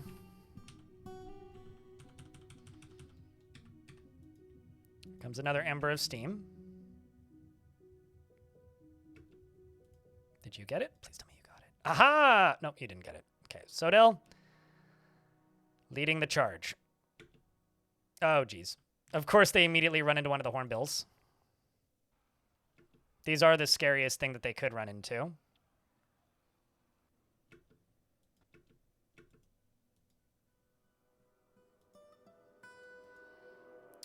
Bleeding, seriously injured, heavily bleeding, and dead.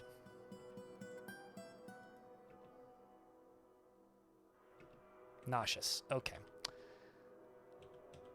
Is it just you that got that? Yes. Hopefully you go rest if you are in a state of about to die.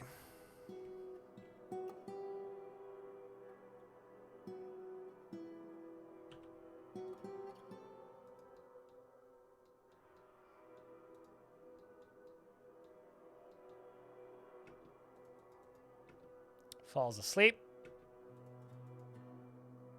That one's just taking a nap. Typical dwarves.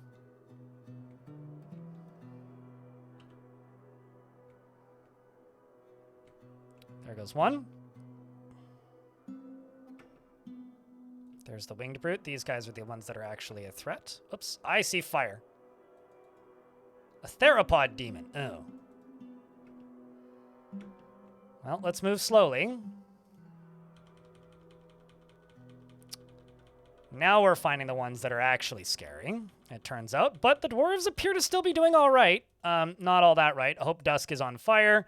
Vervite is on fire. Bismuth from YouTube is not on fire. Sentient Potat is also not on fire. It appears that we've got, at the very least, 2 that are going to die. But we are losing dwarves pretty quickly here. We've got this white fiend who's made of snow coming in. The whole burning thing is a bit of a shame, to be honest. Bismuth from YouTube's now on fire. These dwarves are on fire. I'm actually going to send these dwarves back to training, if they can.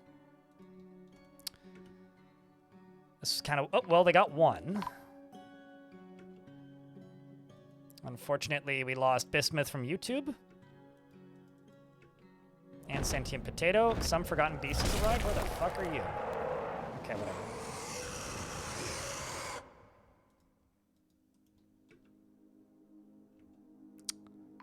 Yeah, I'm just going to go out on a limb here and say that this was a bit of a mistake.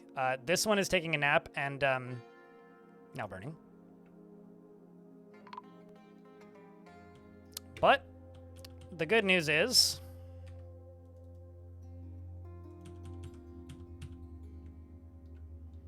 their sacrifice was probably in vain. Sodell, this very drowsy snooze dwarf, is running away as fast as they can.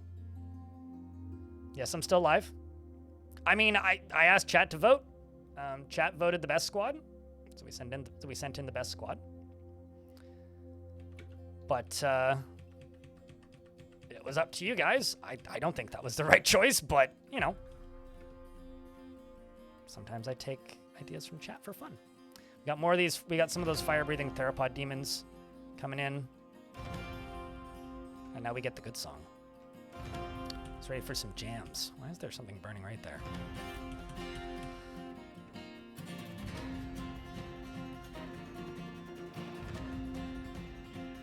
There goes another one.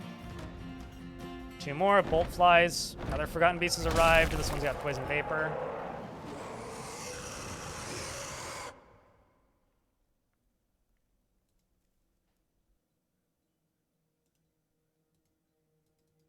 This one also can't get to us.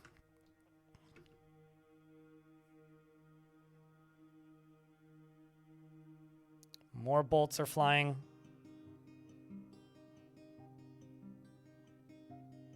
I guess like the important question is it truly an assault through hell?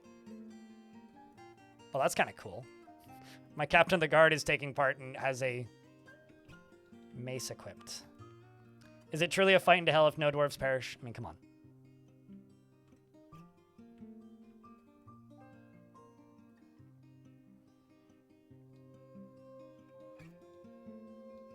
We now have vengeance. Let's get this little guy. This is the one that's a threat. These hornbills.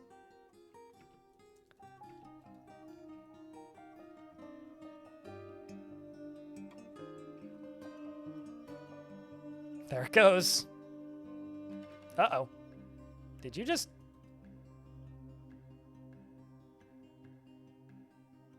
Oh, this dwarf got hit by a boulder coming from one of the catapults. Well, let's, oh, you're on this one. Some migrants have arrived despite the danger. Right.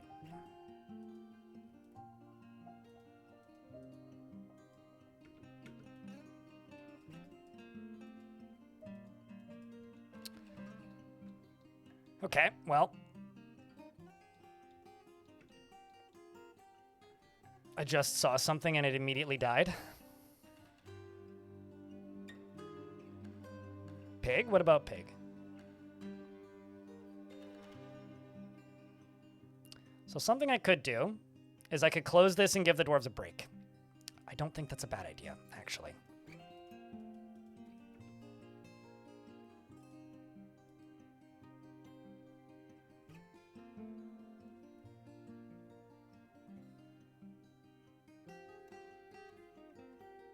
Yeah, it's time to regroup, I think.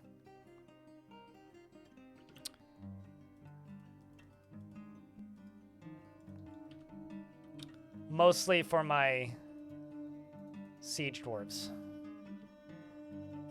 and siege engines.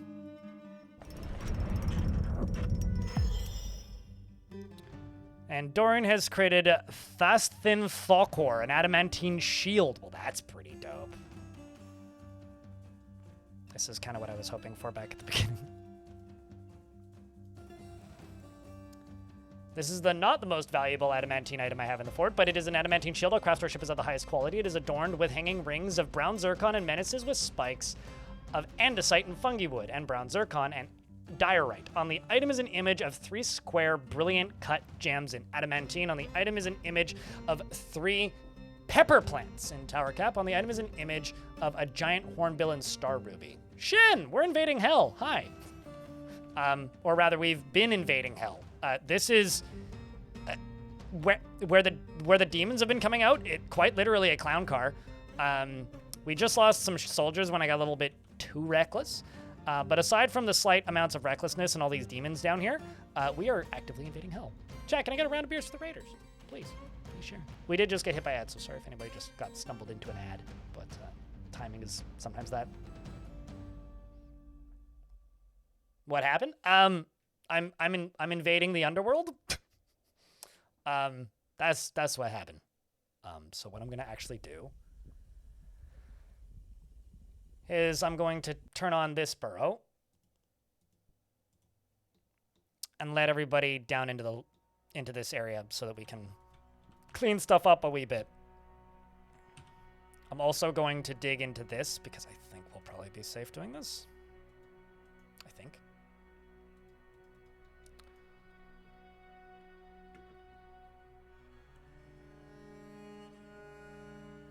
But happy holidays to Shen and friends. I hope that your stream was good. What were you guys up to today? My name's Greg. The internet calls me blind. Because I don't see very well. But I play a ton of Dwarf Fortress, and sometimes chat lets me play other games. Mostly we play Dwarf Fort, though. Welcome to the channel. Hopefully Shen took good care of you guys. To those of you who don't know Shen runs a cult, and they play a variety of interesting management games and grand strategy stuff. If that's your bag, then maybe that's a place for you to go. Go give Shen a follow. Good people. Thanks for the raid. I'm going to real quick queue up a bunch of these.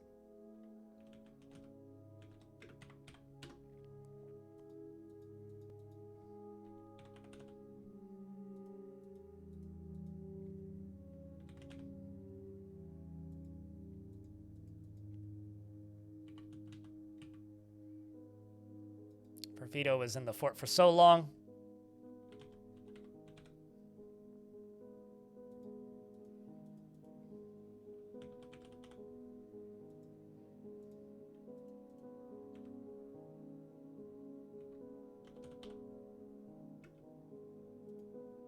And there's, I think, one more here, which is Aiton.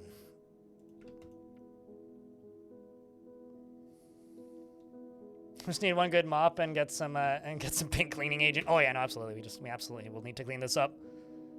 I mean, we'll get cleaned up in maybe not no time, but we'll get cleaned up pretty quickly, I think.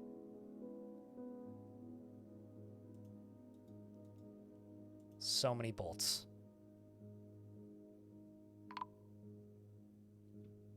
Sentient Potato has been missing for a week as well, whose body burnt to death. I mean, while they were alive, they burnt to death, but...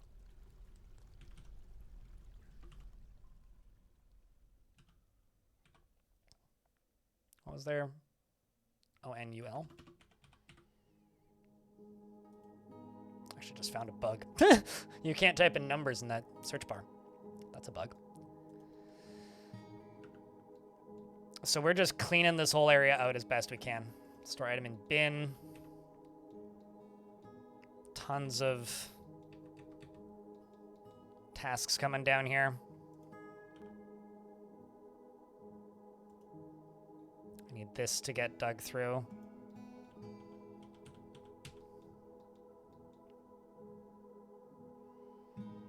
And over here, we are butchering animals, which leads me to think we are probably butchering demons. Demon burger on the menu. Let's see. Yep. We are, in fact, butchering demons. All right, well, I'm going to build a bunch of butcher shops real quick. Emergency butcher shoppers.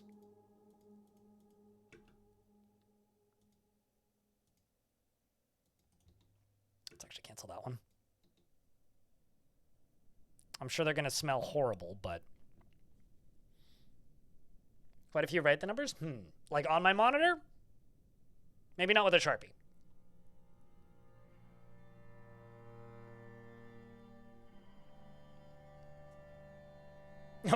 Well, I mean, the band Bolt Thrower... So YouTube chat says, also whenever you use the bolt throwers, you should start playing 1980s death metal. I'm going to go with Bring Your Own Death Metal because I'd like the VOD to remain intact and not muted, but I don't think Bolt Thrower was around in the 80s, were they? Not bad. Osman Leto has come, an enormous feathered crocodile. Where's that? So, fun fact about Forgotten Beasts is sometimes they show up in the cavern, in the underworld, after you open the underworld, which I find very funny. But we haven't seen that just yet.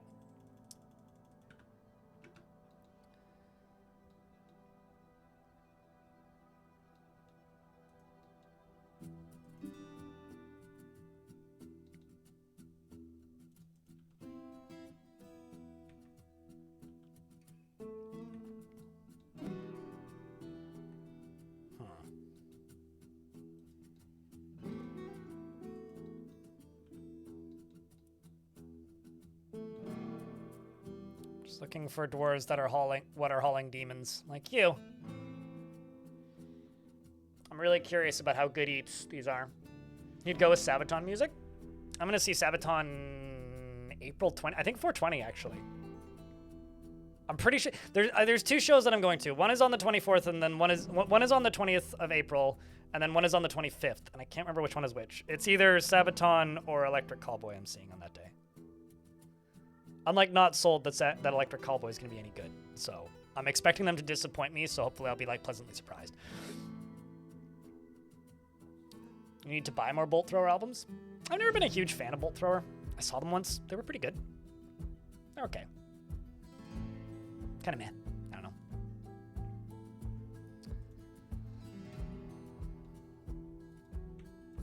Let's see. Did they break through this? No, they didn't.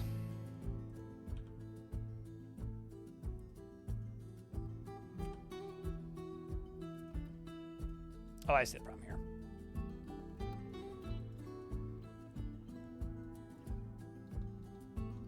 Should have guessed that first.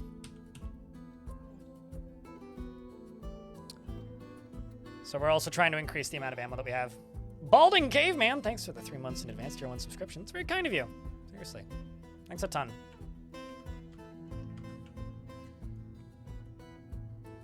It's actually, like, genuinely one of the best ways to give channels like this stability is the advanced subscription. So cheers. Appreciate it.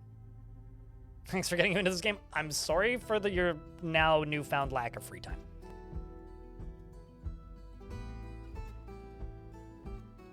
I do look a little orange on this light, but it's that way so that it doesn't hurt my eyes. Although, I'm actually just going to adjust something, since we actually have a break here. Turn this up.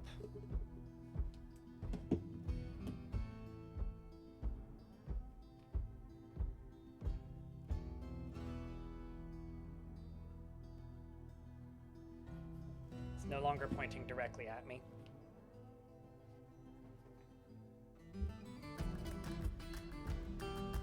You were like, man, I want to make a new fort. When was the last time you made a new fort? There we go. This is what we need.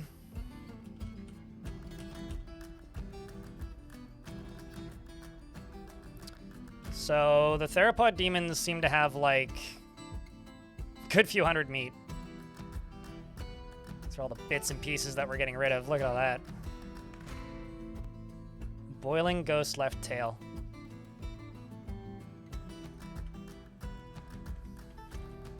I also need to change the color of this light.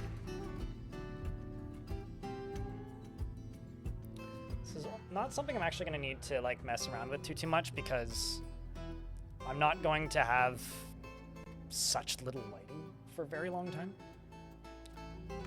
It's only going to be like, I don't know, basically like within the month, I should be at a point again where it doesn't matter so much.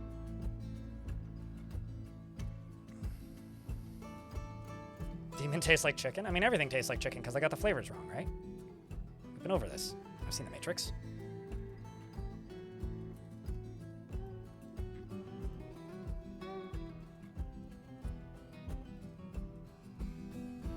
Okay, so there's only one more butcherable one left.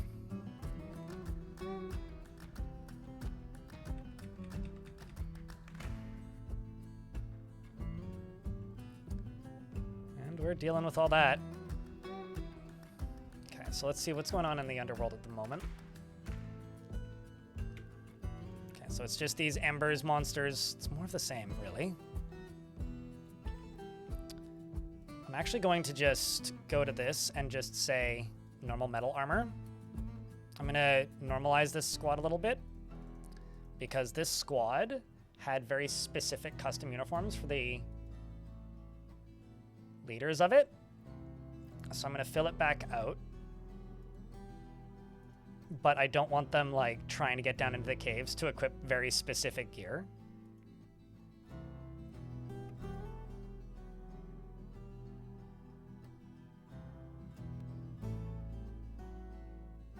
No, actually, let me try something.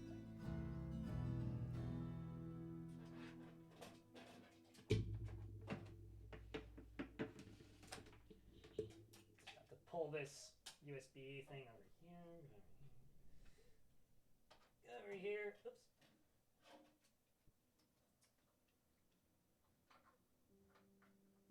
Plug you in there.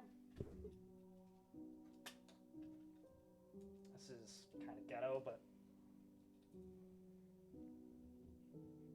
Metalhead, thank you very much for the 5-pack.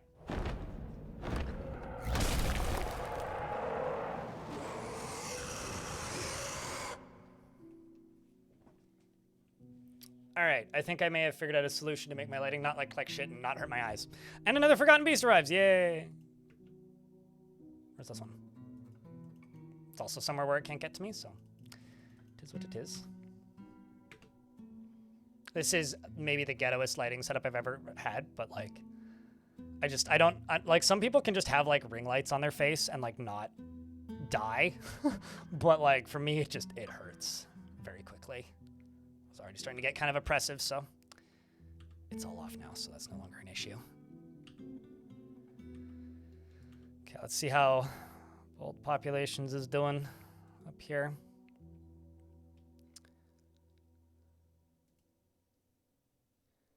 Let's go to you. Okay.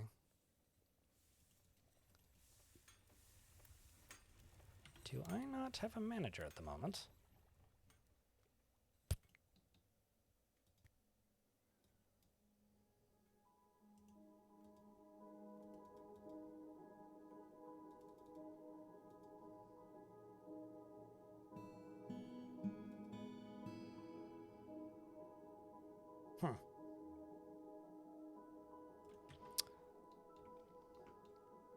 Well, regardless, getting through the last of these.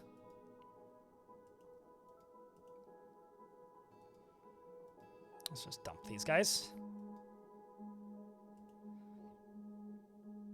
No, it wouldn't be burrows, I don't think. No. No, it's not burrows. Especially, no, I see, they're there. They've popped up now. They've popped up now. Yeah, no, it's got nothing to do with the burrows. They just weren't getting assigned for some reason. This one might be attached to a stockpile, or maybe have somebody specific on it. Nope. No, I was mostly just wondering why the dwarves weren't working on those, but uh-oh. That's rude. All right, Mebzith. What squid are you in? You're in the salty water? You're fired? Actually,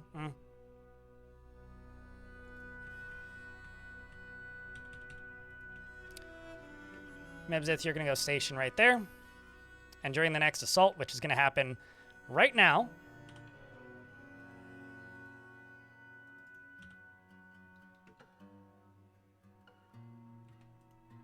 you're going to question our mistakes.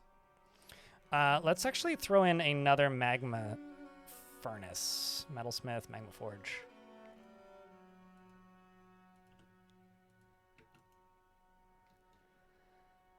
Because I don't need as much of the lava forges as I've had up until this point.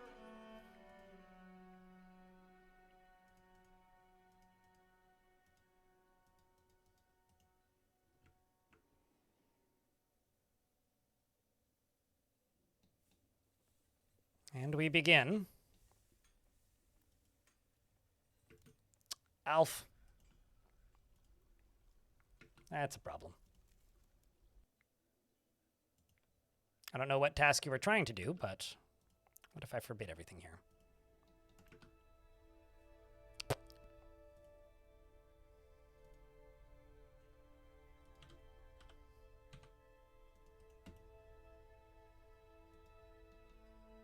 Buddy.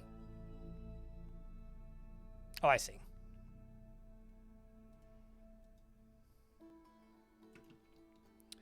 That makes a lot of sense.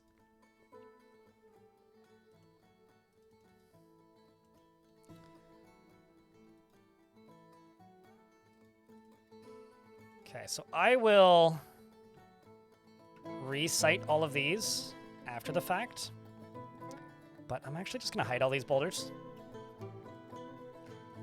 And then what's going to happen is when I unhide all of these, someone is going to immediately be like, oh my god!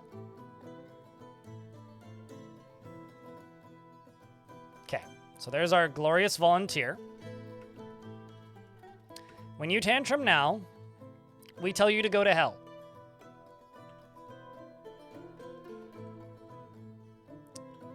I need some good luck wishes for this brave, stupid dwarf.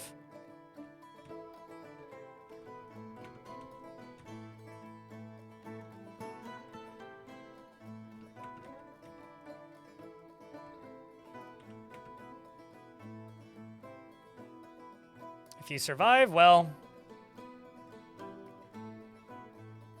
then you get made into a hero. Otherwise, you end up like that. Let's just forbid everything down here. So this is a Embers monster, which fires balls of fire. And is now a smear on the pavement. This really is the site of a great battle. Ezekiel01_ cheered. X240. Have a good Christmas, man. Crypt Beer sent a message on Discord. Is that something I need to check now? Or can I check that later? Otherwise, I look at Discord messages after stream generally, Ezekiel. But I appreciate it, man. So $2.40. It's good to see you. It's been a while. I hope you've been well. Not now? Gotcha. Yeah, no, I won't miss it. I see every message I get on Discord, even the bots. Which is why if you join my Discord, add me as a friend, and immediately send me a message that says hello, I will probably insta-block you and ban you from my Discord. So maybe like don't be too polite. Or just like have a username I recognize. That helps.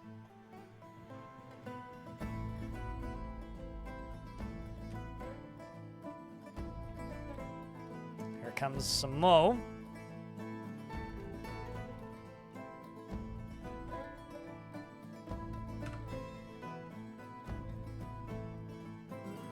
There goes another one.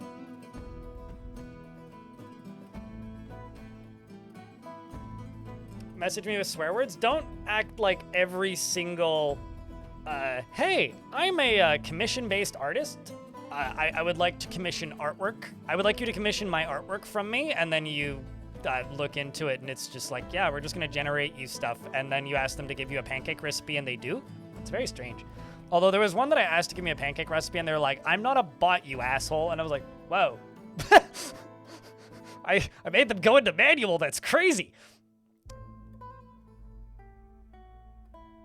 What is the end game with Hell? Is there a way to defeat it? So when you initially break into Hell, there's a large population of creatures that sometimes flood in, and sometimes are just milling about close by where you dig in. And if you kill that initial big wave, then it just becomes like any surface area where creatures just periodically wander in and out, and they're not necessarily aggressive, but they're certainly not friendly. Essentially making it so that, like, yes, you can defeat it if you defeat that initial wave, but beyond that, it's mostly just a bragging rights thing. It is supposed to just kill your fort, but if you're expecting it and accounting for it, like I did, then relatively consistently you can take them out.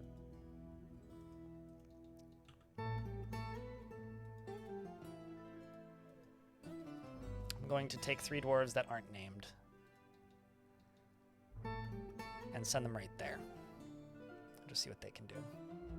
Letterman, thanks for the bits. A good night story on how to refine uranium. I don't know how to refine uranium. The end.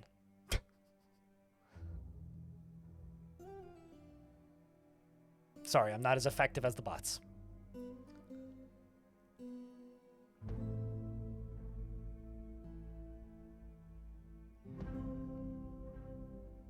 Cheers, Daramond.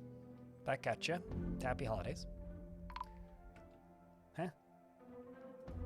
Bismuth the wrestler has been missing for a week. Man, I wonder why that is.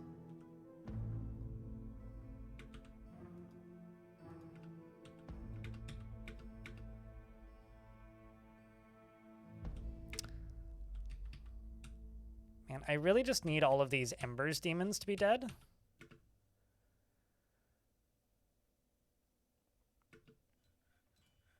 Because the Embers demons are the biggest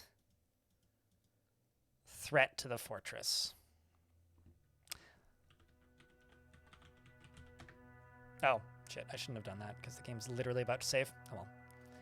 I'm going to try assaulting it.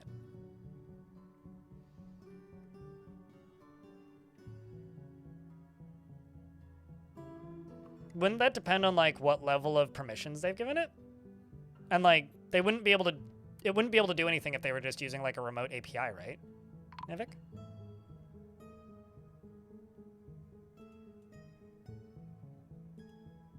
Pop, pop. Yeah, there it goes again.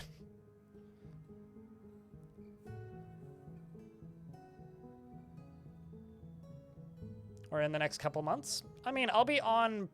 I mean, what's tomorrow? Tomorrow's Thursday. I'll be on Friday, but... And then probably a couple more times before the New Year's. I'll certainly be on New Year's. Is there any demand for a Blues Brothers watch party on Discord between now and the New Year? You could run it. I don't know. I mean, I was referencing Blues Brothers recently for the first time in a long time. So there is that. Dwarf here taking Napus. Nappy pies. Oh, here comes a bunch of steam demons.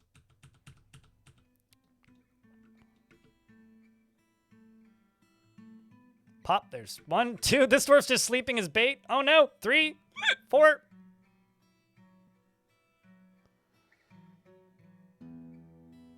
Is that all of them? I think there might be one more coming up. No, maybe not. Not at the mo. All right. There's a bunch of stuff over there in the corner. Shall we begin? I'm also going to go here real quick and then turn off the siege engines.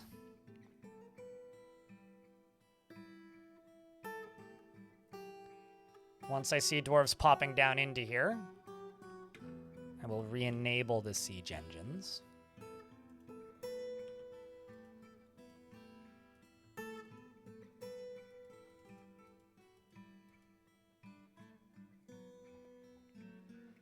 Yeah, currently there's only 2 visible demons.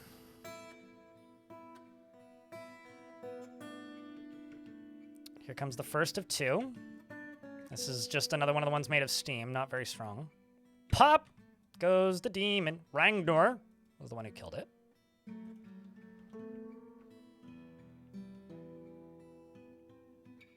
So I think the next step here is make this. Get everybody training here. Go up. This might actually be the weakest demonic onslaught I've ever seen, for clarity here.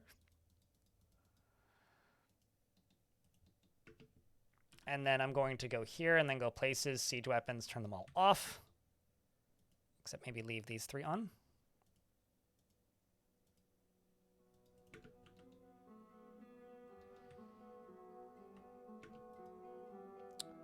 Turn this barrel on, turn that barrel off.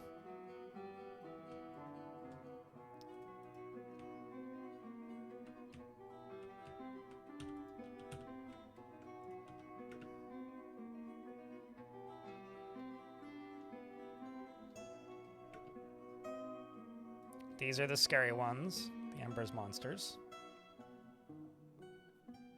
But the dwarves are all working down here.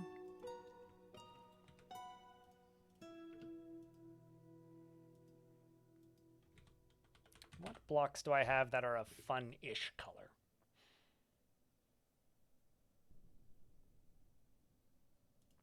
It should be obsidian, shouldn't it?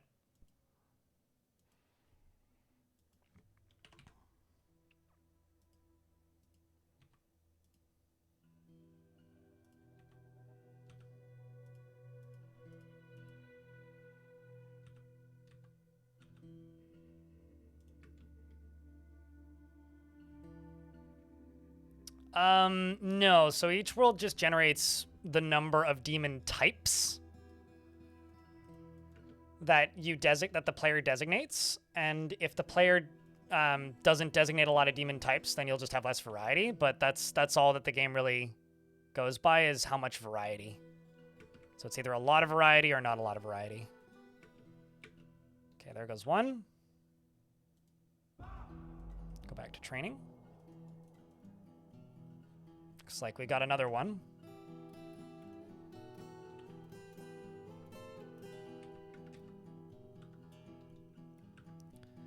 And I'm going to start placing some of these.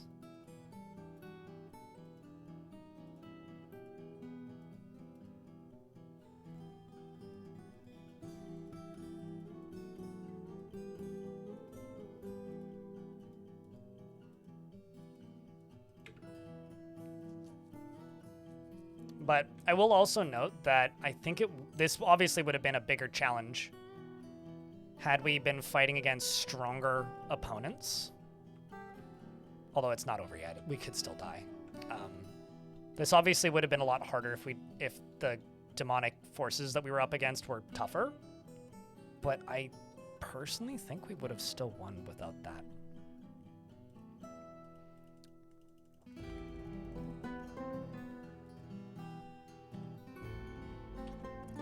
I like how there's ghosts standing in here already. Okay, so demon comes up and demons fly up and over, and let's see how this goes. That's 1 down. 2 down. Except this dwarf seems to have gotten flattened because he got kicked. Ugh. I liked painful.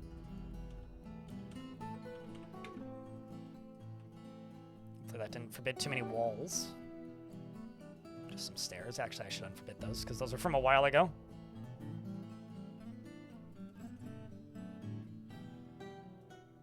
So you two, I'm just going to send them up here.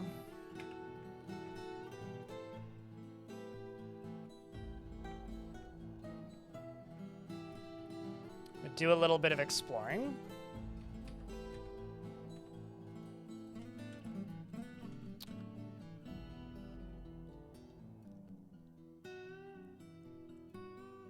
I don't know, chat. How do you feel about this being an easier Siege of Hell, regardless? I just think it's just maybe not the most representative invasion we could have had. But, I don't know. I've also had some brutal invasions of Hell over the last year, and it's kind of nice to have a pretty tame one.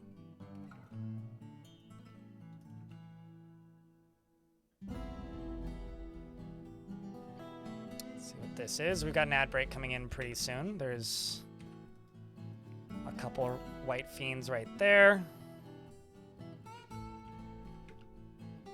who just immediately fall to Rangor and Rith, who did get stunned, but got stunned because they got kicked. Oopsies, I can't see. There you are. There's the Amber's monster. Which is probably going to come over here and fight. I'll pause the game when the ads hit. Yeah, I remember. That was a while ago, though.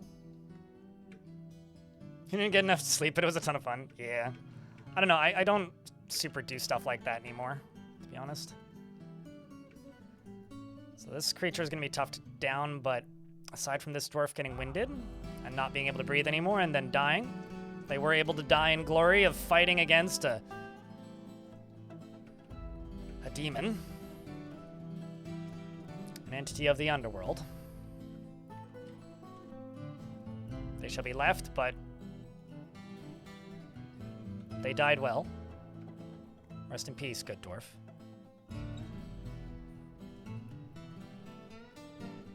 We're in the ad break. I will pause.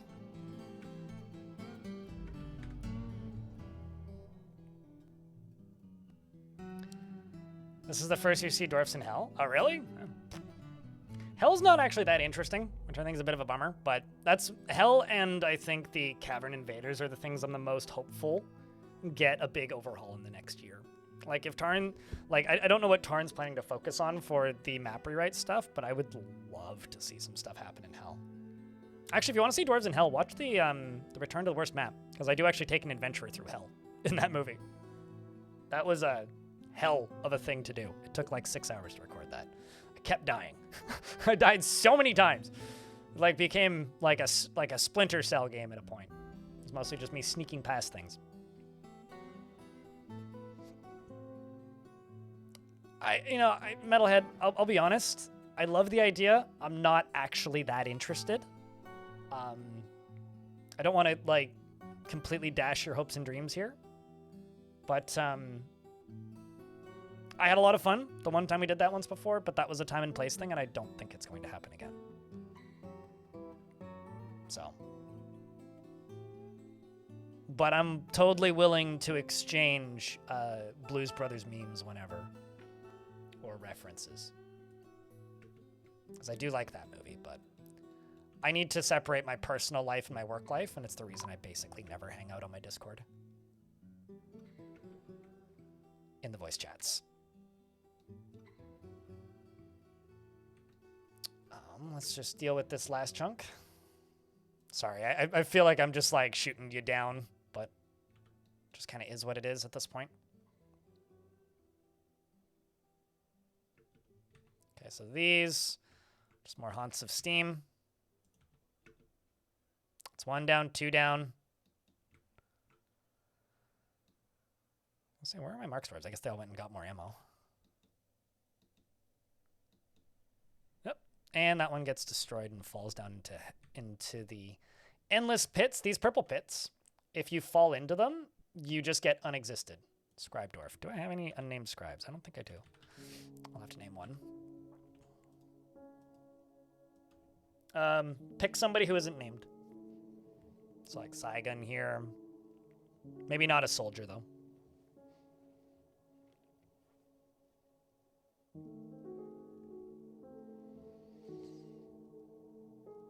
You remember trying it a few months ago and it did not go as planned? Yeah, but that was like, do you want to know? The reason that didn't go as planned was because everything was made of like harsh, like dense materials, and also all of them had deadly dust. That was like a tough invasion. But yeah, this is like, feels like a cakewalk, to be honest with you.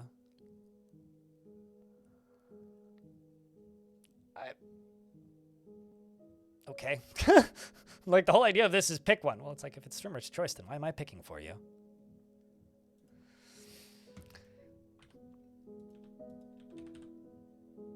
Well, you get this super pissed off dwarf because I picked. Can't blame me. Bantom. You have your mother lives here. Well, that's interesting. You're 86 years old. Your mom must be ancient.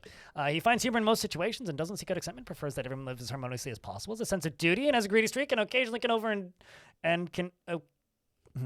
occasionally lose focus on the matter at hand. He tends to be passive in discussion and is grateful when others help him out. He tries to return favors, and he tends to be a bit stubborn in changing his mind about things. He's rarely happy or enthusiastic, and he is conflicted by this as he values parties and merrymaking in the abstract. He often feels lustful and is a friendly individual. He tends to hang on to grievances and needs alcohol to get through the working day.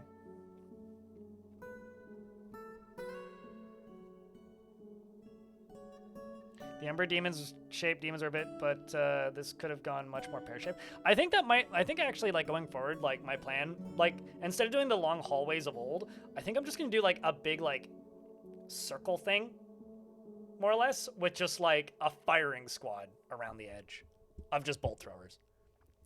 Believes the idea of war is utterly repellent and would have peace at all costs. Doesn't particularly care about craftsmanship and doesn't really value skills related to fighting and dreams of creating a great work of art. Likes nice and fine pewter and squirrel, as well as giant spider monkey leather, giant elephant bone and the color burnt umber, crowns and cats for their aloofness, and ibexes for their long horns. Also, I need to check something.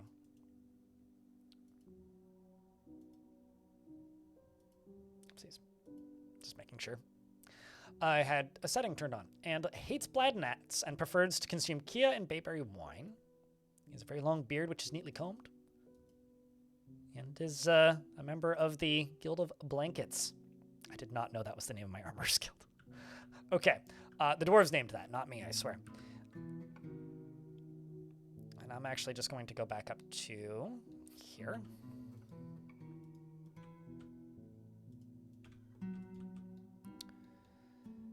And go here. So we've defeated that initial, like, population boom, but they will still periodically enter the fortress.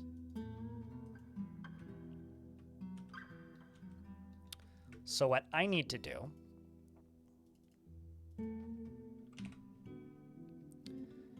is I need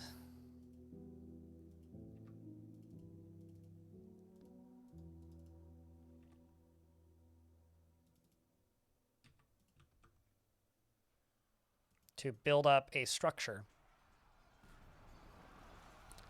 down in here. Champions fighting. What are you fighting with? Did another demon flower?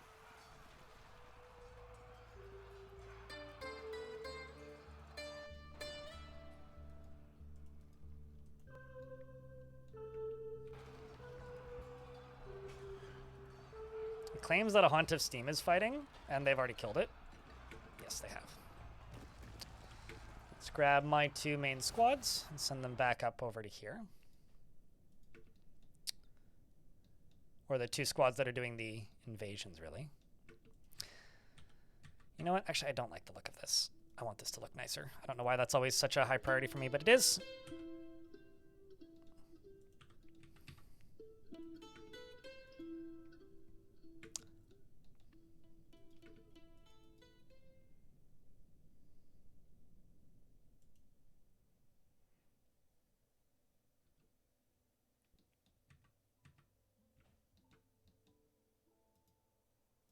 Today I learned that's a thing that you can do. Hold up. Wait. Hold on.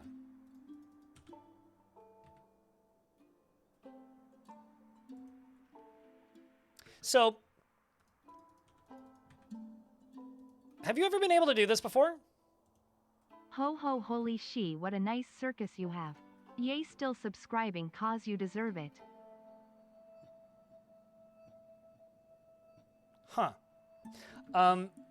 Volkodav, thanks for the 14th month. Welcome back. It's good to see you, man.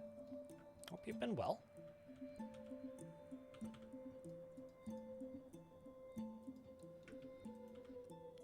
So,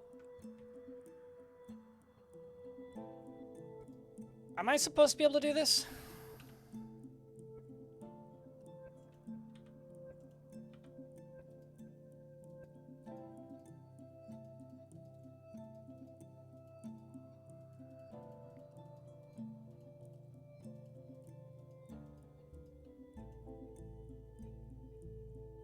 The grayish purple stuff, this is eerie glowing pits. They unexist anything that fall into them. And this is Slade, which is a material that you're not supposed to be able to dig in. Like, straight up, you're not supposed to be able to harvest it. Although, it's probably going to take a very long time to dig through.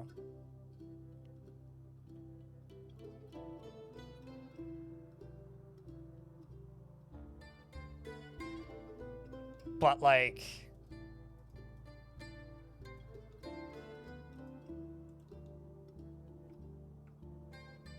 when in Rome? Or in this case, when in hell? Because, like... yeah, see, you can't dig horizontally.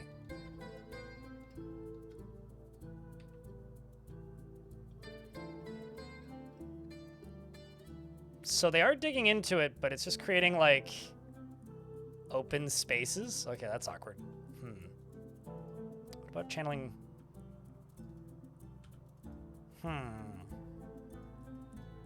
that seems like a bug.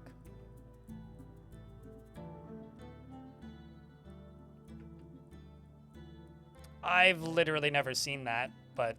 I mean, nobles can ask for things made out of literally anything that they want. Or items that they like, or materials that they like.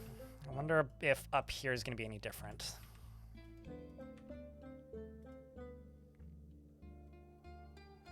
I don't want to make these out of obsidian, though.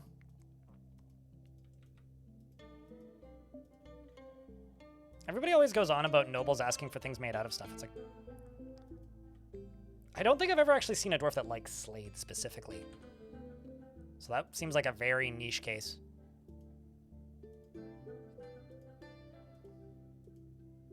But if you've had it, like, that sucks. I'm sorry for your loss.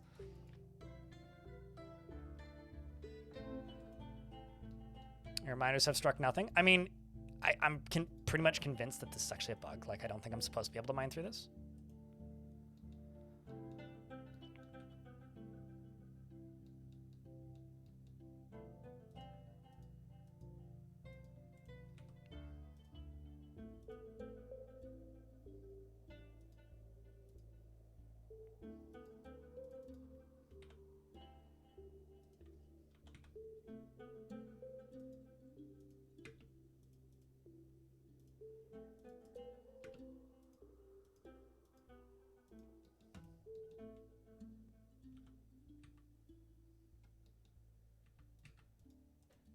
Let's also just make sure that this is in the burrow, which it is.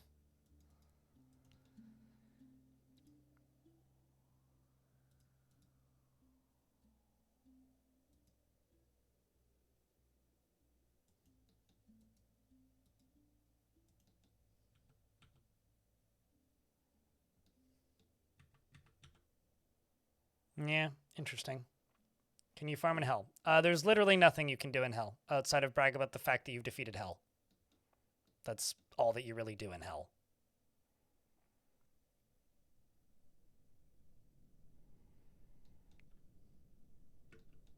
What the fuck is that? Got a hyena monster, which is a great hyena. It has 2 stubby tails and a bloated body. Its buff feathers are patchy. Beware, it's fire.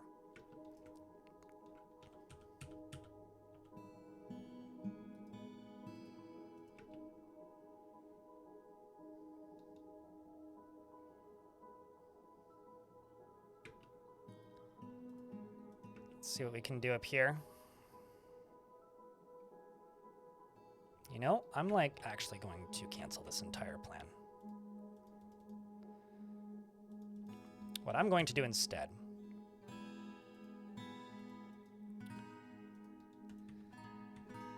is I'm going to build a walkway across there. And I'm going to build a little square around here. And this is going to be where I'm going to build, is up here. And also, instead of obsidian, Let's use granite. Something I have a lot of. What do I have a lot of?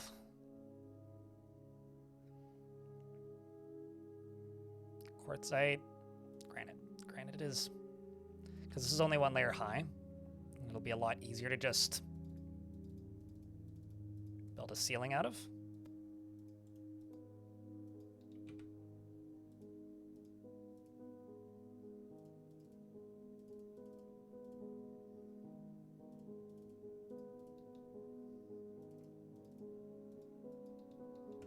Let's just set this whole thing as part of the burrow.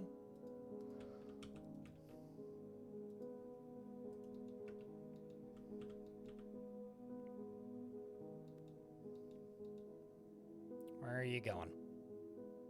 There you're going. I kind of just don't want it to fight me. I kind of just want it to leave.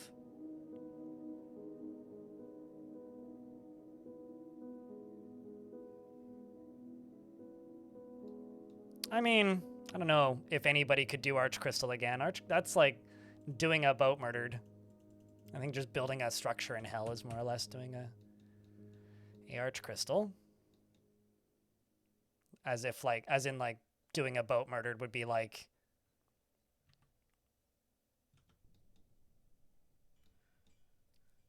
letting lava everywhere type deal.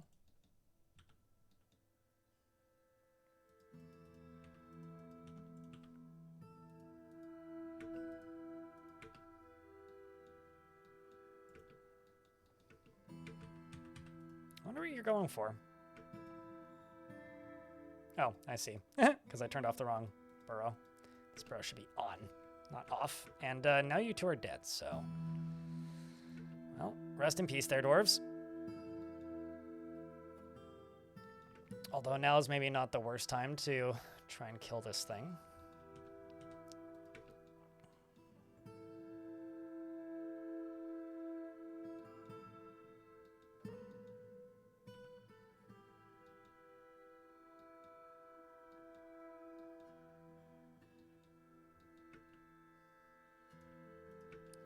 Wish us some luck, chat. 'Cause this thing ain't nice. I need a round of beers for good luck, please and thank you.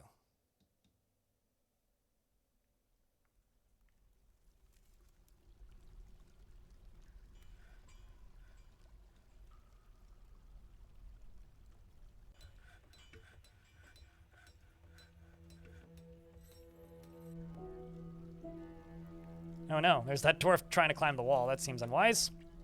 Speaking of unwise.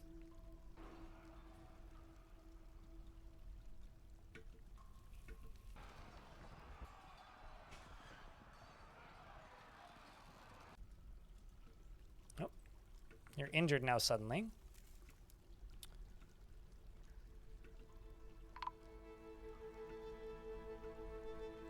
So Cook found dead.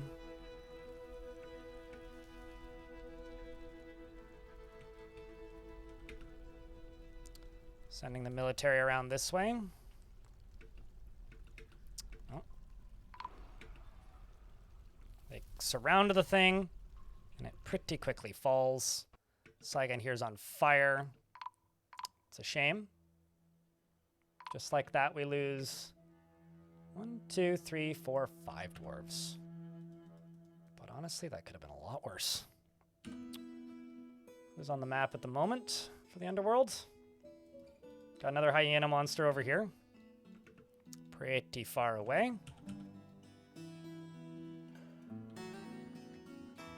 We shall now go back to what we were doing. A bunch of dwarves are bringing items to tombs, which is to be expected, I would say.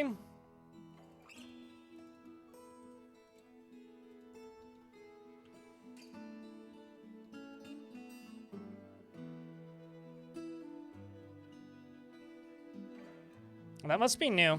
Because, like, I don't ever recall being able to channel into Slate at all. YouTube chat. That or I'm just dense and dumb. One of the two. Could be either, though.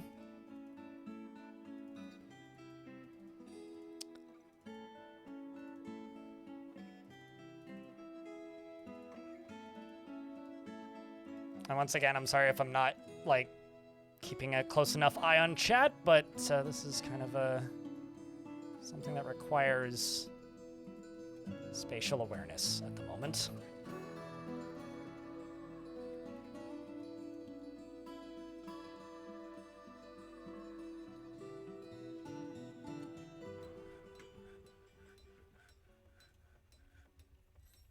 The music just suddenly cut out. And now it's playing Death Spiral. Oh.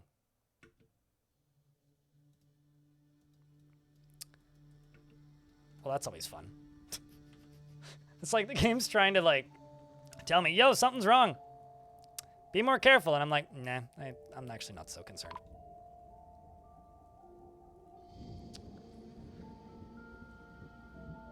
I mean, the cats were some of the first deaths. But Tomei? Because, I mean, I can't tell them what to do. They're cats. Oh. Got another hyena.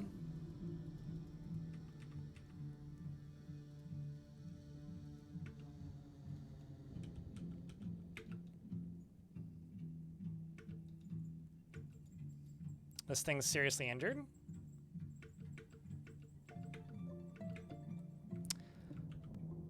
Let's see what happens here. It's bleeding heavily. Grabs the wrestler by the pigtail trousers with its right leg. Wrestler's unable to break the grip. Monster breathes fire. Nobody appears to be on fire just yet, so that's pretty good. One of my armors has been missing for a week, probably burned to death. I'm seeing one of my dwarves immediately dying, getting shredded, probably killed by this thing. Yep. And it seems that Iffy Spiffy here, my legendary lasher, lashes the hyena monster, fracturing the bone in the leg. Moving a few more turns forward. There's more blood. The champion stabs it with whatever the fuck your weapon is. What are you using? Is that a steel spear? Exceptional steel spear. The creature falls. One wrestler versus a fire-breathing demon. I call that a win. More so than anything. Uh-oh, there's another one. Is this the named one? Yes, this is the named one. This killed a good couple of my dwarves, it turns out. And is now chasing the remains of Yushat.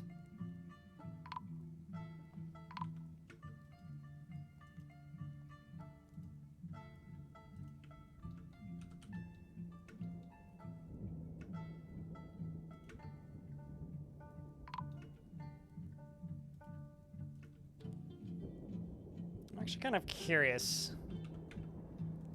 Because I've supposedly... Oh, no, I see. That's from a while ago, actually.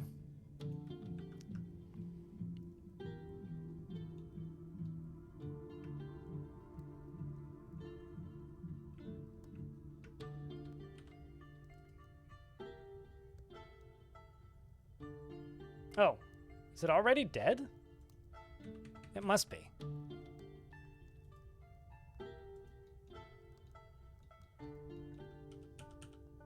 No, because they've still got the must kill job on it. Okay, you were found dead. Where?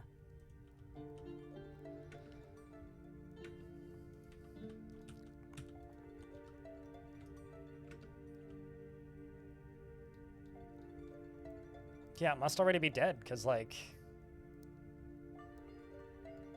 I would still be seeing it running around.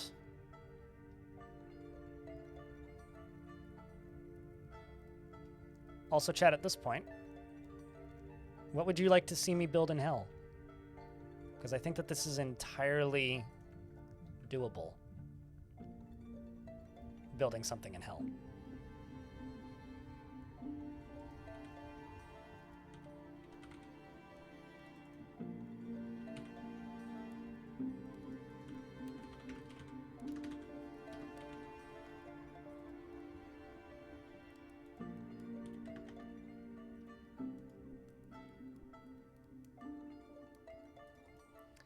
Also going to go back up to here. I'm going to go place some more slabs. And I'm going to go here and I'm going to turn this off and then I'm going to turn this off. And I'm going to get rid of this. You three I'm going to stop.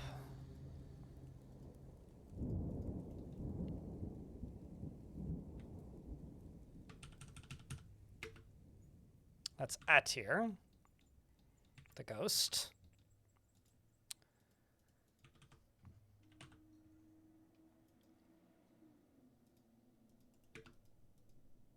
So we're going to unforbid these. Hell's Kitchen. So just move my tavern down there, basically.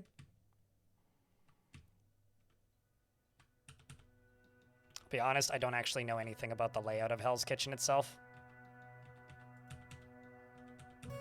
Never really had any interest in figuring that out, for the most part.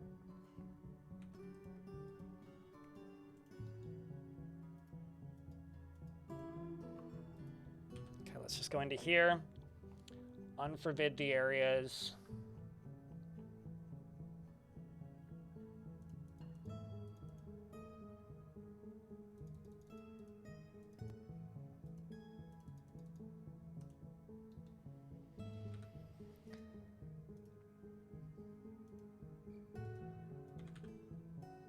Granite blocks. Granite blocks. Granite. Granite. Granite. Granite. Uh-oh, there's something flying in. It immediately disappeared. Just a wild flying demon just insta-gibbed.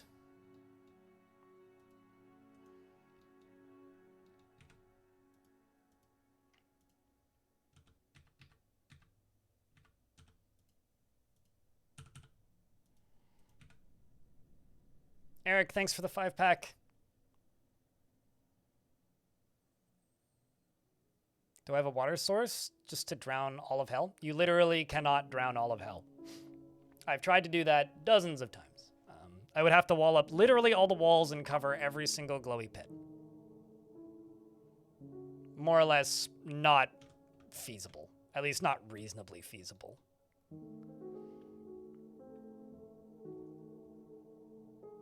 Merry whatever. Yes, yeah, that's what I say. Merry whatever. Literally and holiday-wise.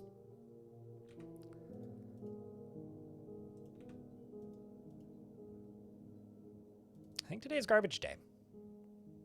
Oh, also in regards to frame rate, because people keep asking, the frame rate went down by 5 just now, and now it's back. Must have been that Forgotten Beast wandering in.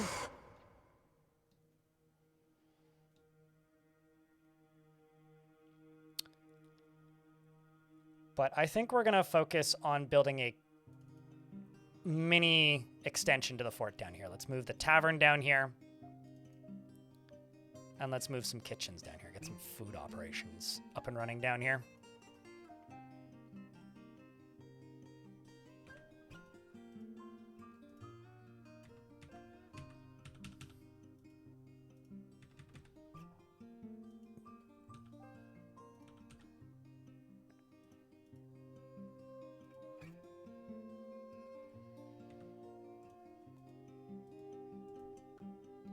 Okay, let's also go over to here. Get a bunch more coffins made. Or placed, I guess. Maybe not made. Made is the wrong word.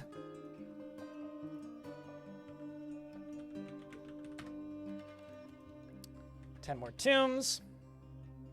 This one sounds nice. This is Forgotten Beast. It's supposed to play when Forgotten Beasts arrive, but often the Forgotten Beasts have left before the song, or they're either dead before the song really gets going, or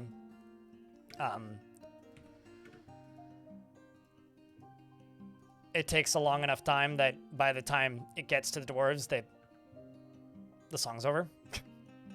I've had both of those happen.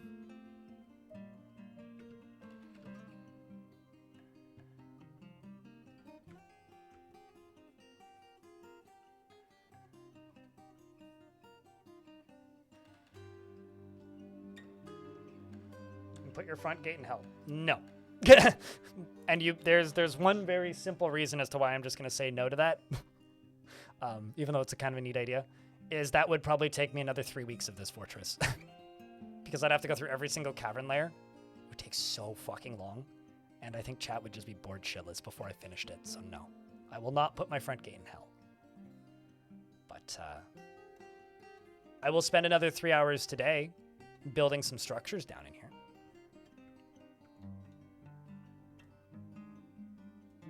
I thought about it? No, I didn't.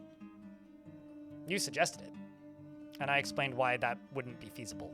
Or at least not reasonably feasible. So no, I really didn't think about it.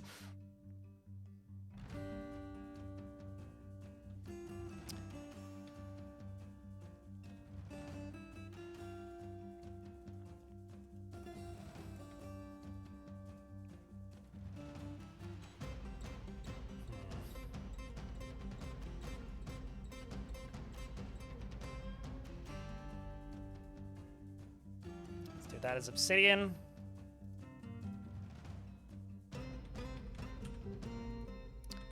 This is granite. Just literally all my granite, actually.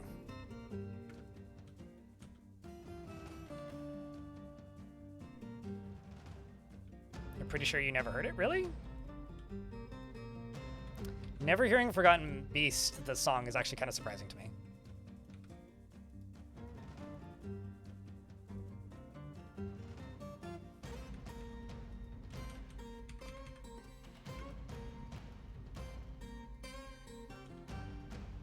Quite surprising.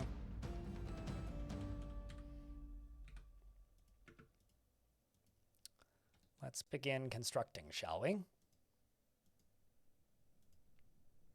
Orthoclase.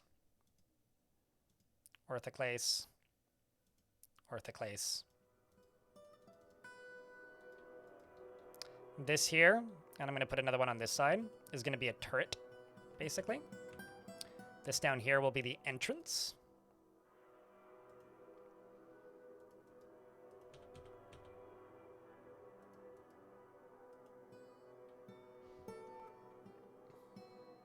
So chat, I would say I completely missed that ad break. I'm sorry if you were stuck in it. I think I can start like actually looking at chat again now that we're, I think, through the worst of it. I think at this point, it's now just a matter of building. As far as demons go, how many underworld critters are around? Oh, there's one right here. These guys are just made of snow.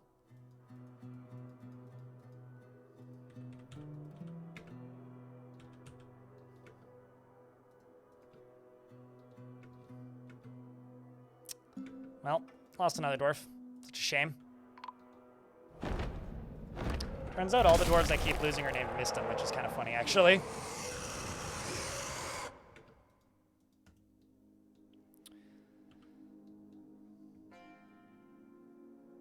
I mean, we did in fact get a, like, invading enemy army of, like, snow demons. So, yeah, it is very festive. Or at the very least, fairly festive.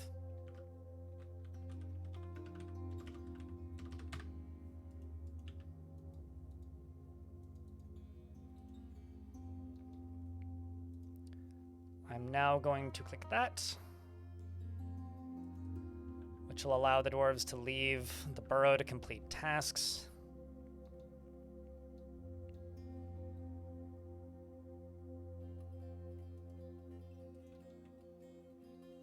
So if something isn't in the burrow, they should be able to bury the dwarves.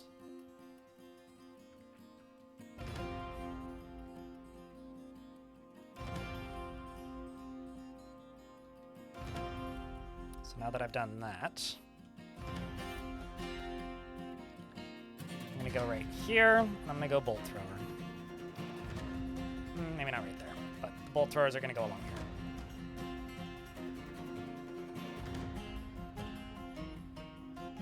Snow demons is what I said. Metalhead. Did you hear me that time? We all covered? We all good?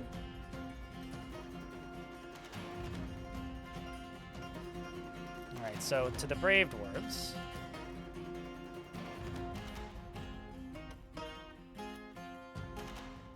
Take you two off of training. Say go get gear. Actually, let's just refresh everybody's gear.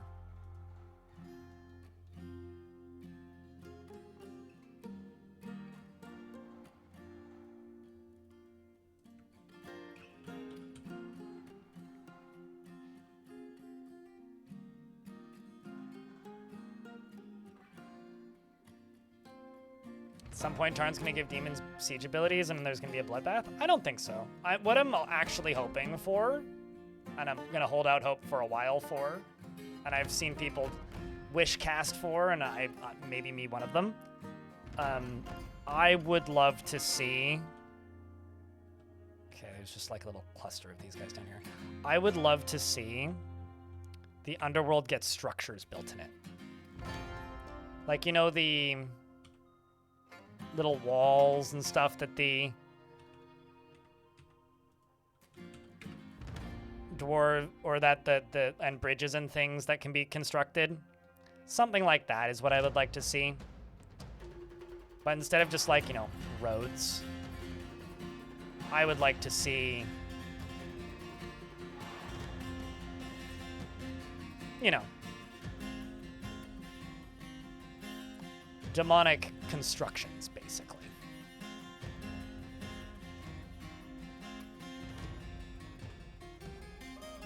That's what I would like to see.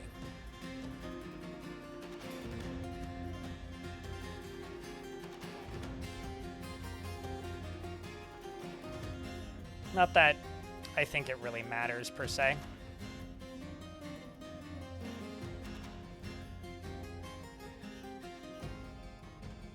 I think the actual state of hell is just a bit whelming, or like incredibly difficult to defeat.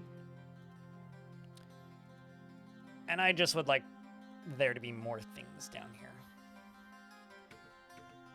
When it was much easier to get down here in older versions, I think it didn't bother me at all. But now it kind of does.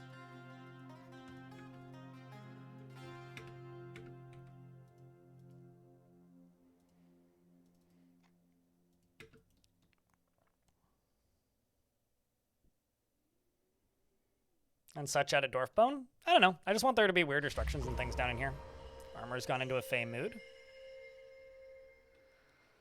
I mean, it doesn't need to be made out of Dwarf Bone or anything. I just would like to see more strange things in here. Stranger things down in here.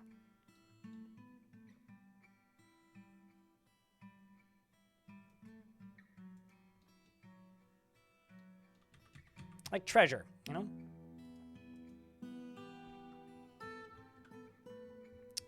Claim that workshop. Let's go back down into here.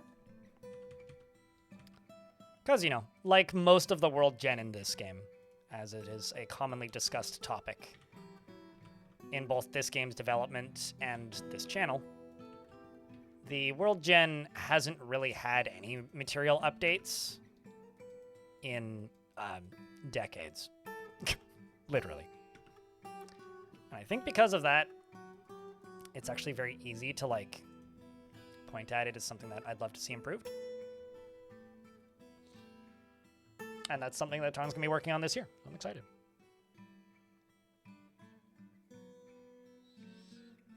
I'll be completely honest, I have no idea. And I've said this before, the magic system is not the thing that I'm the most interested to see. I'm, like, the magic system is, like, kind of, like, a bonus. I am honest, like, I guess, like, I've just never quite been as entranced, I guess, by the idea of magic. Like, magic is cool. I'm looking forward to it, and I think it'll be cool. But it is not like the end-all, be-all, like, everything needs to tie into this. Like, I want this to be the most all-encompassing system. Mostly because I don't think that's actually going to be the end result, at least not for a very long time. I mean, mostly it could be something akin to a vault. And even that doesn't even need to be that much. Even just like some ruins or like, you know, maybe ghosts or more variety of creatures. A weird material that you could mine somehow. I'm not picky. Doesn't need to be anything crazy.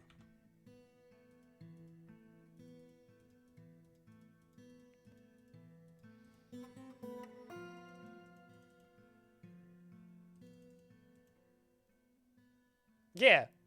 Or like a statue, you know?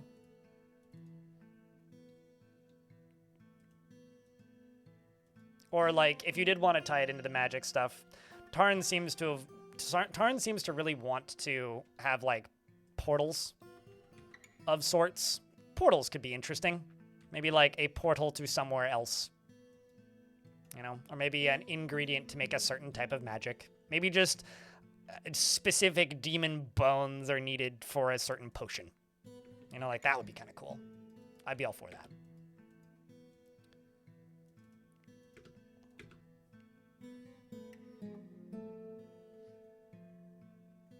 Did I ever really stop, though, thinking with portals?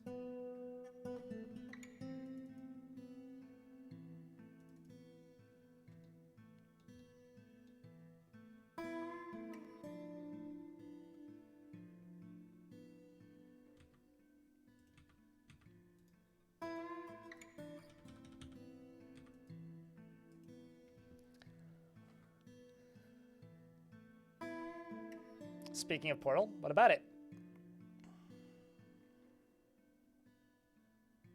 Yeah, seeing Tarn's like enthusiasm for things is pretty infectious, I will say that.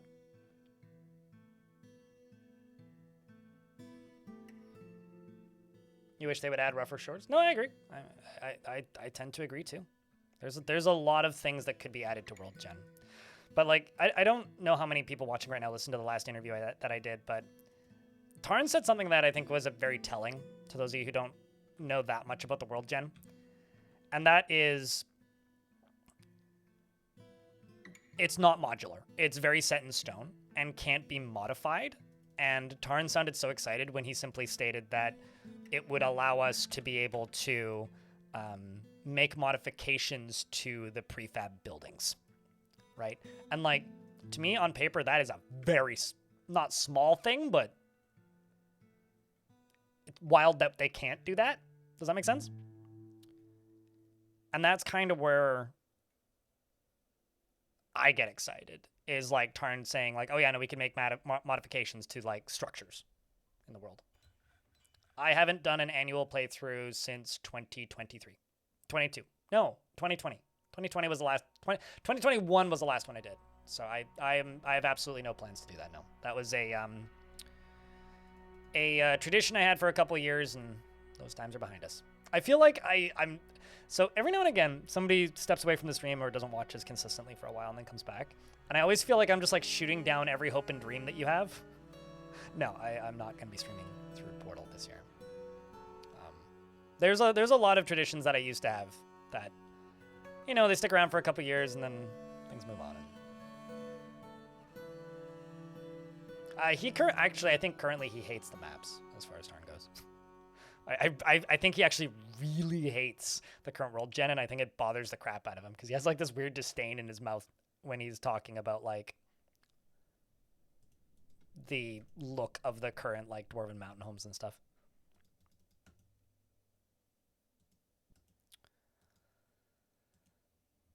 It was just a general question. Sure, totally.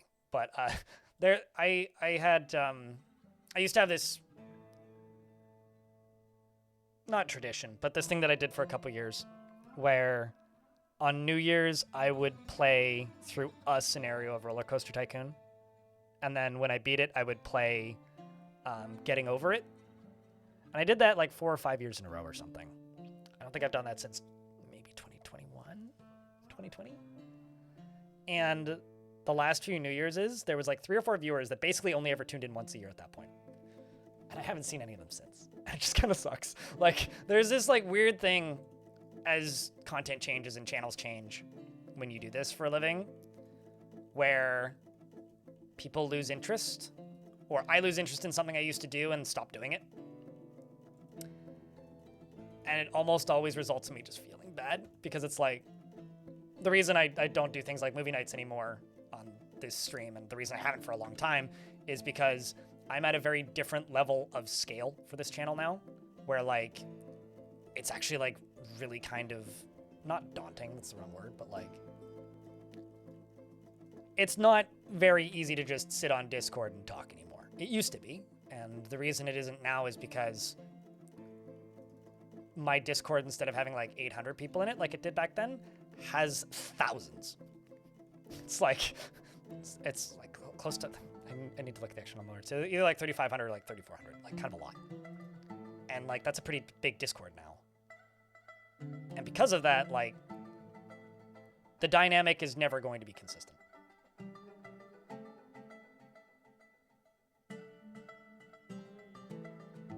Like for, I mean, it might not be flooded, but you might not have a similar experience to what we had back then. Because like, when this channel was a lot smaller, and my Discord was a lot smaller, there was also like a raging pandemic going on at the time. And I think part of the result of that was like, you know, a lot of Discord communities and stuff got really close. And for all intents and purposes, that's gone now.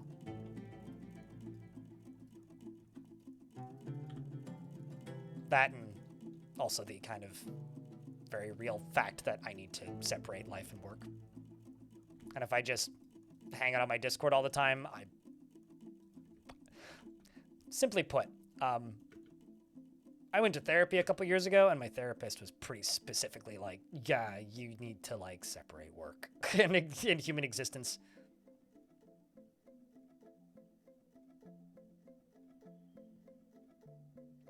You prefer Dwarven engineering to magic? You hope that there will be updates for it eventually, like buildable timers or something?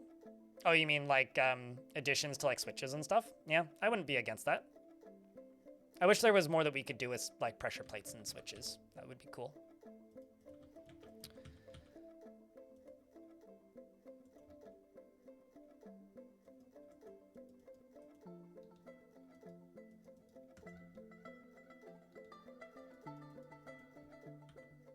Let's just go places, siege engines, turn them all off.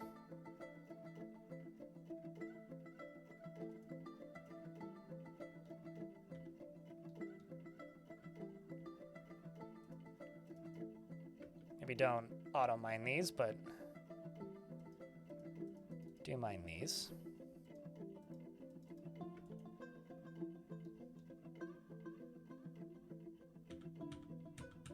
So where's the nearest water source? Oh, Jesus. I swear that I already built that, but I guess I didn't.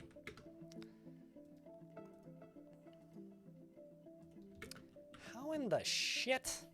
Sorry. I'm just mildly annoyed at the moment. Slab's engraved. Where the fuck is that slab then? Someone's hauling it somewhere, clearly.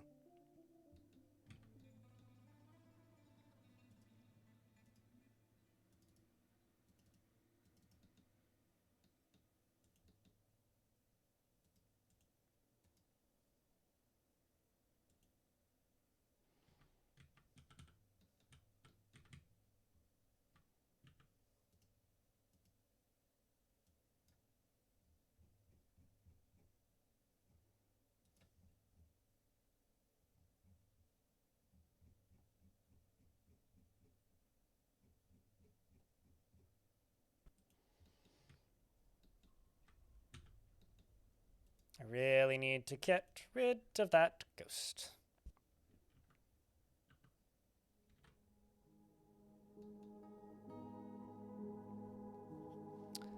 That's it. What's going on with the guts room? It's trash disposal. It's like our dumpster, basically.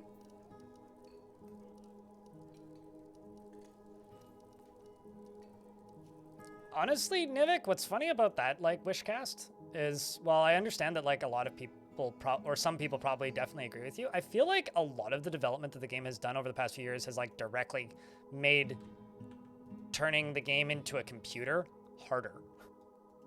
Like, maybe I'm off base here, but I think that a lot of stuff has just, like, made that stuff less default friendly, I guess.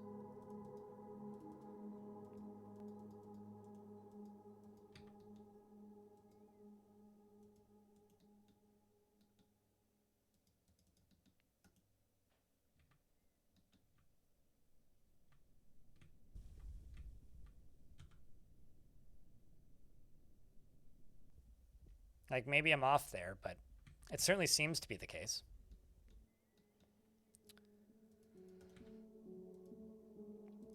These are going to take 10,000 years to build.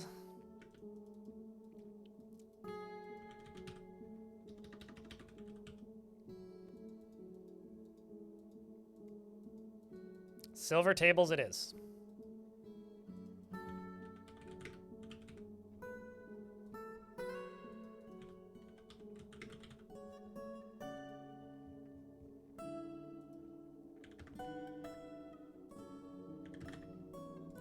I'm also going to go up to here. Just say silver. I'll put that up there.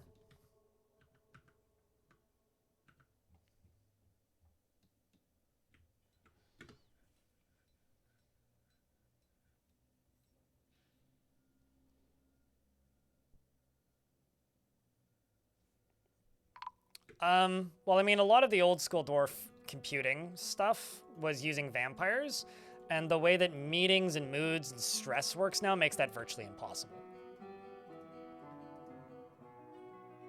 Outside of some pretty specific circumstances. Like, you still can do it, but, like, it's not as straightforward as it used to be. Because, like, all it takes is a singular dwarf to decide, you know what? I think I'm going to demand a meeting with a manager right about now. That's all that you need. And the second that happens, it breaks your entire computer. Like, you still can do it, but, like, it requires you, like, constantly, like, clearing moods with DF hack.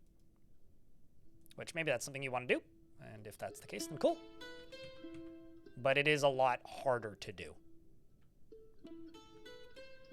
And I think that I'm actually a little bit...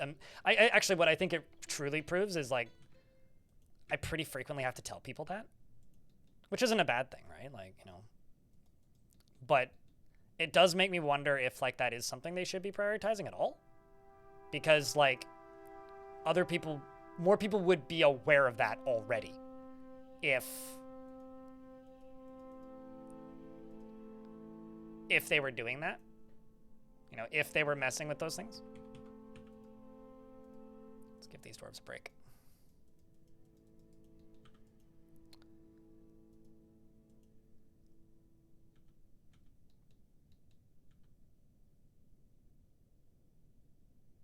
You've been making garbage disposals with pressure plates and drawbridges? My stuff's going directly into lava. I don't like using drawbridges. I use a minecart. Actually, here, let me just make this invisible so you can see. I use a minecart, connect it to a refuse stockpile, and then dwarves just run back and forth and chuck it. That's what I do. Cheers, Bordy. Appreciate you. Yeah, this is what I do. Like, automatic trash disposal. Just looks like this. The problem is some things don't get disposed of. Like, I don't think the demon stuff is getting disposed of. So I have to manually add it all. Just a bit of a pain, but... whatevers. What you looking for there? Oh boy. Don't have anything. Plant cloth, okay. Bones, okay. Logs, bones.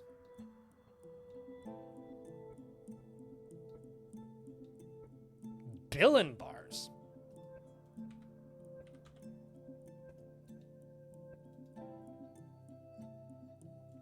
And bones, you say?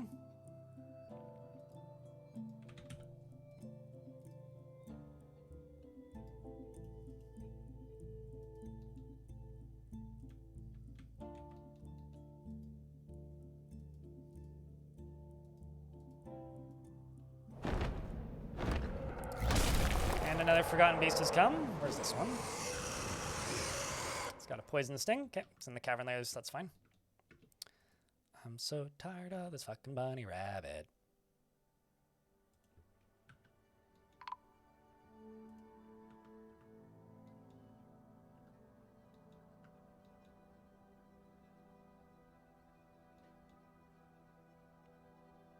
Why the minecart? Because it's automated and it's consistent and it can dump stuff into the caves very easily and effectively. This wasn't even intended, but it turns out like letting a bunch of water leak into here actually pretty good for moods probably. Now we can find out if I can farm in hell.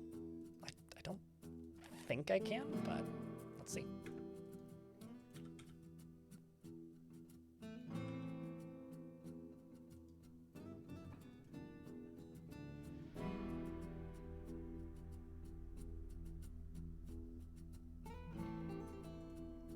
Let's go down to here. Just make an ammo bin.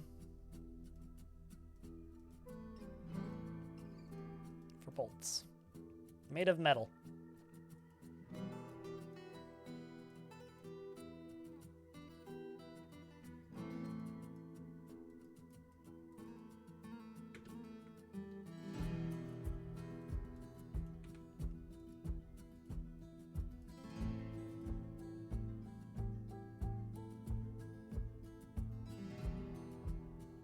Tonight we farm in hell. Yeah, we indeed. Tonight we farm in hell so that tomorrow we can dine in hell? There you go. Strange mood's headed.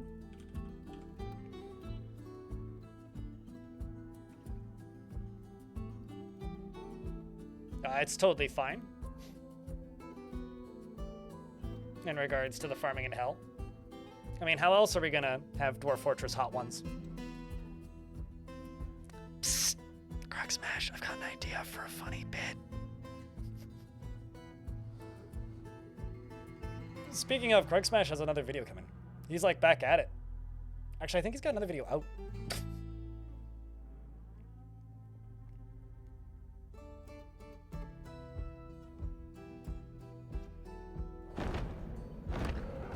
Another Forgotten Beast. By the way, we have 4 cavern layers where the Forgotten Beast can arrive now, so we may actually see more of them than before. Certainly has been cooking, yep.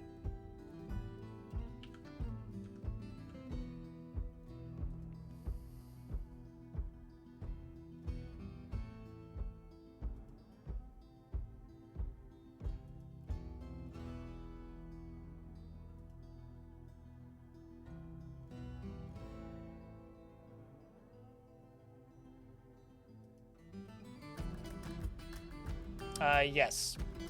It's particularly funny when they spawn in hell and there's a bunch of demons around them and they just get murked immediately, which I've absolutely seen happen. Some migrants have arrived. Enthusiastic about the new possibilities of danger, I guess. We need some more doctors, so that's useful. You can go grab a pickaxe.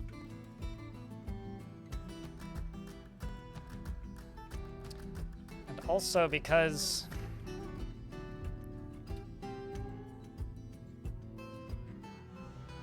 I now have an... Wait, hold up. Okay, first off, Pawn Grabbers look amazing. This Pawn Grabber killed a Forgotten Beast? Also, that's a real good name. Flood Church?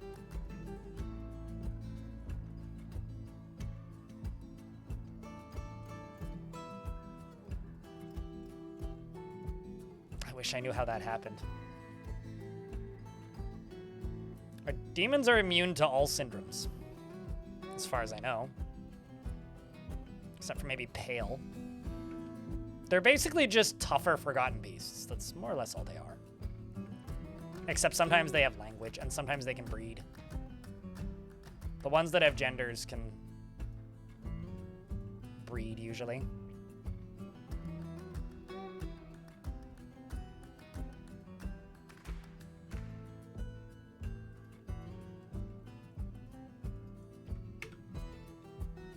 Which makes them quite threatening.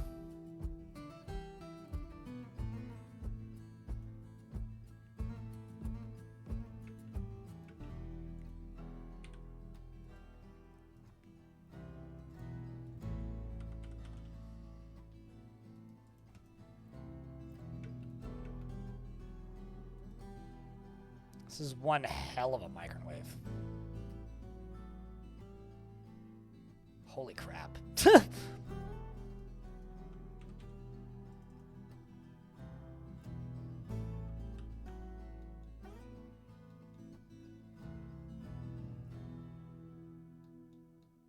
Like, seriously, holy crap.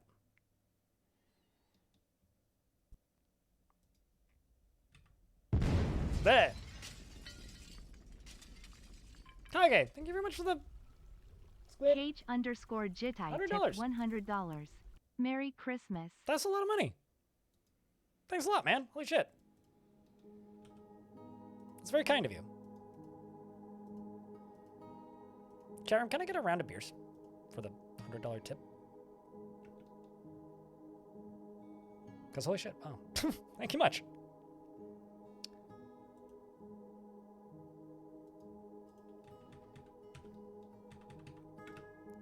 Yes, I can in fact farm in hell.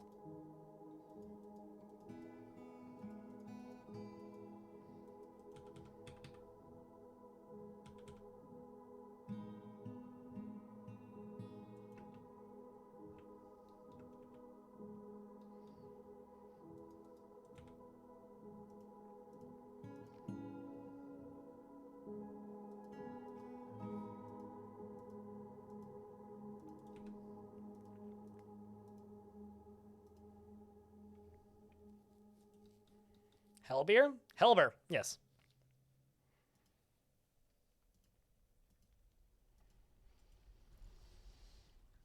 Hellber Gobsmack. How you doing, Celestine?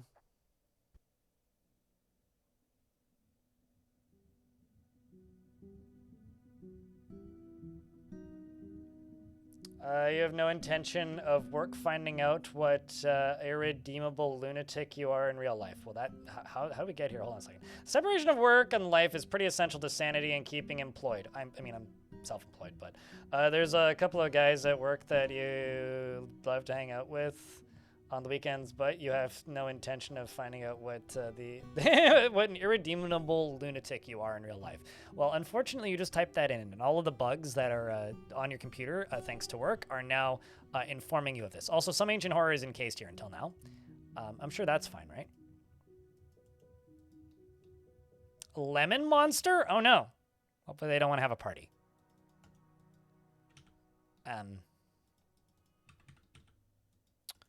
What are you?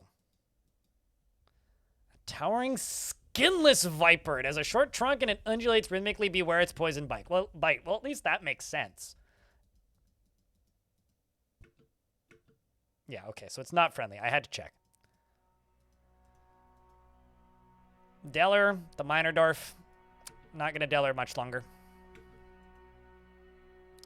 Deller is now in a lot of pieces.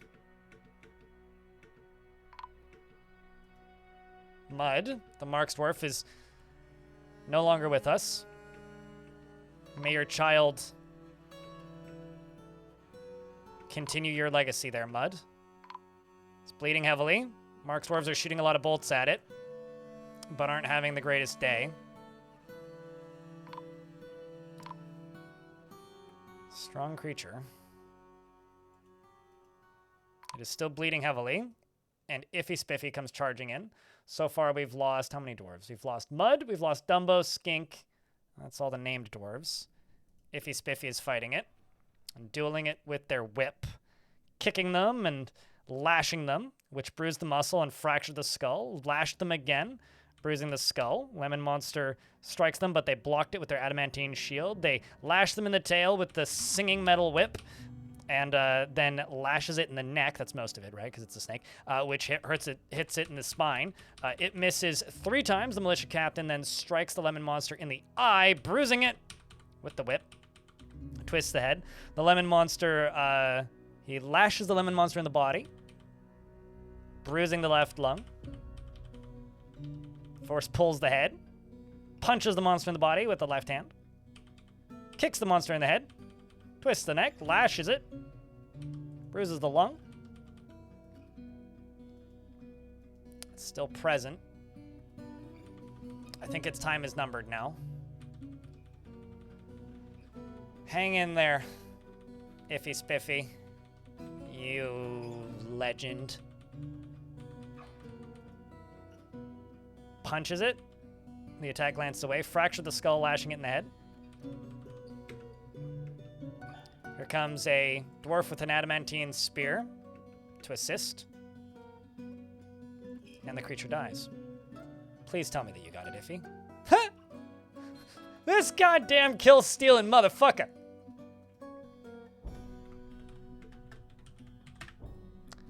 Ya lemon thief. Horrified after seeing all the dead bodies, of course.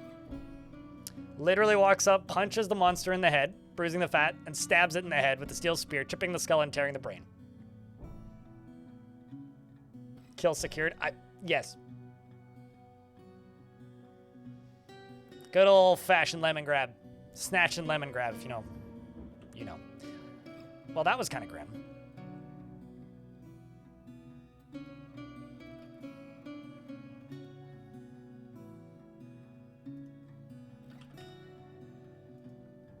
I've got almost no Mark Dwarves left.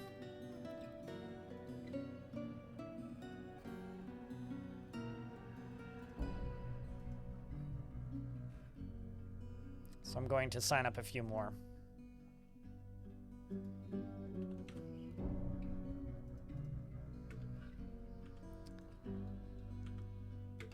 Well, that could have gone worse. Also could have gone better.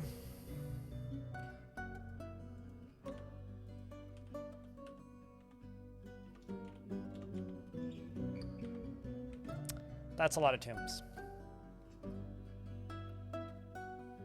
Let's follow Salakan, who's still hauling bismuth from YouTube's teeth, I presume? Yep.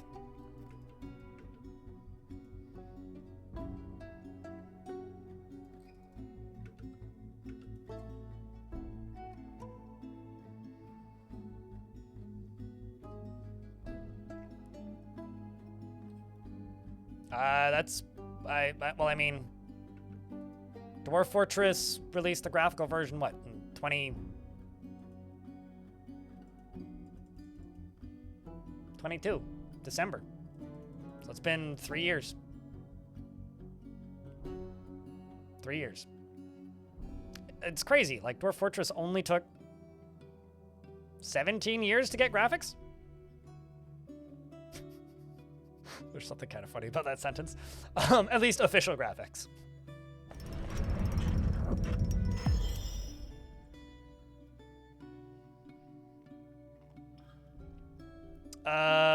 Bill and Low Boot artifact. I really don't care all that much.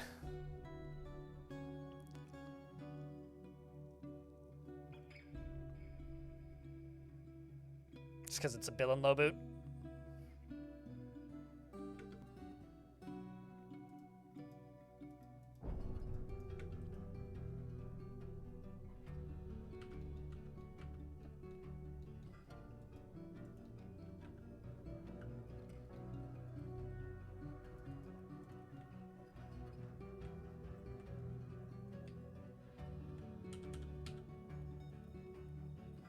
Let's go up to here and just unforbid all this.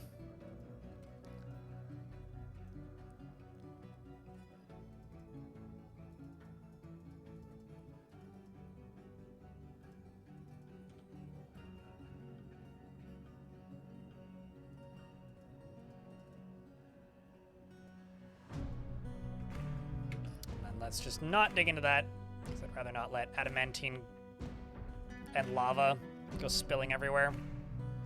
Seems mighty unpleasant, if you ask me.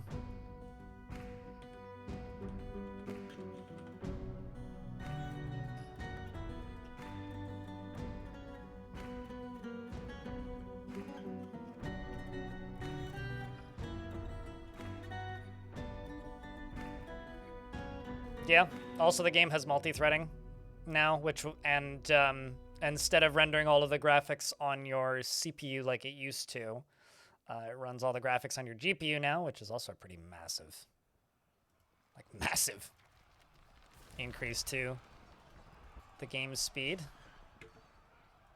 Uh-oh, that can't be good. What squad are you in? The Pointy Bitterness.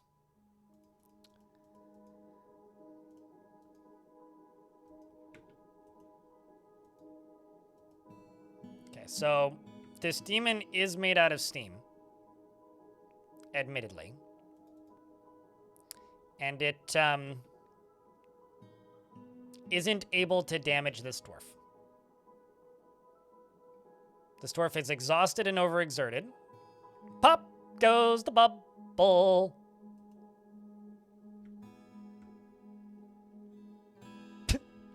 Ironically, though, like, my game's running at 60 frames a second, right? If I turn off multi-threading,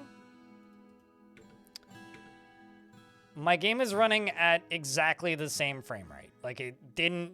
Okay, I lost 2 frames. Okay, I'm at 55. Back up to 60.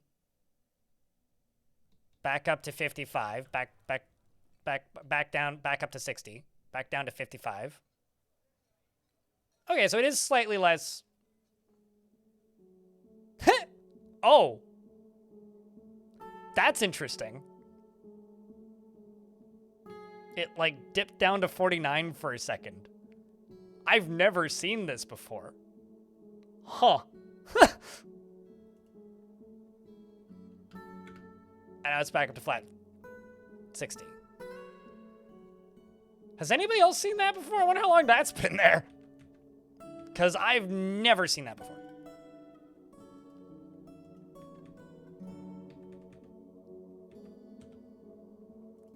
Certainly a, hey, fucko, fix your frame rate settings. Or we can fix your frame rate settings kind of feeling.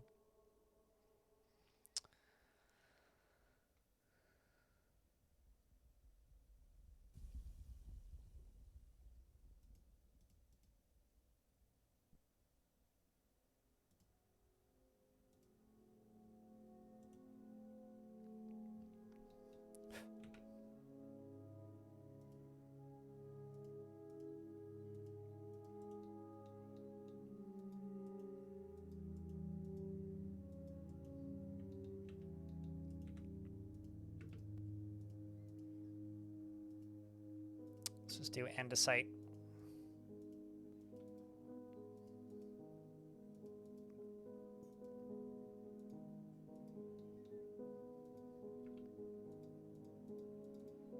I must be burning some dwarves or something right now because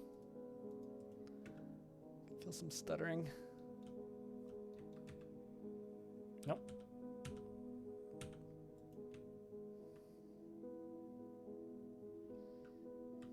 Ghost, maybe? Should deal with that.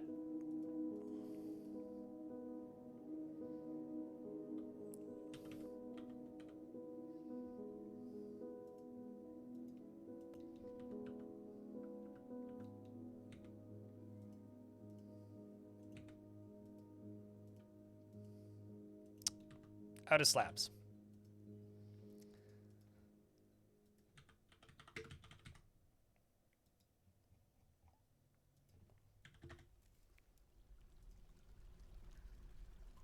Andesite it is. And let's also go to tasks. Unforbid these.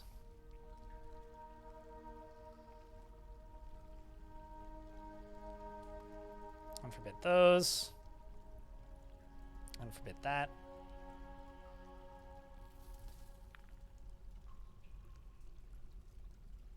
My theory right now is that it's actually just all the construction tasks that I've queued up that's slowing the game down right now. Why would it have stopped being a CPU heavy game?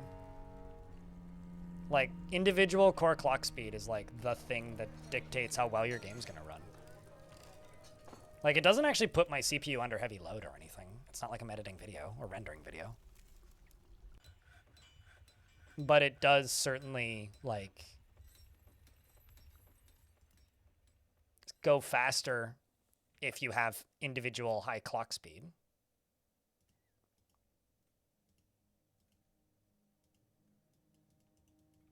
But, like, I guess maybe the question is, are there heavier CPU games? Yeah? I don't know. I guess I'm not sure what you're looking for an answer from that.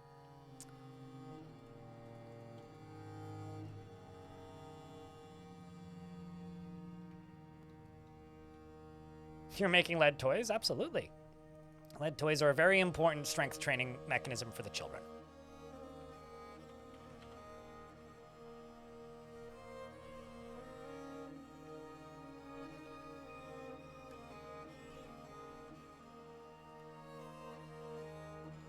mean, how else are we going to make sure that the children are properly trained in, like, upper body strength?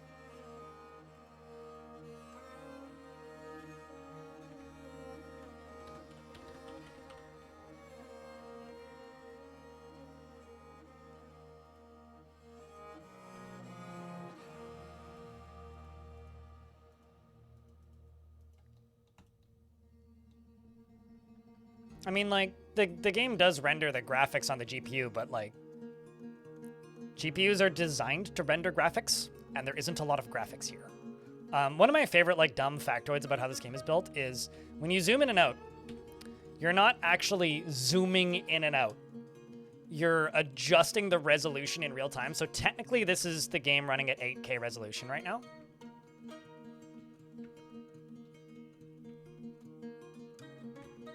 Man, they just completely obliterated that critter, whatever that was.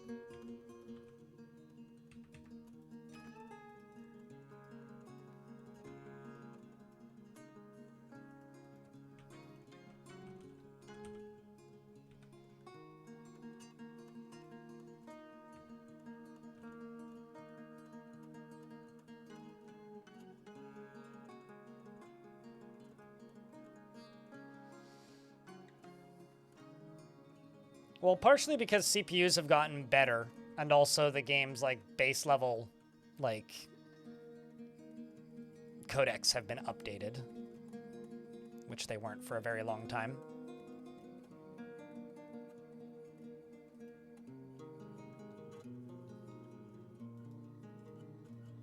It would be really cool to get a river into Hill.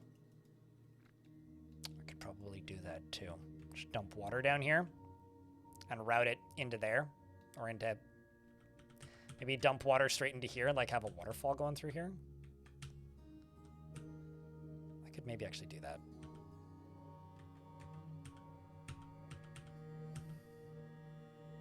Let's see.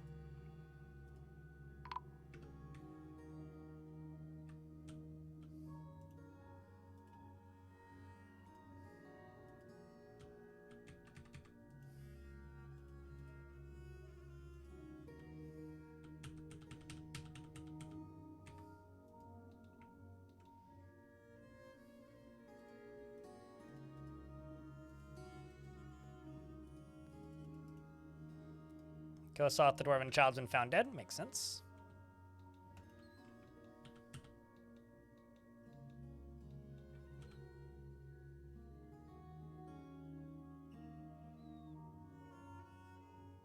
I'll be completely honest with you. It's not even remotely impressive, Fem. Because the monsters down here, there was like 2, maybe 3 of them that were real threats. The majority of them were made out of snow and steam. And it was like the equivalent of pointing like a heat gun at popcorn. But we did win.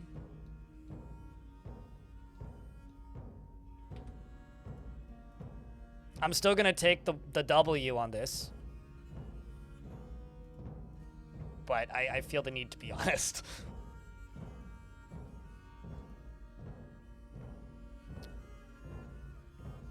It was the easiest thing I could explain. Sir Pancakes. Oh, also, Sir Pancakes, I will note that the game may have graphics now, but the free version still looks like this and doesn't come with graphics. So if you would like graphics, you will have to purchase it on Steam.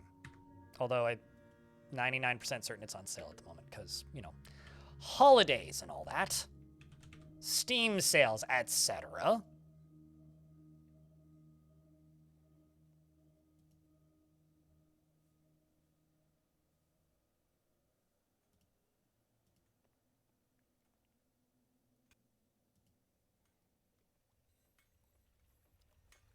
Or one fire snake boy? The game would probably slow down considerably because it would be constantly changing temperatures. The game, turns out, doesn't like having snow creatures and fire creatures on top of each other. Is something that I've learned over the years.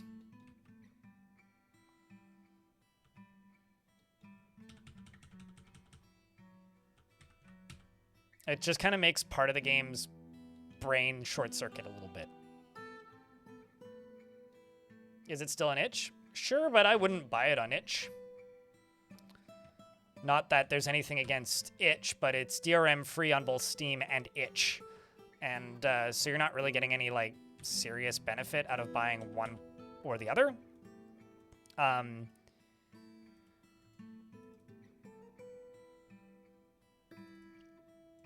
And on top of it being DRM free on both, it's also you get updates more consistently and faster on Steam. Sometimes it takes like up to 24 hours for updates to hit the itch version. The only real benefit to buying the game on itch is the developers get a higher percentage, but like, not to be mean, but I'm pretty sure, or it's not like, for whatever it's worth, I'm pretty sure it helps them more if you leave a Steam review. And then if you really want to give them more money, just like give Zach and Tarn some money on Patreon.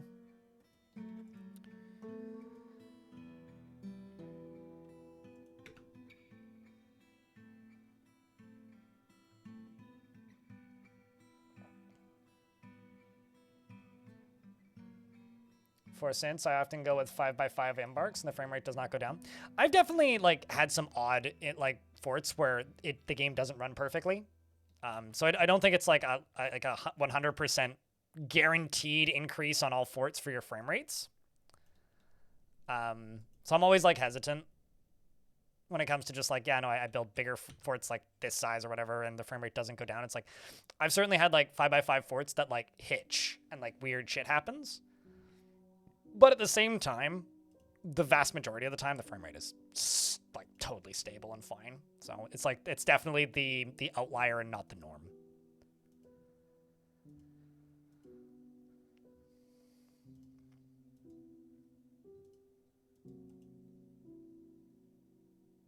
$1 a month on Bait 12's Patreon still. There's a collector's edition of Dwarf Fort that's being sold. And it's coming with a little booklet of Zach and Tarn drawings. And apparently mine is one of the ones in there. All right. I'm going to pause the game and just run the ad break because I gotta take a piss. Oops. I will be back in a moment.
So, I find this kind of funny, chat. I find this very funny. In my bathroom, if somebody's playing music or talking or making noise in the bathroom next door to me, or I think the bathroom below me as well, you can kind of faintly hear it through the vent. It's like not a big deal, but faintly you can hear it. Somebody's having a shower and listening to Christmas music real loudly, and I find that very funny. That might be one of the most amusing things I have stumbled upon so far this holiday. That is very funny.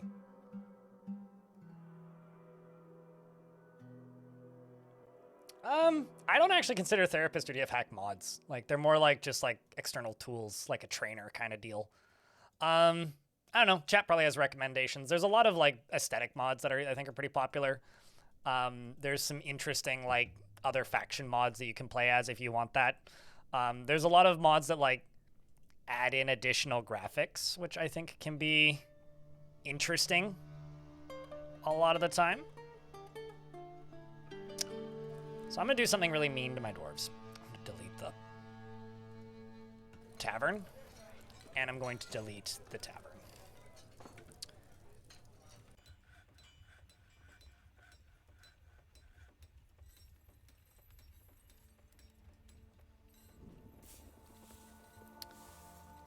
I'm going to delete this. And I'm going to go down to here.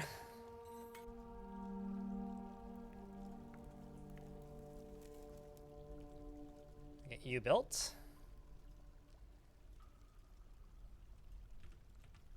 We are going to place some thrones.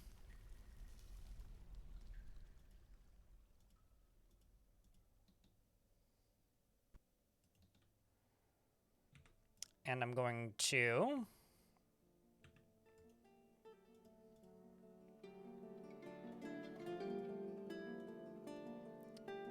build these, and this is going to be for prepared meals and drink. And drink.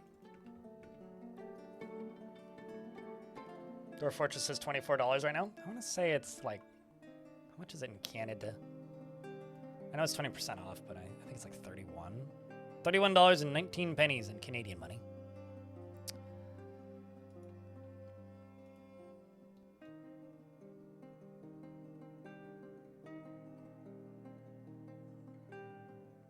Is it all I want for Christmas? No, it's just like inoffensive, honestly could be AI generated sounding ass like Christmas Carol piano music. It's like very uninteresting, bland holiday music.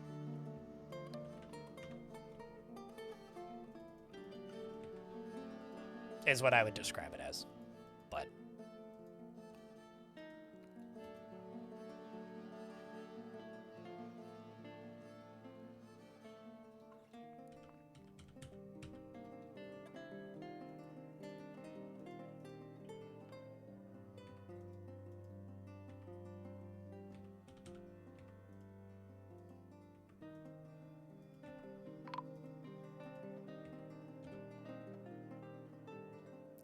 Ghostly Wrestler's been put to rest. Let's see how many more ghosts we have.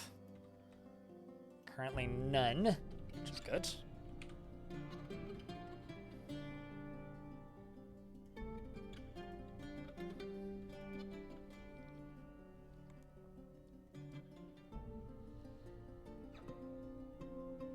I'll be completely honest with you, I have no idea what that sounds like, Nevik. Holiday elevator music? Yeah. Like inoffensive mall music.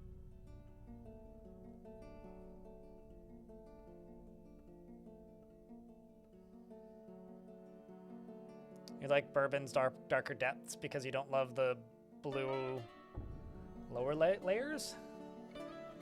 Bourbon's darker depths. Oh, I see what you mean. Yeah, I don't like that because I think it makes the above ground look super ugly.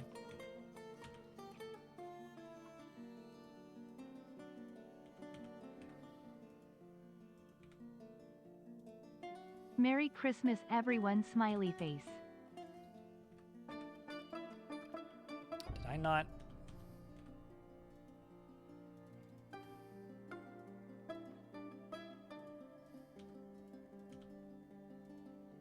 Seeing if I can still make this work. We'll see. Iron Zach, thanks for the 30-second months. 30-second months, plural? Sounds weird when I say it out loud, but thanks for the 30-second month. Appreciate you, mate.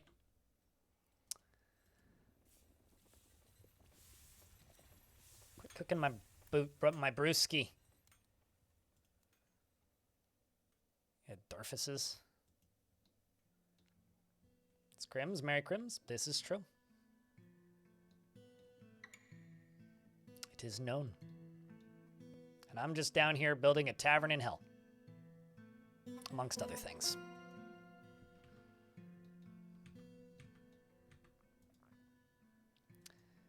You right here are going to give items to the Hell Tavern. And I'm gonna make this into a dining hall over here in this corner.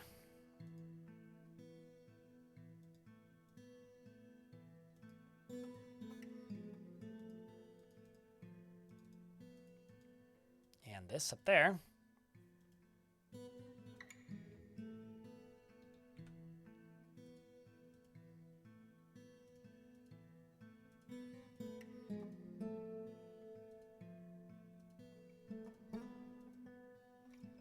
up to there.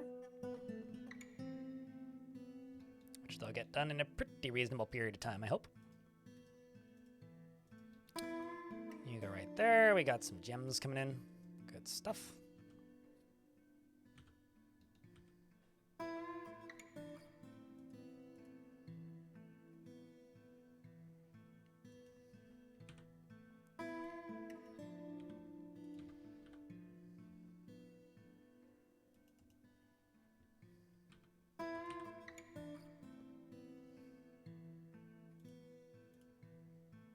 Oh, you're off eating? Well, okay, go eat then. How many dwarves are currently putting things in tombs? It's got to be at least a dozen. Oh, no, really? Just the one, eh?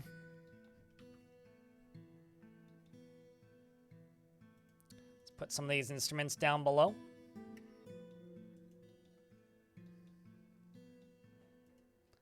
Let's also lower the size of this.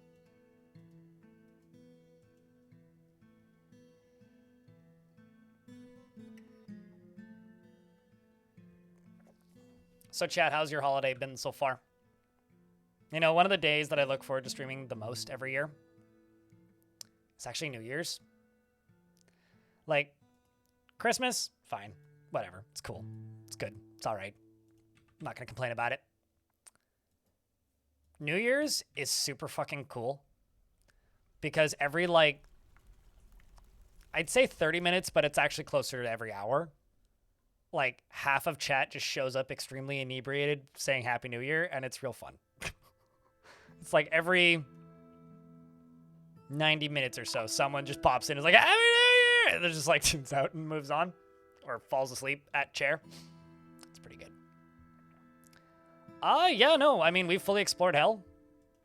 All of the real meaningful places that we could find have been found. So yeah, from what I can tell, we have vanquished hell.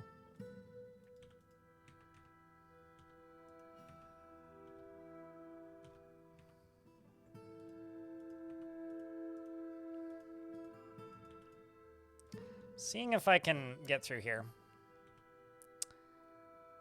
Don't think it's gonna let me.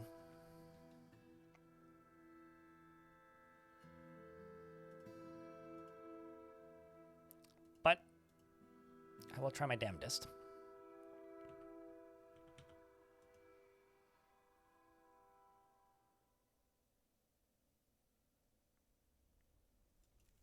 Did you already run out of fun? Did anybody clip anything during the hell invasion? I don't think anybody did. Most of the demons in hell were made of, like, snow and steam. And I simply set up a firing squad that looked like this.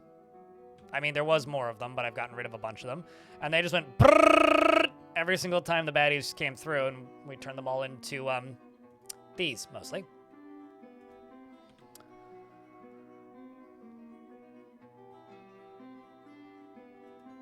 Cover wounded?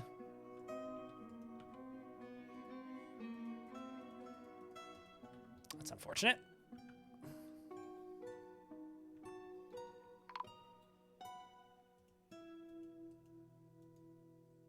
And I've found a dead dwarf that, from what I can tell, all that's left of them is an arm.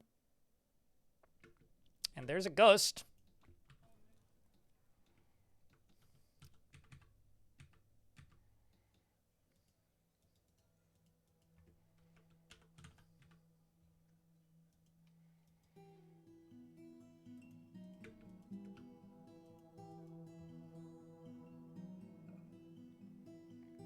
What happens when you mine everything that's mineable? You have nothing else to mine.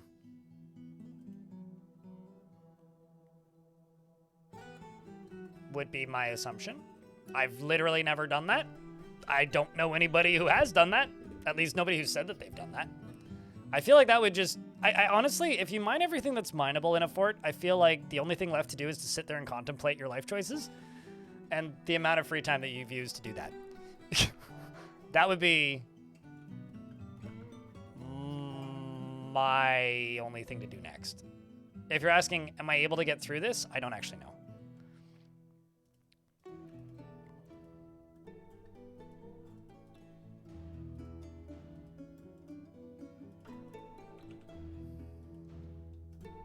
I don't actually know if I'll be able to get through this.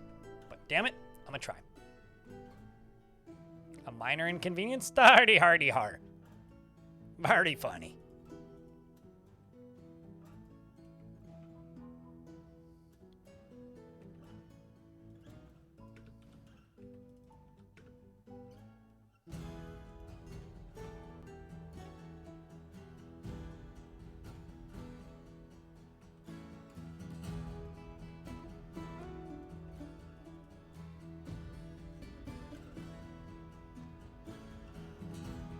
Few things I'm real curious to see if I can gimmick them into working.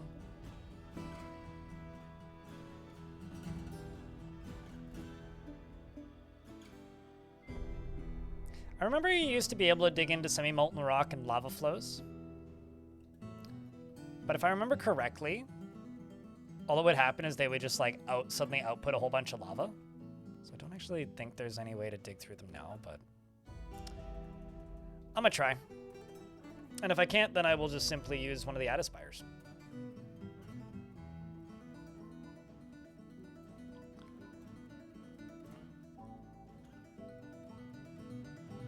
The Demons of Xmas with the miniguns. Sure, yeah, absolutely.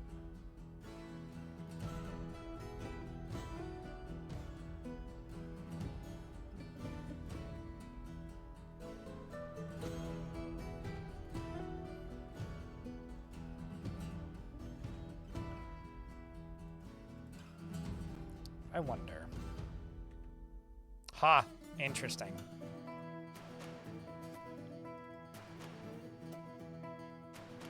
Let me see if I can do this.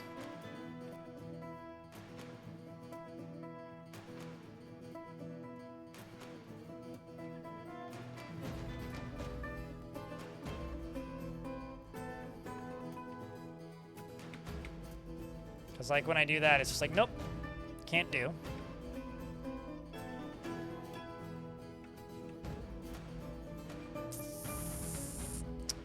I wonder, a few other things I can try, but realistically, the thing I'm just gonna have to do is this.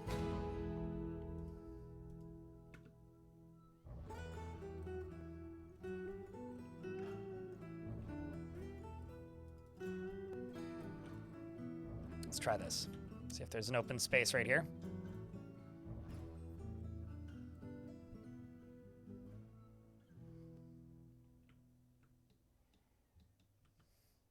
Because that's a bit of a inconvenience.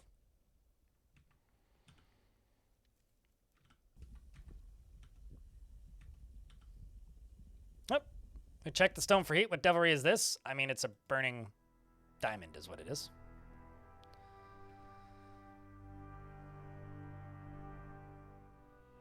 Several of them, in fact.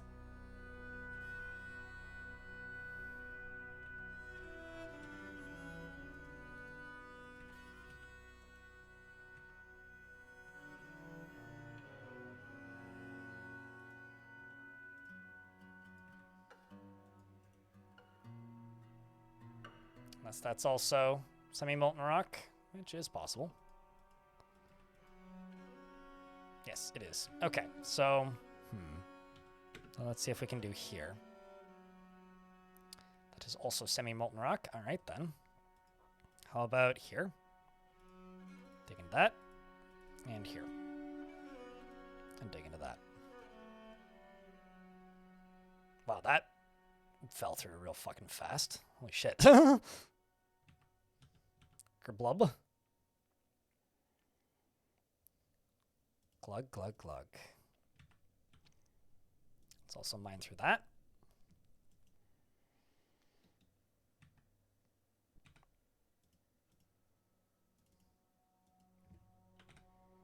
Obsidian.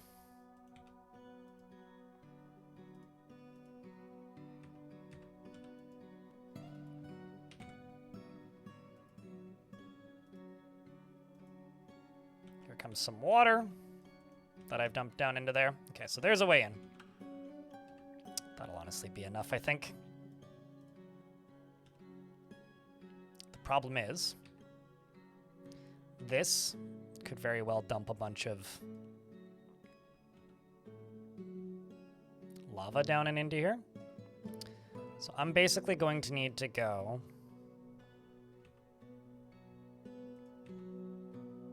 slowly and vertically up.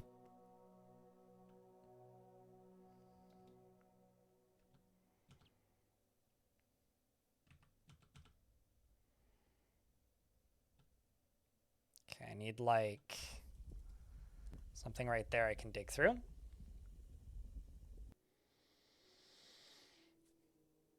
A military dwarf Mariah Harry. Male or female? Also boo, but seasonally appropriate, so. I have no idea what goal you're talking about. I mean, like, you used to be able to build camps in adventure mode. I don't recall ever being able to make your own tavern in adventure mode. God of EXP. YouTube chat.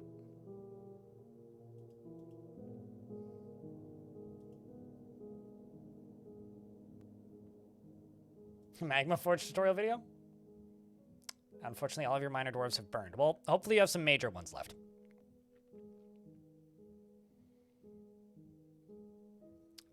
So chat, is Mariah Harry a dwarf with a beard or a dwarf without a beard? What do we think? Harry dwarf singer. I don't have any singers. I don't have any performers either. So no. They said military dwarf. So I will go with a military dwarf, but beard or no beard, considering I'm not getting a response from Half Whole. Definitely with a beard? All right.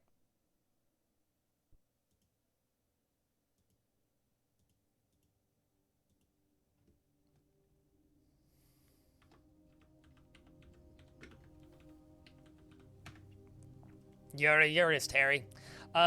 He is a nervous wreck and very impolite and inconsiderate of property and everybody else's ears. He is an optimist and has little interest in joking around. He doesn't handle stress well and doesn't mind a little tumult and discord in day-to-day living. He likes a little excitement now and then and feels envious of others and tends to avoid any physical confrontations. He works to square his natural tendency with his respective martial prowess. He likes to take it easy, and he has a tendency to consider ideas and abstractions over practical applications.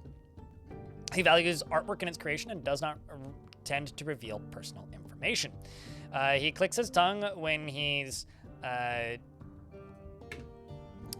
clicks his tongue repeatedly when he's annoyed, and he speaks deliberately when he's angry. He needs alcohol to get through the working day and doesn't really care about anything anymore. He dreams of creating a great work of art and personally finds the notion that one would persevere through adversity bullheaded, completely abhorrent, and has a negative view of those who exercise power over others. He sees sacrifice as wasteful and foolish and values honesty and doesn't care if others take the time to master skills. He likes rhyolite and lay pewter, as well as banded agate and walnut wood and giant lynx leather, cow hoof, and the color river. Color river blue, not the color river. And floodgates and ballista parts and rabbits for their ability to burrow and, when possible, prefers to consume white spotted whatever puffers, fish things and stuff, and soft wheat beer, as well as foxtail millet flour, and hates lizards. And I need to burp. There we go. You're eating waffles and watching GIF? Hell yeah. Anybody get anything good for the holidays so far? Or has gifting not started yet?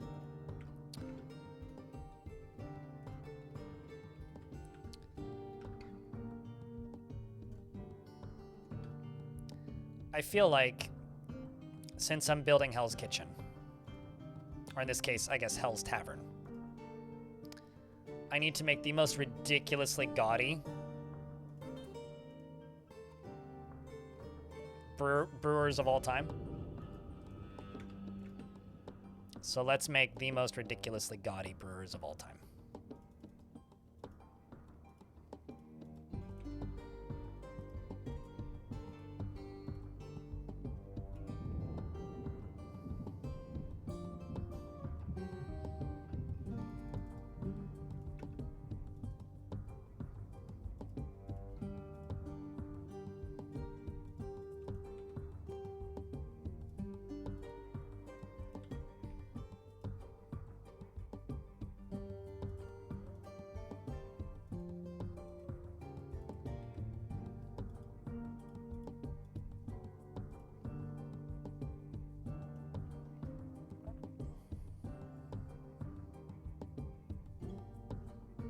I got a Harley. Harley anything?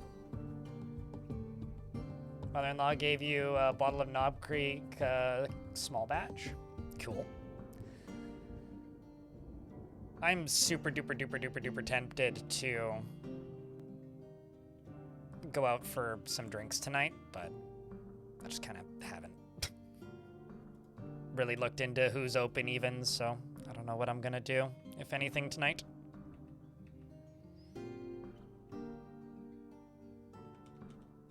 Might end up doing something, but it's hard to say at this point. Just letting out water.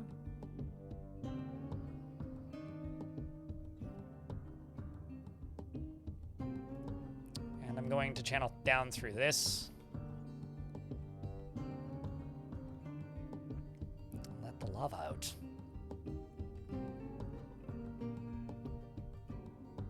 The humans have arrived. They say, greetings, Noble Dwarf. There's much to discuss. Pleasant place you've carved out for yourselves. There's much to share. We've updated your maps.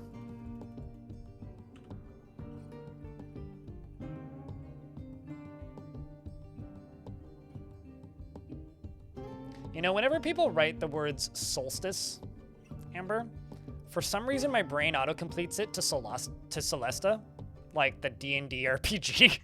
So I keep on thinking I'm seeing people saying, oh yeah, no, I got this D&D RPG for myself. I keep reading that, even though it's like not correct. I don't know why. My brain has like forgotten that the winter solstice is a thing, but my brain has forgotten that the winter solstice is a thing.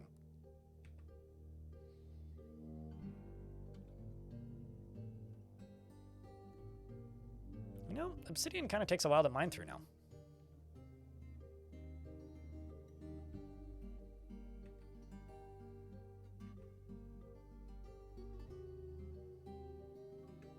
Here it comes. There we go. Run away, dwarf. It's a little Bernie there now.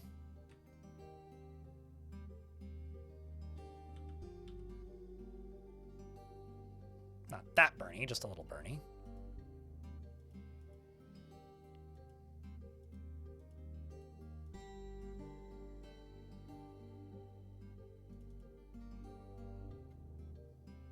Wilmer, thank you very much for the 28th. Sleep, so I am back. Can't sleep, so you're back. Welcome back. Hopefully you'll be able to get some sleep tonight, though. Not sleeping is not good.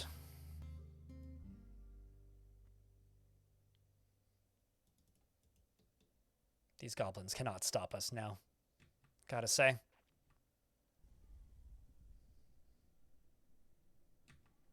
Plays Rage Against the Machine riff.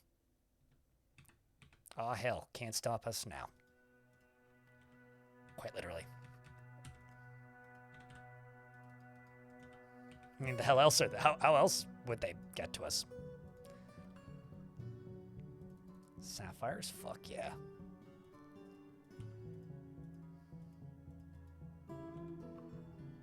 Although me saying all hell can't stop us now is like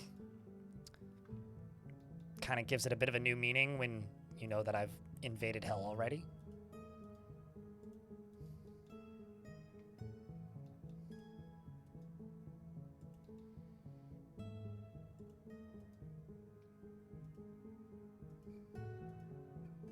Go take a break there, dwarf.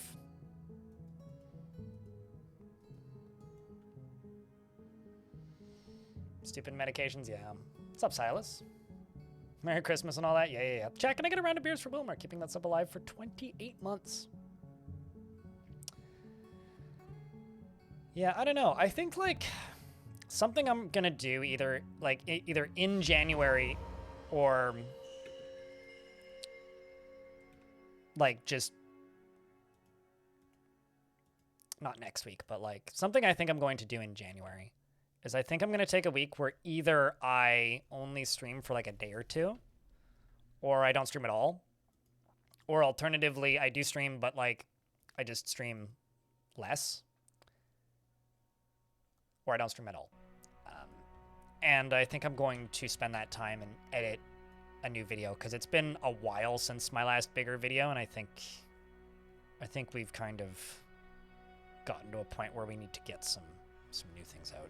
You know what I'm saying?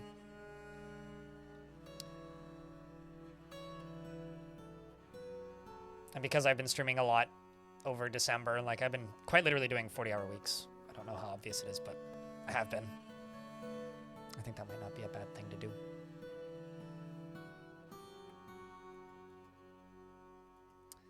What have you claimed here? Toasted McDwarf. Adamantine wafers. Cool, cool, cool. Logs.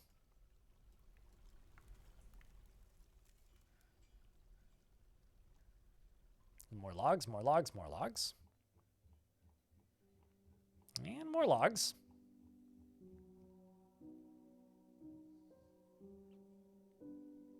Two Honda Civics with 2-spoon engines and 2 Gerber. This has to be like a reference to something that I don't know. I mean, I said on social media the other day and also on my Discord sort of that all I want for Christmas is 11,000 subs on YouTube because I'm quite literally, well, yesterday, literally, it's now 10,990 something probably, subscribers away from 100K. That's my big hope for next year, just period. I mean, I was hoping for it this year, but, you know, can't win it all, right? And so I'm just crossing my fingers / being hopeful that I'm able to keep the numbers consistent.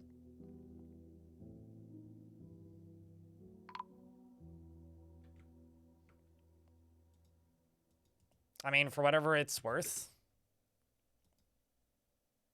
in regards to, oh shit, I need some surgeons. In regards to passing 1,000 subs, it took me from 2014. Wow. Okay, actually, my well is empty. That's not good. I don't actually have a water source at the moment. I don't know how many monsters are down here, but let's open this up and find out. Because I need to turn my well on. And I'm, of course, far too unwise to leave well enough alone.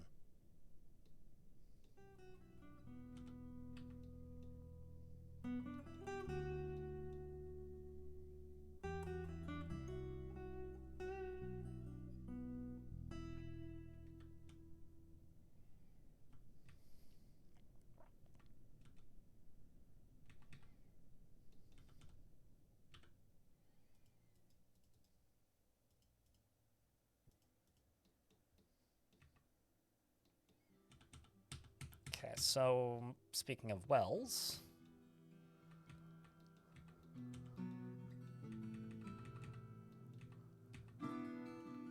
enable this. It's like, Dwarf's dying in the hospital. Can't have that. That's a good question, Omar. No. I don't know when exactly your dwarf died, but as you can see, we've got some pretty upset dwarves and kind of a lot of dead dwarves, so. It has, in fact, been quite some time since these dwarves' moods have been satisfied. Stream is still going, trying, yes.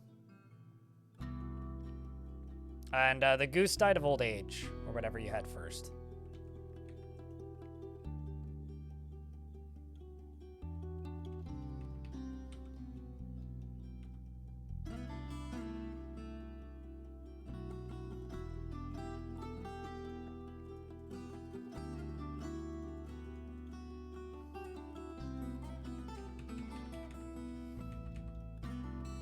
There we go.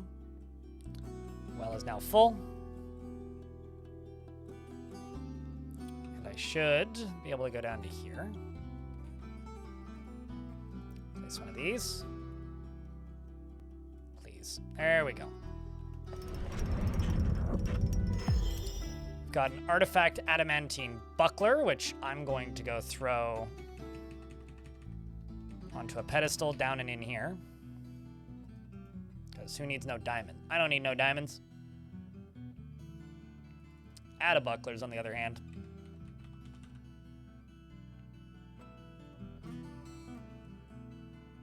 Question is, which one is it? Dolil Roder. That one, in fact, it is. Got him. Got an angry child who keeps on tantruming.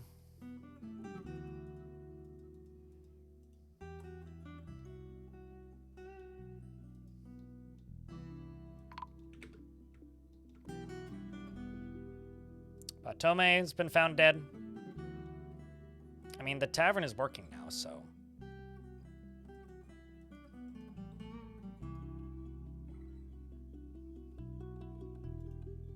Burrow's fine, so... Working on it. Turns out my priorities is elsewhere at the moment.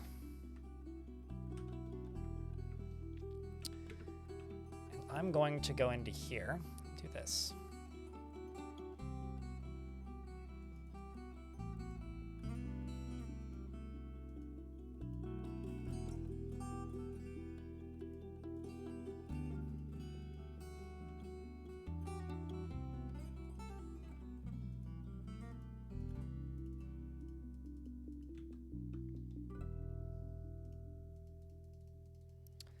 And now this, which is currently overlapping, apparently.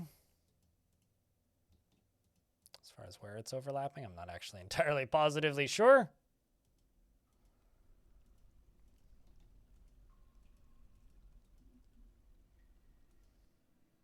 It's overlapping something.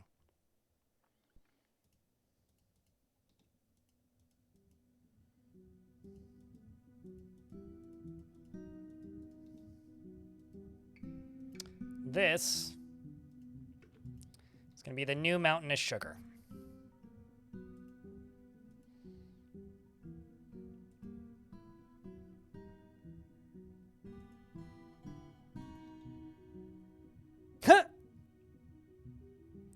Solon the peasant has been cursed by the keeper of blankets. Well, that's kind of cool. We have made ourselves a homemade were creature. Oh yeah, no, they're just like any other creature. So they wander in and out periodically, but my bolt throwers are dealing with most of them. There's 2 on the map right now. We got 2 Embers monsters. But they're just like wild animals, right? So they just kind of hang out. Not necessarily right next to you or anything.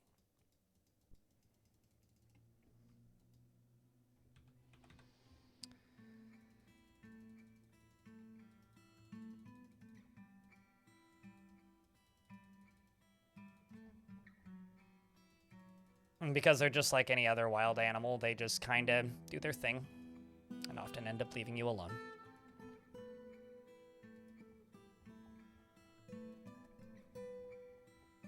Can they be bred or trained? I feel like you already know the answer to that question, so I'm a little amazed that you're actually asking. Can they breed? Yes.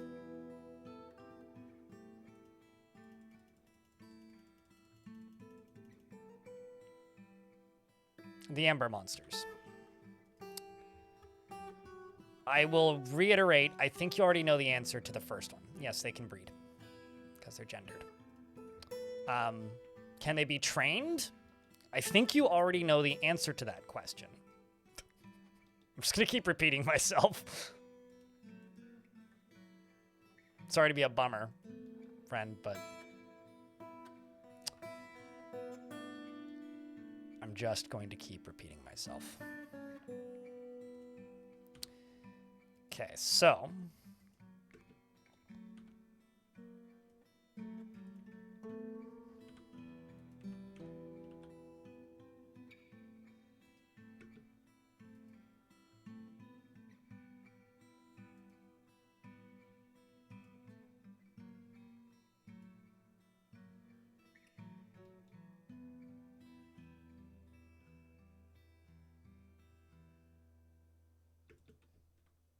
Oh, I was waiting for that to happen. We've got ourselves a were-tortoise, my friends.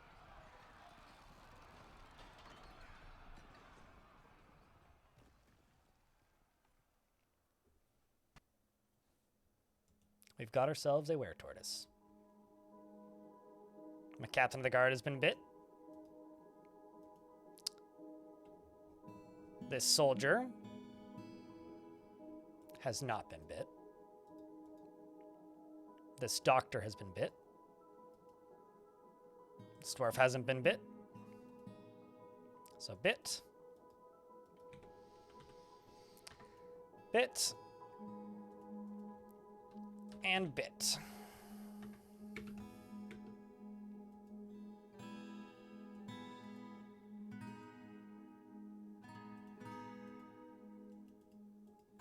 Question is actually, did that break the skin? Bruise?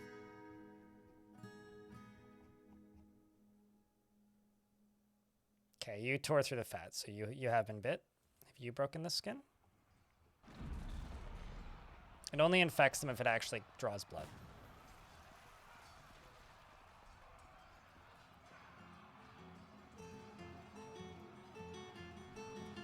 So this dwarf should be good.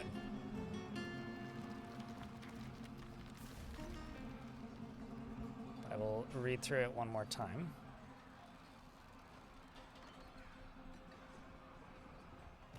There you go.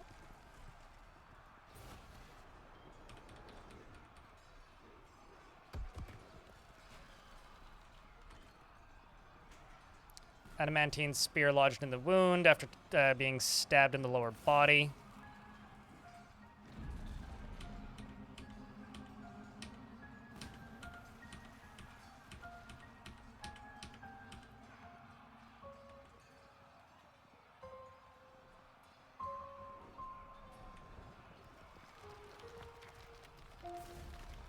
Bites the craft dwarf in the upper body. Who's you?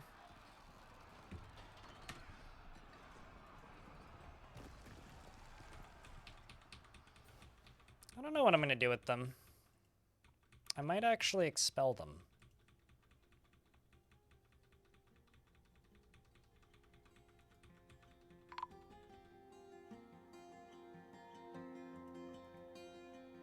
It's interesting that they don't have a corpse now.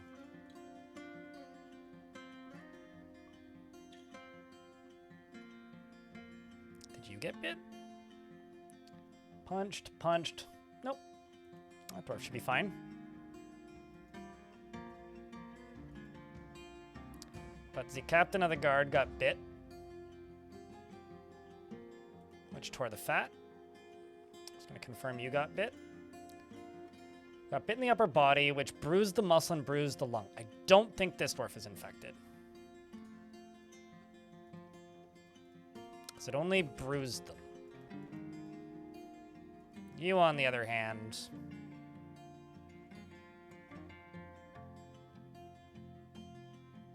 You got bit a good couple times, which tore the fat.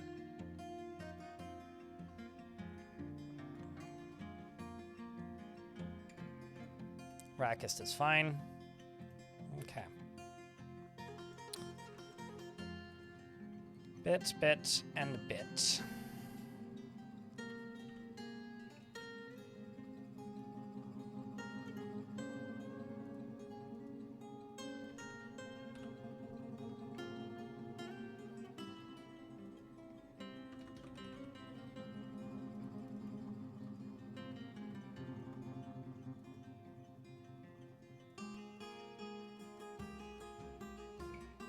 Not entirely sold on that one not being infected, but I think it's just the two of them.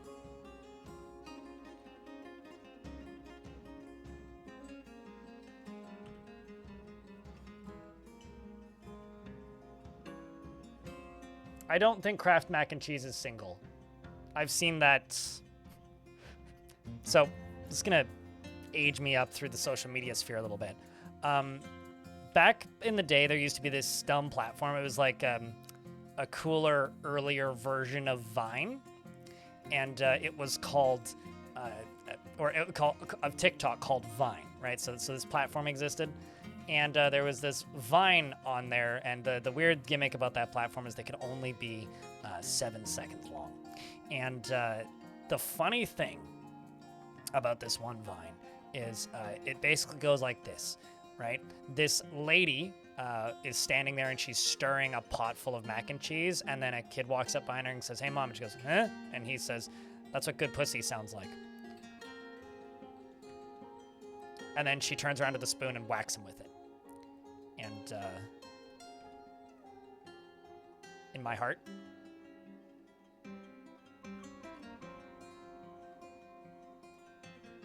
that proves that, in fact, Kraft mac and cheese is not single.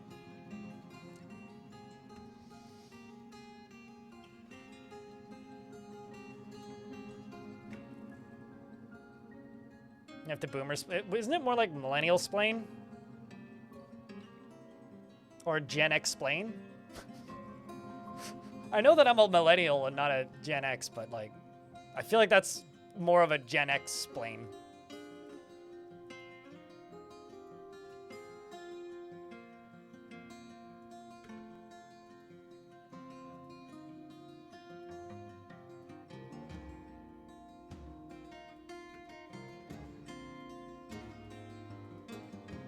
Well, in case it's not obvious, there's a lot of really upset dwarves in this fort.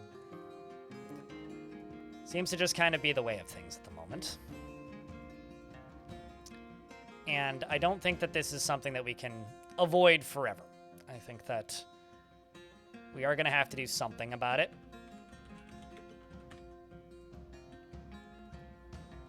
But more than anything, I think what I need to do about this fort is pick it up on a day when I have a bit more energy. It has been almost 8 hours. Well, it feels like 9 hours of stream because I started an hour late today. But at this point in the day, I would have normally streamed for 9 hours. And my brain is starting to turn into pus. But I do think that today was a very effective day. I mean, over here, we've got the beginnings of what I'm going to use as a tube for water. In fact, I could just go over here, go down to here, and then channel it straight down and into there. And this is going to vent water straight into the caverns.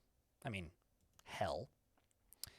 We're going to make us like a waterfall and or maybe river down in hell. We've got dwarves socializing in hell, discussing their problems with one another, and children playing, and dwarves consuming good piles of meals. I need a bunch of empty pots to be made. I'm actually just going to queue up wooden barrels.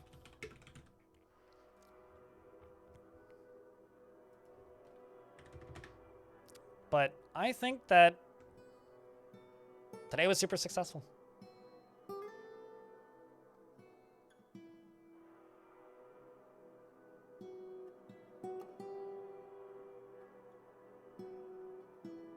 You know, I'm starting to think that millennials have forgotten what age and year the boomer cutoff was, because everybody, like, in the millennial sphere and, like, I guess early Zoomers are just assume that everybody who is, like, 2 years younger than them is a boomer. I just find that very funny, personally. But I think that's me for this day. I remember hating Vine with a burning, vehement passion because people made my life a living hell with it, because I worked night shift at McDonald's at the time. It's like people throwing French fries, like trying to catch things in their mouths, trying to film us doing things because they thought it was funny. It was a hellish time. It also gave us ProZD, which is a good thing for all intents and purposes.